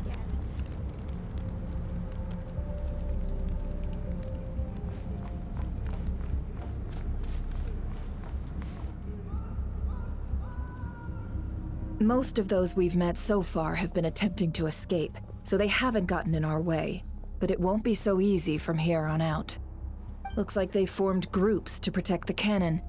If they believe that we're with the Wild Hunt, we'll have no choice but to force our way through. Is that Lady Lauma? But are you really her? It's you, Rixa. I believe you recognize this power, having lived on Hisi Island for so long. It is not something that anyone else could imitate. I do, yes. So it really is you, my lady. But why are you here? Really, I believe you, but the others, well, they'll be on high alert. The townspeople have been misled into believing that they needed to activate the cannon. I am here to stop them. But... I know what you wish to say. Our island and Nasha Town have never had close ties. There should be no reason for me to intervene. But you chose to leave the island. You had the resolve and the courage to start a new life. It is unfair, unjust, that you should be dragged into this mess just as that life was about to begin. I seek to redress this injustice, not only for you, but for everyone here who wishes to live their lives free from this chaos. Please, have faith in our long-standing friendship, and that this is where my heart has led me. Thank you, my lady. Thank you. Please help us. Then come. I need you to step forward alongside me, and to do your part too. All right, I understand. Seems we chose the right person for the job. All right, everyone. Let us meet again later. Huh? You're not coming with us? We won't be able to calm this storm by our power alone. As such, I'll need to contact some... let's call them friends in high places, shall we? Let's go, Yehoda. Okay. See you again, everyone! That is, if we can.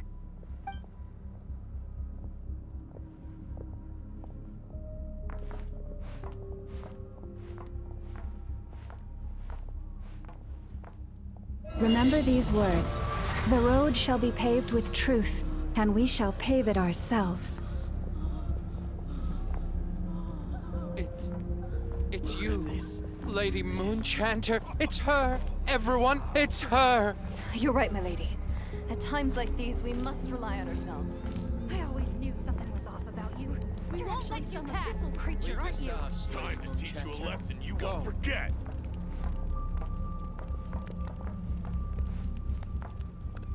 Please, calm down. They are clearly innocent.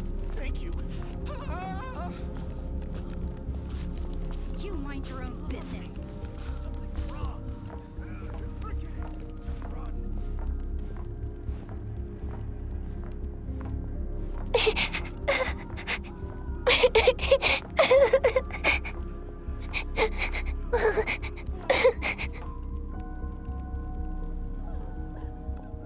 Lady Moonchanter, there's a child here!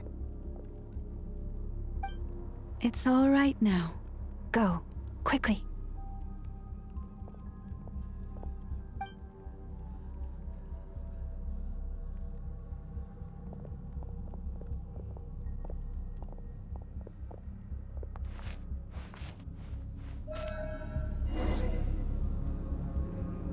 You wretched monsters! You're not getting anywhere near the cannon!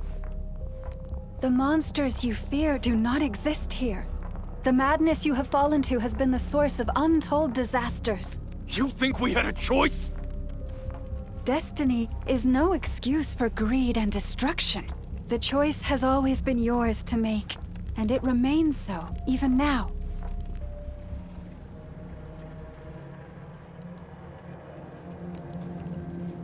Thank you for bringing us here.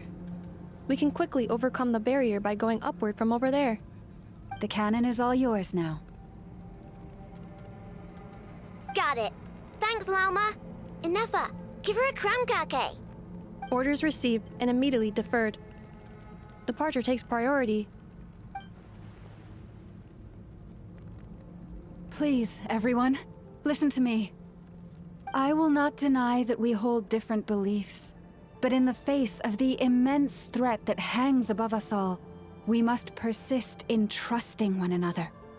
Otherwise, rifts will surely form, prized open by those who harbor ulterior motives.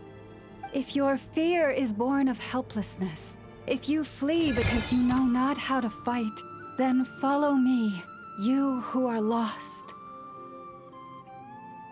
I am no god.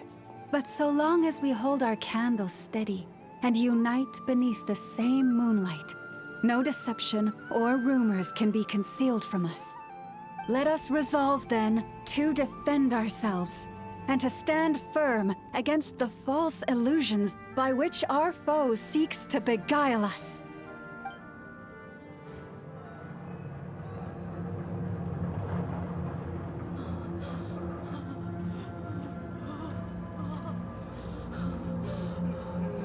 Let's go, Inefa. This way up. This is making me dizzier than I expected. Adjusting route. Make ready.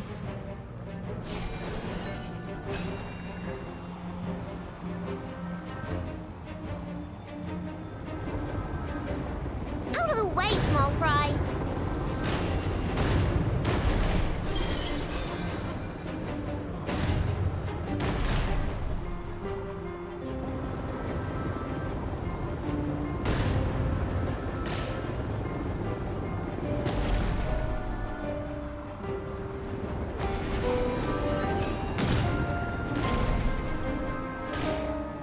What happened to the path? Track missing. Fall imminent. Come on, come on, come on! Get out of there! Whoa, nice! Preparing barrier breakthrough. Brace for impact.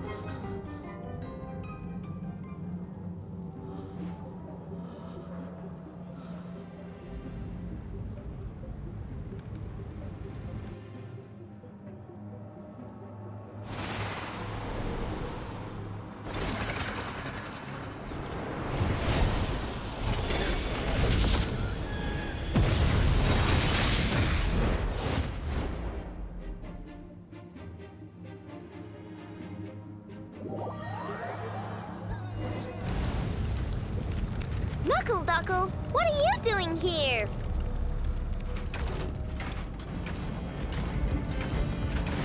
Go Claw! Look! Insulation chamber deployed. Preparing for dust up.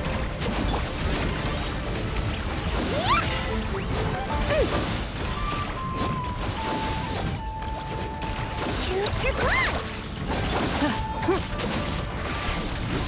Defensive mode engaged. Lash attack!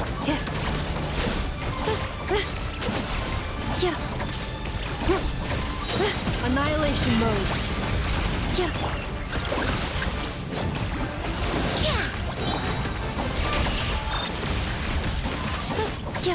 Interference detected. Entering countermeasure mode.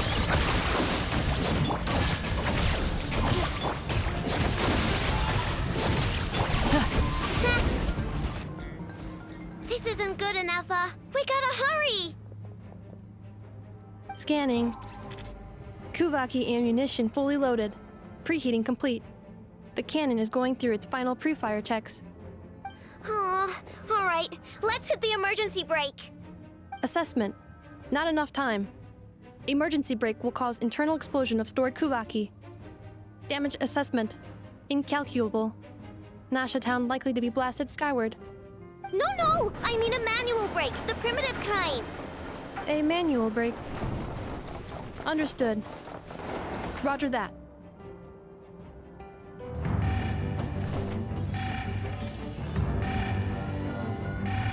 We are out of time.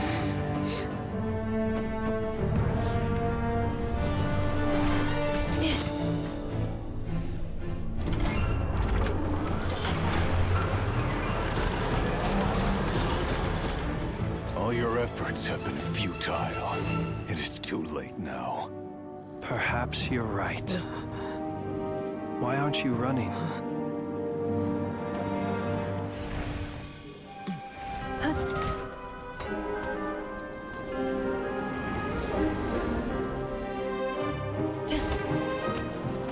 Sigisato passa sax, intimi potutos. In necritus necrus baptusi, cenis omnes tu zonos pentusi. Osesticos palatin pirantur resurcu, topirtu aetion veratum.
Well, that's not good.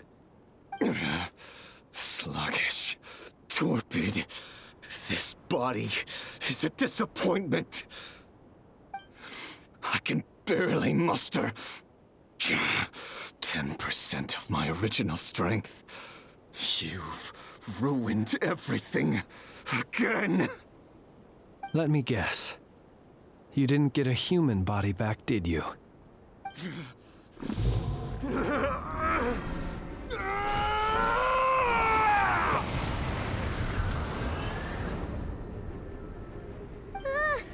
What's with him?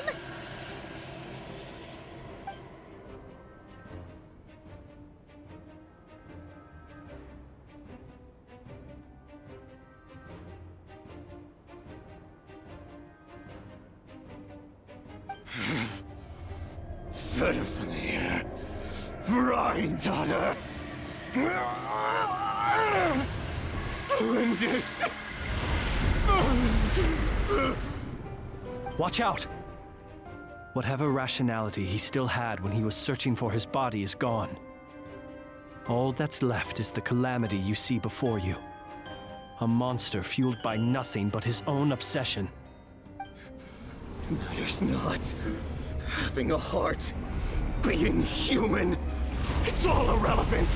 Completely and utterly insignificant. You matter not. Does anything in this world. None of it matters to me!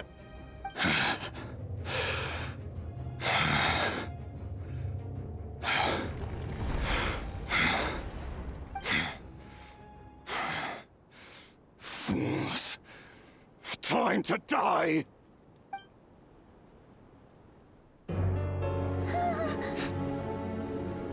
You too have the potential to be driven mad by knowledge.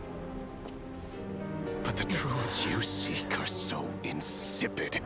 How laughable that you should die for their sake!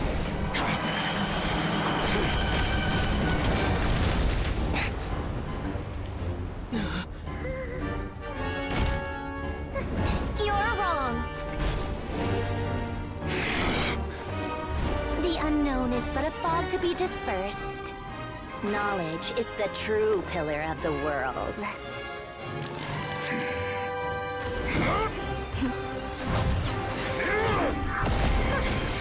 You're not the only one who got stronger. Polonia!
We're safe? It seems this young lady aided in our escape. You have my sincere gratitude, dear madam. The flowers here bloom in such peaceful silence. I imagine you would not have invited anyone here were it not an emergency. Oh? I take it that means you've been here before then. In that case, I count myself fortunate to be your associate. Columbina! What did you do that for? I studied his abilities inside out, equipped Polonia with comprehensive countermeasures. We were going to settle the score! But he still broke through, did he not? What? You expect a battle to be completely one-sided? I just didn't expect him to have no sense of honor whatsoever. Polonia would have been fine in a head-on clash, but battles just get chaotic. Oh, so you actually thought you could win. Have you been taking care of yourself lately? Your calculations seem to have deviated quite seriously. Perhaps you could try sleeping and rising earlier. Or you could adopt my previous recommendation and... Hey, listen here, Columbina! I tolerated your nonsense previously because we were colleagues. There's a Fatui warrant out on your head, and don't you forget that.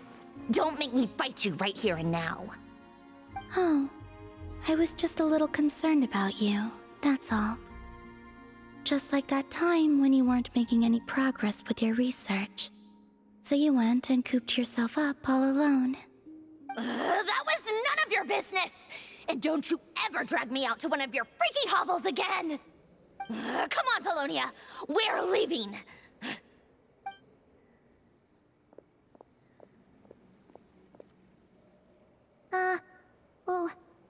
Well, anyway, thank you. I was worried about you, too. Not only because the remains of the Eternal Moon Goddess cannot fall into his hands, but also because you've done much for me yourselves. And then well, I brought your associate along for the ride, too. But that was as much as I could do. You're not afraid to speak your mind, miss. I like that. Please call me Flint. It is my honor to make the acquaintance of one such as yourself.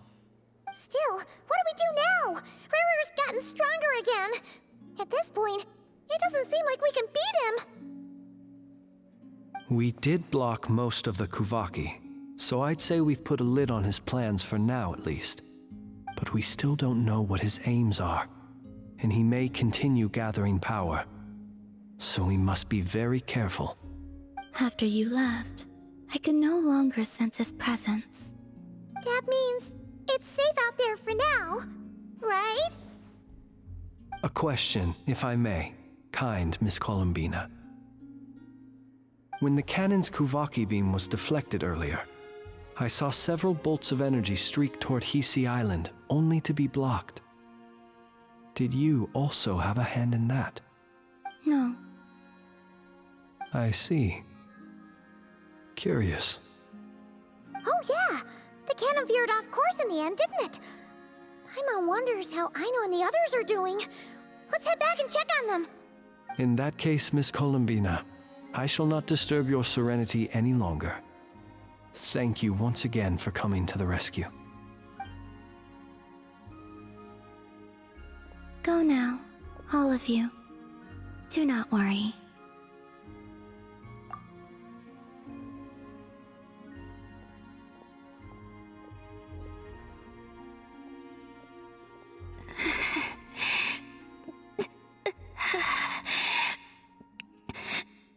My strength still isn't returning. It seems my time is running out.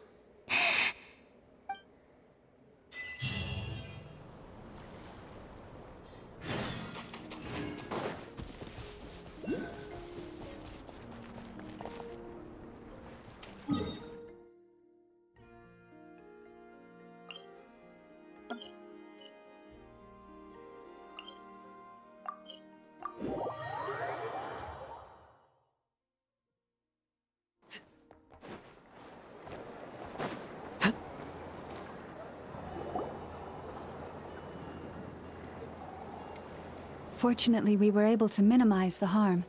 Only a few townspeople were hurt. But the Reikir of Solnari has now gained a complete form, while we still know nothing about his goals. It seems we have done something akin to releasing a vicious Kukusaur into the wild. I'm sorry. Is no one here familiar with Kukusaurs?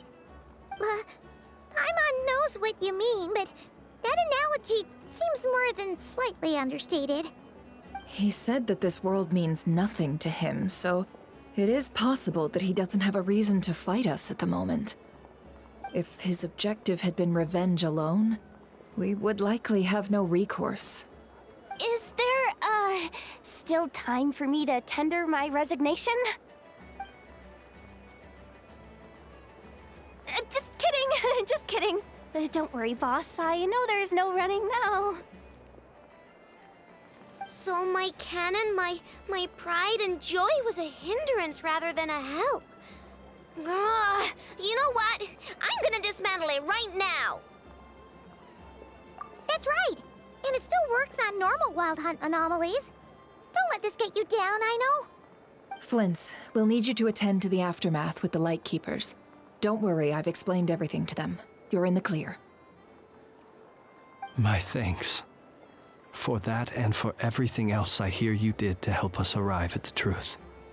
Had you been willing to show yourself in public more often, you would not have been so easy to isolate, you know. Point taken. I will give that some thought. I suppose that's one way I'd benefit from replacing Sergeant Major Sosi. You mean you're being promoted? Was Paimon the only one who didn't get that? Well, if you've got a moment, would you like to come with me?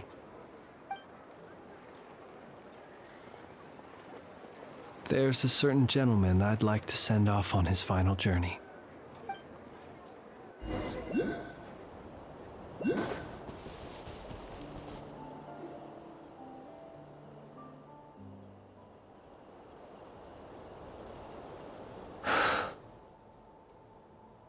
This man was like a lighthouse. Here he lived as if it were a mere matter of course, and brought light and grace to those around him. But people, once used to illumination, are apt to ignore the lantern's presence. Slowly, gradually, he came to think as such himself. I have achieved too little. I must do better. There is more work to be done. Perhaps his end was tragic. But I remain proud of the way in which he illuminated the path for others. Every shadow born of the light shall remember it. Oh, poor guy.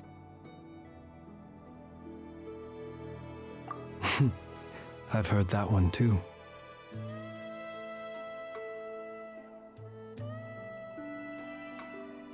Is that so? Well, you're right. It may seem that our efforts were in vain, that Rerir achieved his goals, but we will pursue him to the last, even if the outcome is not what we wish for. It is not dissimilar to the role of a graveyard keeper.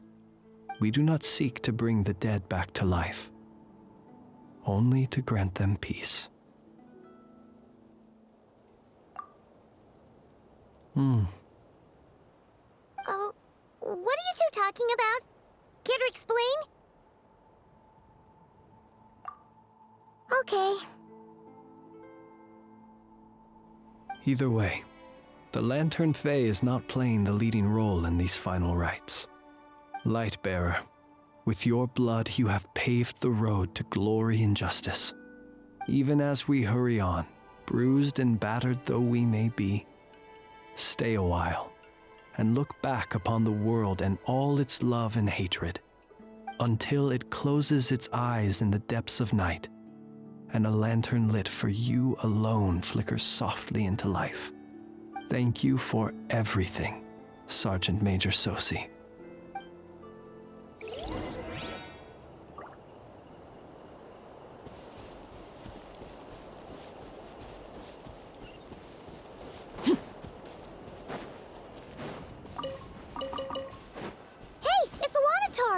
Should we go after her? Or do you have someone else you'd like to meet?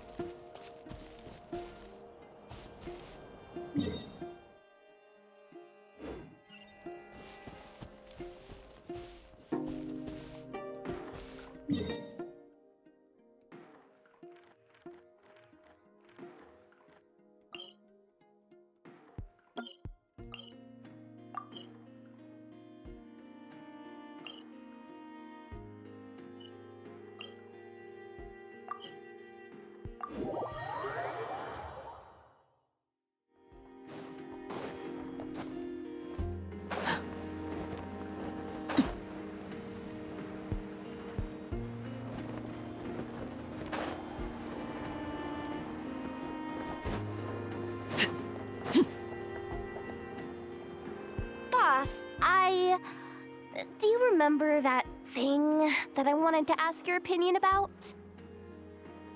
On a scale of 1 to 10, how much effort should the Curatorium of Secrets put in if we were to work with others again? Is that a 1? Isn't that kinda low? Guess again. Wait. You mean 0? But wouldn't we just be slapping our brand on the joint venture and calling it a day? Why even team up at that point? Yehoda, what I mean to say is that there's neither an upper nor lower limit. Aw, that's just like you, boss. Always thinking ahead. Wait a minute. That's not an answer at all. Is it? Oh, come on. Just give me a number, boss. Please.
What brings you here?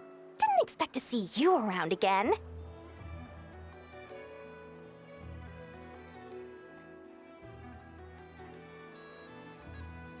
where have you been, huh? Didn't run away or anything, did ya? Oh, of course not. I was simply elsewhere discussing business deals. Indeed, it was all thanks to you that my little store was saved. I am grateful, so grateful. What? Why, I wasn't acting in the slightest. And didn't I tell you that my prices were reasonable? Oh, but you still turn to the Curatorium of Secrets, or whatever it is they call it. If even regulars such as you abandon ship like this, what can a businesswoman do but take her wares elsewhere? And how should I not be, Running small overseas enterprises is no mean feat. Never mind when such formidable competition exists. Forget it. Fortune and destiny are as one, so there is no use complaining. It's not as if Nefer did me no favors on account of our common homeland when I first arrived. If anything is to blame, it is the lack of opportunity to have her owe me in turn big time. Now then, should she ever need anything, you make sure, no, make doubly sure, to inform me first, all right?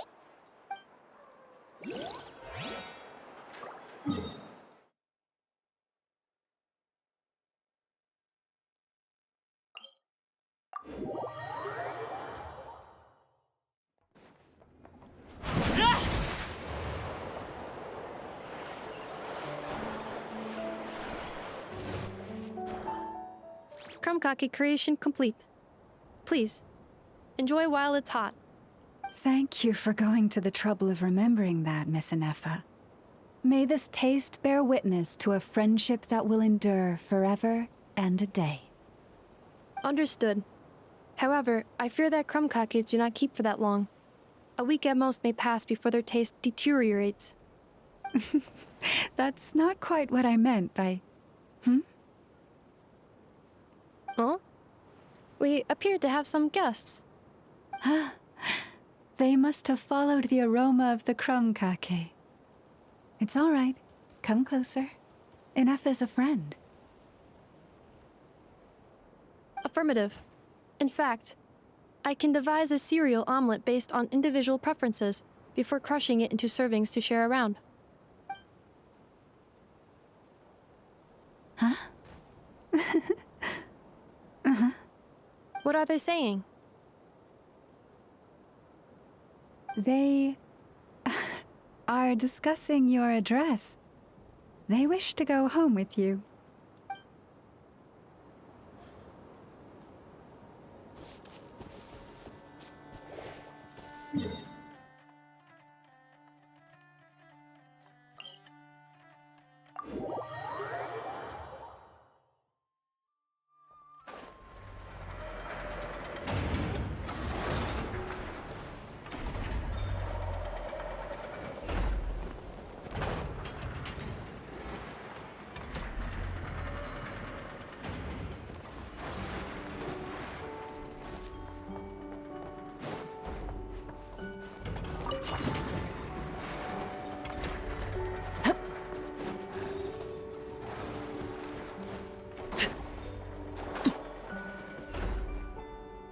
Flins?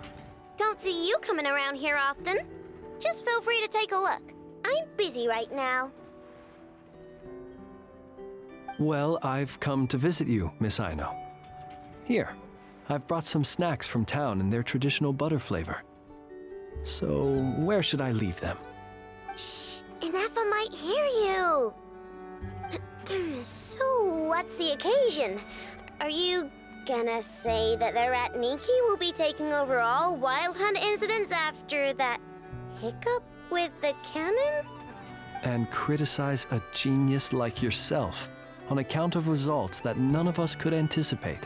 We would not be that crass. If we really did do that, I dare say we shall never again see technological breakthroughs. Sweet talker. It gladdens me to have set your heart at ease. Anyway, what's the matter exactly? Well, could you help me repair this lantern? I did bring it to Noshatown to get it fixed, but it broke again during our previous battle. You want a genius like me to go fix a lantern? Oh, my apologies. Perhaps this request should be better directed to Miss Ineffa, and perhaps the snacks, too. What? I mean, I can totally do this, no problem. Wait right there. I'll be done before you can say fix it. Much obliged, then. And next time this happens to you, make sure to come to me first, you hear?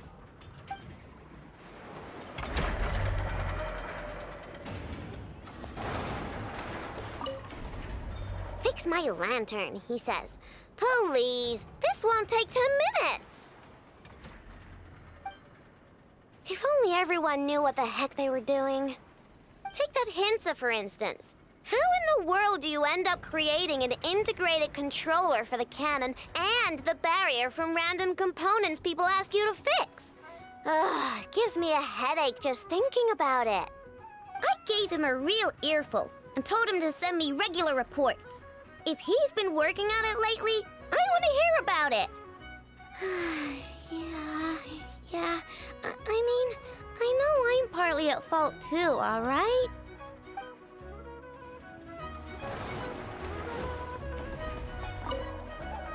Ah, fancy meeting you here. I've decided my lantern has earned itself some thorough maintenance after that rather intense battle. Thank you for keeping my secrets, despite knowing as much as you do.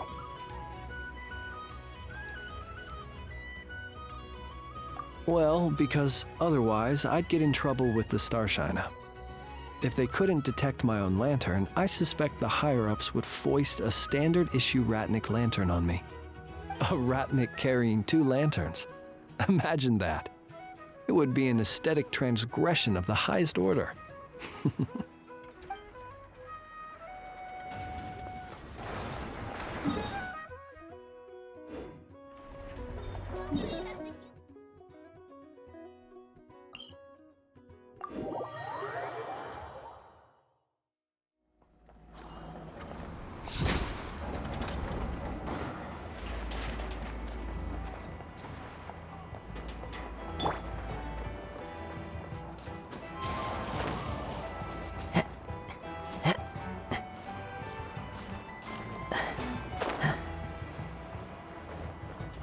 to the wind.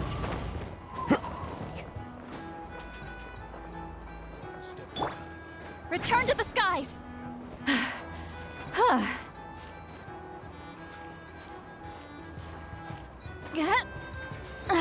I'm tired already.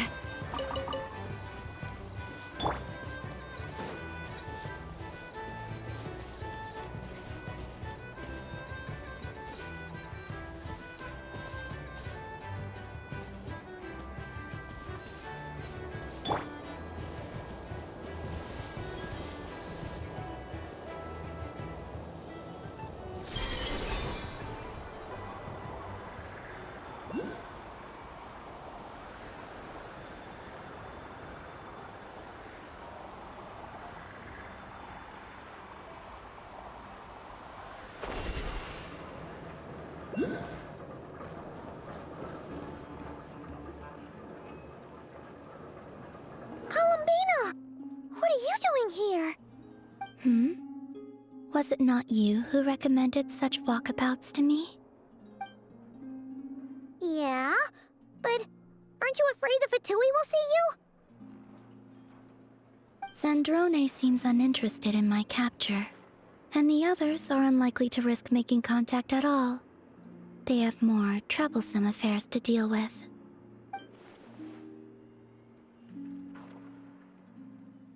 Well, it's good to come out for a walk either way.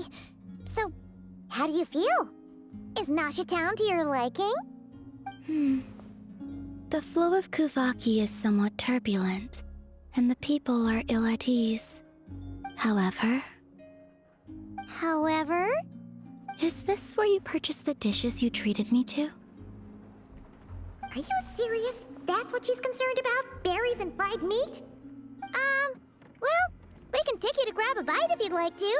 There's all sorts of delicious stuff out here that you won't get to try at home. You've been quite subdued. Thorny questions on your mind, perhaps? I could not gain any insight into his schemes, I fear. Now that he has donned a shape and form, selling his power short would prove a fatal error. But that power of his plays host to an obsession that borders on mania. I cannot say if that fixation is directed at the moons or at something else. Perhaps understanding the subject of his fixation shall prove key to repelling him in the future. Well, Zandrone's daily routine is highly irregular, while the doctor often orders people around. As for Arlecchino... Was that not what you were curious about? Well then, have you been to that experimental design bureau of theirs? That weapon will play a key role in the Tsaritsa's plan. That's what I've heard, anyway. And what plan is that precisely?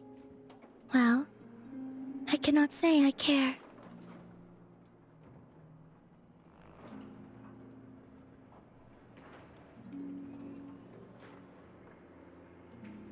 I could look into the Eternal Moon's marrow for you if you wish it so. But after our previous attempt, I suspect your spaceship has been intentionally hidden away. Perhaps someone has certain truths they wish to hide from you, or from others. And I doubt there are many who could accomplish such a feat. I still wish to return to the moon that belongs to me. That is where the answers lie buried. That is my true home.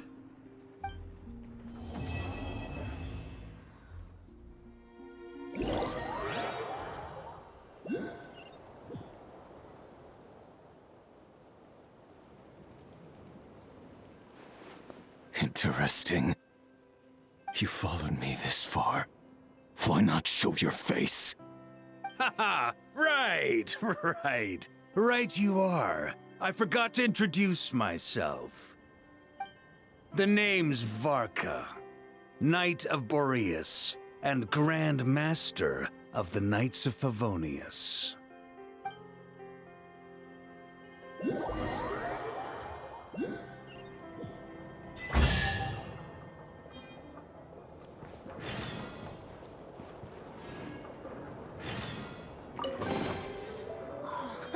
It's a miracle!